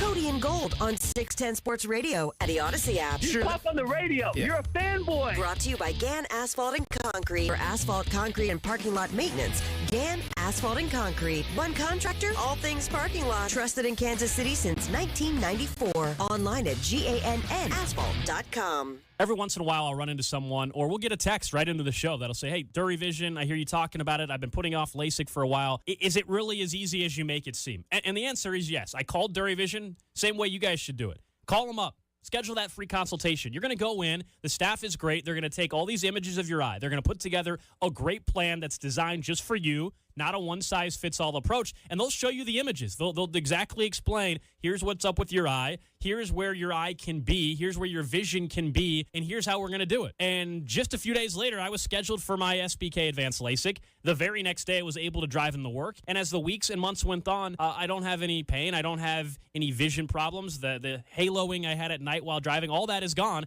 Now I just wake up, and I see every single day, and it's better than I've ever seen before in my entire life. Dury Vision is the best in Kansas City. 913-491-3330. That's the phone number to call for your consultation. 913-491-3330. Or go online to duryvision.com. Enjoy Medium Mondays at Old Shawnee Pizza. Watch the games and get any single-topping medium pizza for only $10.99. Call or go to ShawneePizza.com today. Any single-topping medium pizza for only $10.99. Only at Old Shawnee Pizza. 2 locations, Shawnee and Lenexa. Attention BetMGM customers. Have a friend who loves sports as much as you do? Here's a chance for both of you to earn $50 bonus when you sign up through BetMGM's Refer a Friend program. Just sign in to your BetMGM account and click on the Refer a Friend program to send your friend a message inviting them to register a new account in the same state you use BetMGM in. Once your friend signs up and makes a deposit, you'll both receive a $50 bonus. BetMGM and GameSense remind you to play responsibly and offer resources to help you make appropriate choices. Visit BetMGM.com for terms and conditions. 21 years of age or older to wager, Kansas only. All promotions are subject to qualification and eligibility requirements. Rewards issued as non-withdrawable bonus bets. Bonus bets expire in 30 days. Please gamble responsibly. Gambling problem? Call 1-800-522-4700. BetMGM is in partnership with Kansas Crossing Casino and Hotel. Hey, it's Carrington Harrison from The Drive here. Do you remember how cold it got this winter? Well, it was a chilly one. And if you notice the cold air pouring through those old leaky windows, well, guess what? When it gets hot this summer, the exact opposite is going to happen. All that cool air is going to escape through those leaky windows, and that hot air is going to come in. So I'm telling you right now to replace those old windows and keep your house cool this summer with the official window of the Kansas City Chiefs over at Window World. Their windows are one of 2 windows with the Good Housekeeping seal of approval, a lifetime warranty that covers all parts, glass breakage, and labor. And right now, Window World is offering 18 months same as cash financing with approved credit. So pick up the phone right now and call this number for a free home estimate, 816-799-0820. And they can show you how they are simply the best for less. Remember this phone number, 816-799-0820, or check out the website, windowworld.com. Whether you own a local business or a global one, you know that these days, generating growth is a challenge. By teaming with Bank of America, you'll not just stay ahead of the curve, you'll move it. With access to experts, award-winning insights, and business solutions so powerful, you'll make every move matter, locally and globally. Visit bankofamerica.com for business to learn more. What would you like the power to do? Copyright 2023 Bank of America, N.A. Wendy's $3 breakfast deal is a bacon or sausage egg croissant plus small seasoned potatoes for $3. It's the breakfast that don't miss. So if you did miss Wendy's breakfast, don't imagine fresh cracked eggs, sizzling sausage, crispy bacon, and block out those hot, buttery, flaky croissants. Croissants don't really make a sound, but if they did, for a breakfast that don't miss, Wendy's is that breakfast. Choose wisely. Choose Wendy's $3 breakfast deal. Limited time only. Participating U.S. Wendy's. Select a request $3 breakfast deal to obtain discount. Not valid for a la carte or combo orders. This is Larry Ryan at Ryan Lawn and Tree. Those local Ryan pros and the Clean Red trucks are employee owners, recruited from the best college horticultural programs in the country. They want to make your lawn the best looking lawn on the block. Schedule your free estimate at ryanlawn.com. Whether you own a local business or a global one, you're always looking for ways to position your operation to create opportunities and move on them faster. With Bank of America, you get access to experts, award-winning insights, and business solutions so powerful, you'll make every move matter, locally and globally. Visit bankofamerica.com/banking for business to learn more. What would you like the power to do? Copyright 2023 Bank of America, N.A. For the ones finding new ways to ensure the job always gets done. For the ones wearing many hats. For the ones who are hands-on, even from far away. And the ones keeping business moving forward. We are Grainger, offering professional-grade industrial supplies, plus real-time product availability and access to experts ready to answer your toughest questions. Call, click Grainger.com, or just stop by. Grainger, for the ones who get it done. So we were in Times Square taking selfies with all the lights. I bought a shot glass. I bought a snow globe at this little shop. You know, I collect those. Then we grabbed a slice It's a super secret spot. It smelled a bit funky outside. I heard they don't have alleys. They don't have alleys, but they certainly have people. Lots of people. When everyone's vacation sounds the same. It's time for something different. Go on a real vacation. Go RVing. Learn more at GoRVing.com. Only 1 week left to file your taxes. But don't worry, Jackson Hewitt is racking up the assists. We guarantee your biggest tax refund and guarantee the accuracy of your return for life. Fast Break Jackson Hewitt. Our tax pros will get you filed or get you an extension before the deadline. Beat the clock and the crowds. Come in and file today. When every dollar matters, it matters who does your taxes. The 610 Sports Radio phone line is brought to you by Audrey Lawyers. Visit GetYim.com. This report is brought to you by KC Customs. We put the customs in KC. KC-Customs.com. This is an urgent message for all truck and Jeep owners. Is your rig ready for spring? Jeep ready to hit the trails? Truck ready to tow camper? If not, you got to see the pros at KC Customs. KC's most trusted truck and Jeep outfitters. What's trending? All right, let's check in on Hot Topics trending.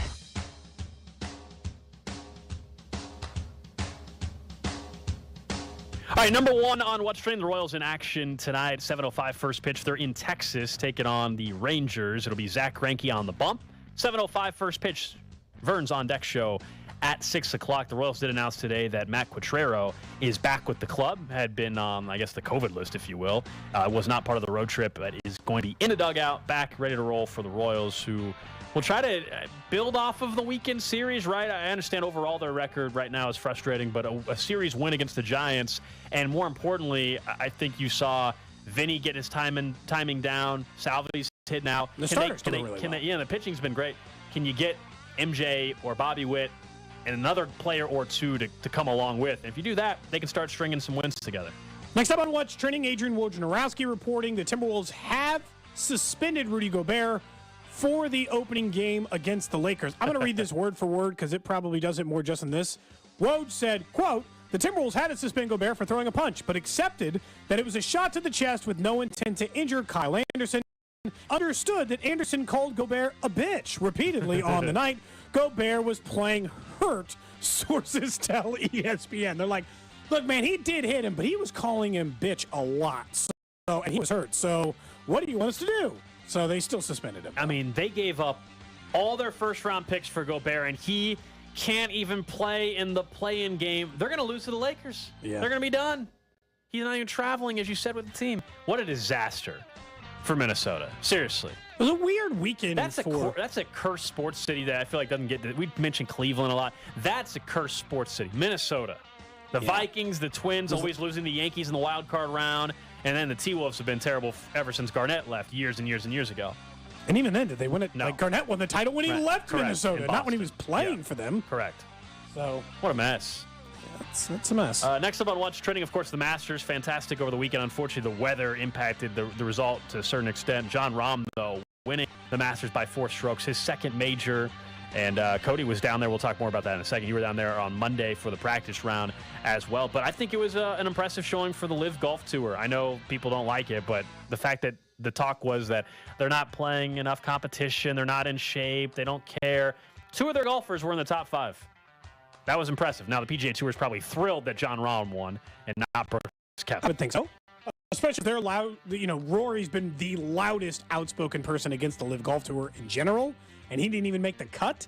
So yeah, they needed probably somebody else to do it. Rahm's been outspoken versus some of the guys who are like, I'm not saying I'd never go to LIV Golf versus the ones who are so adamantly against it.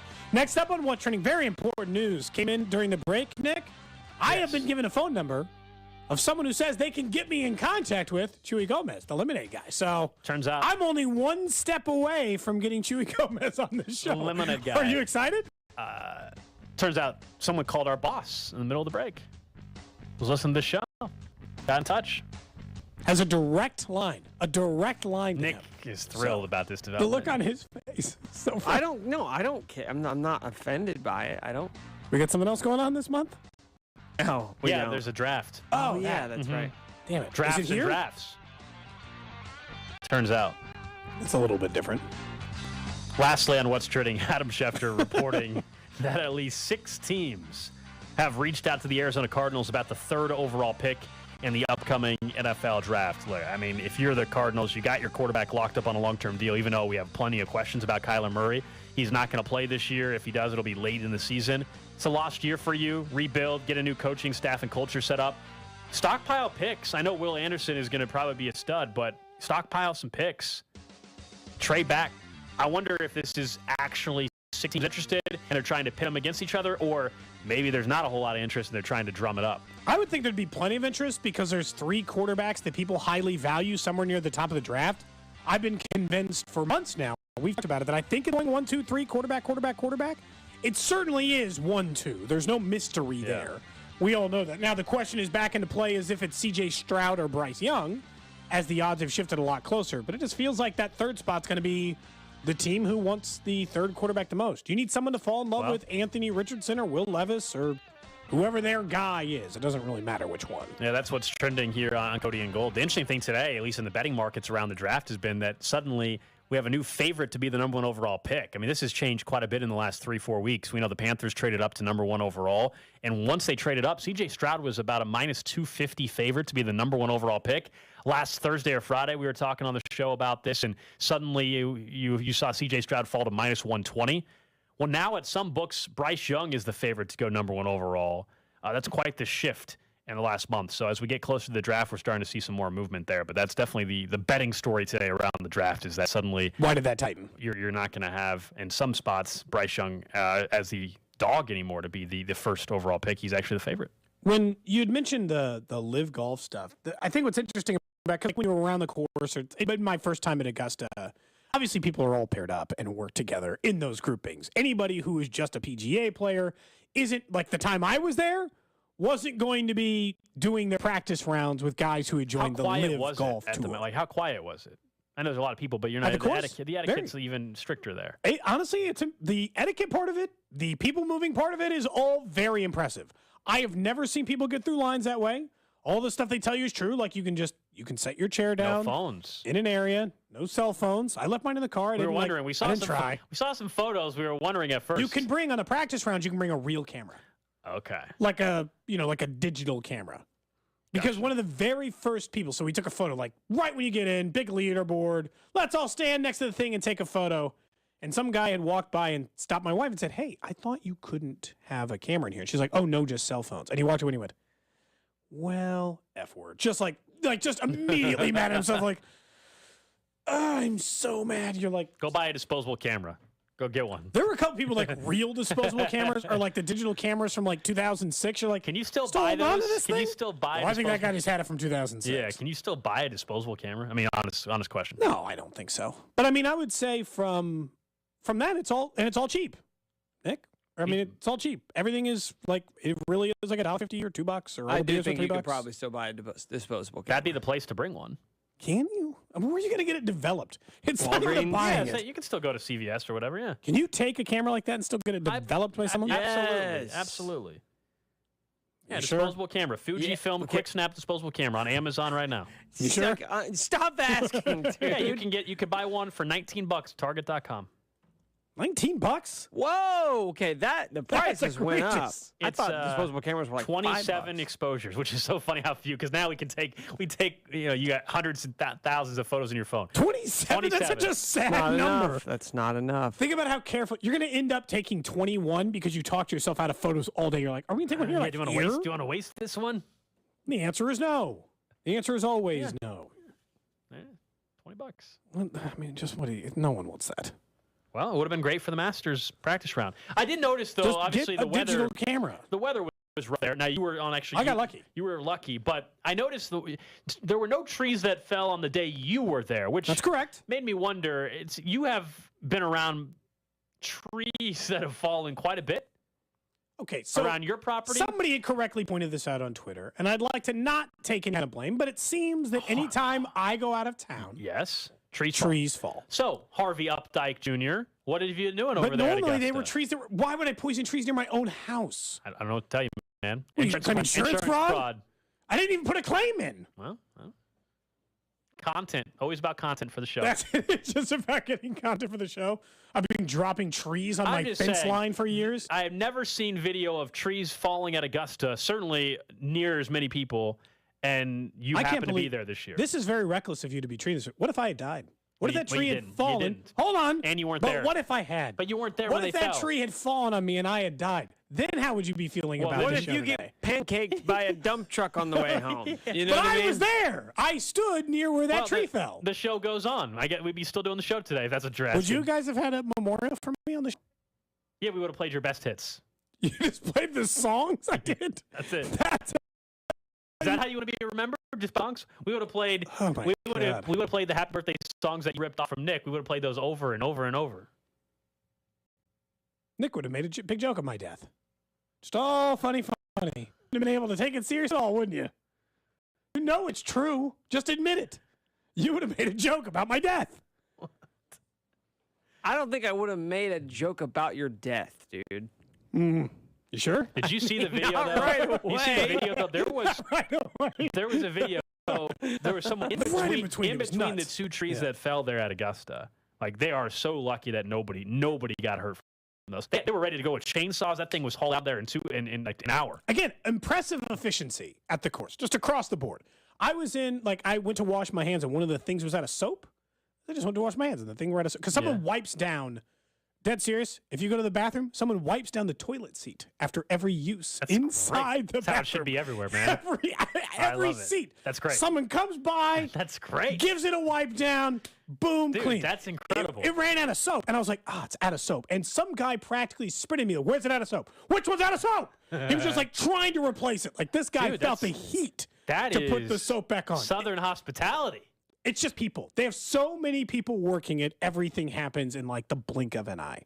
The line for the pro shop was so long. There were so many people in it, and we were in the pro shop inside of like 15 minutes. I do have to ask. I saw the photo of a tradition you do with your friend, right? Fancy dinner, I think is what you call it. And everybody applauded and said it was amazing looking. I do have to say, and nobody got sick. Nobody got sick. That's great. The other part, and I think I know the answer because we know how much you enjoy cooking and baking. So for you, it's different. Because my answer and Dusty's response was, why would you spend time on your vacation spending all day cooking? But I responded and I said, and you can answer it now, but I said, well, that is something he enjoys doing. So for him, it wasn't. Yeah. For me, there's no chance. Well, and some of it was like I was hanging out. I was staying just outside of town with a friend of mine who had moved away. So we were hanging out the entire day. He's a former chef to cuisine at a nice restaurant.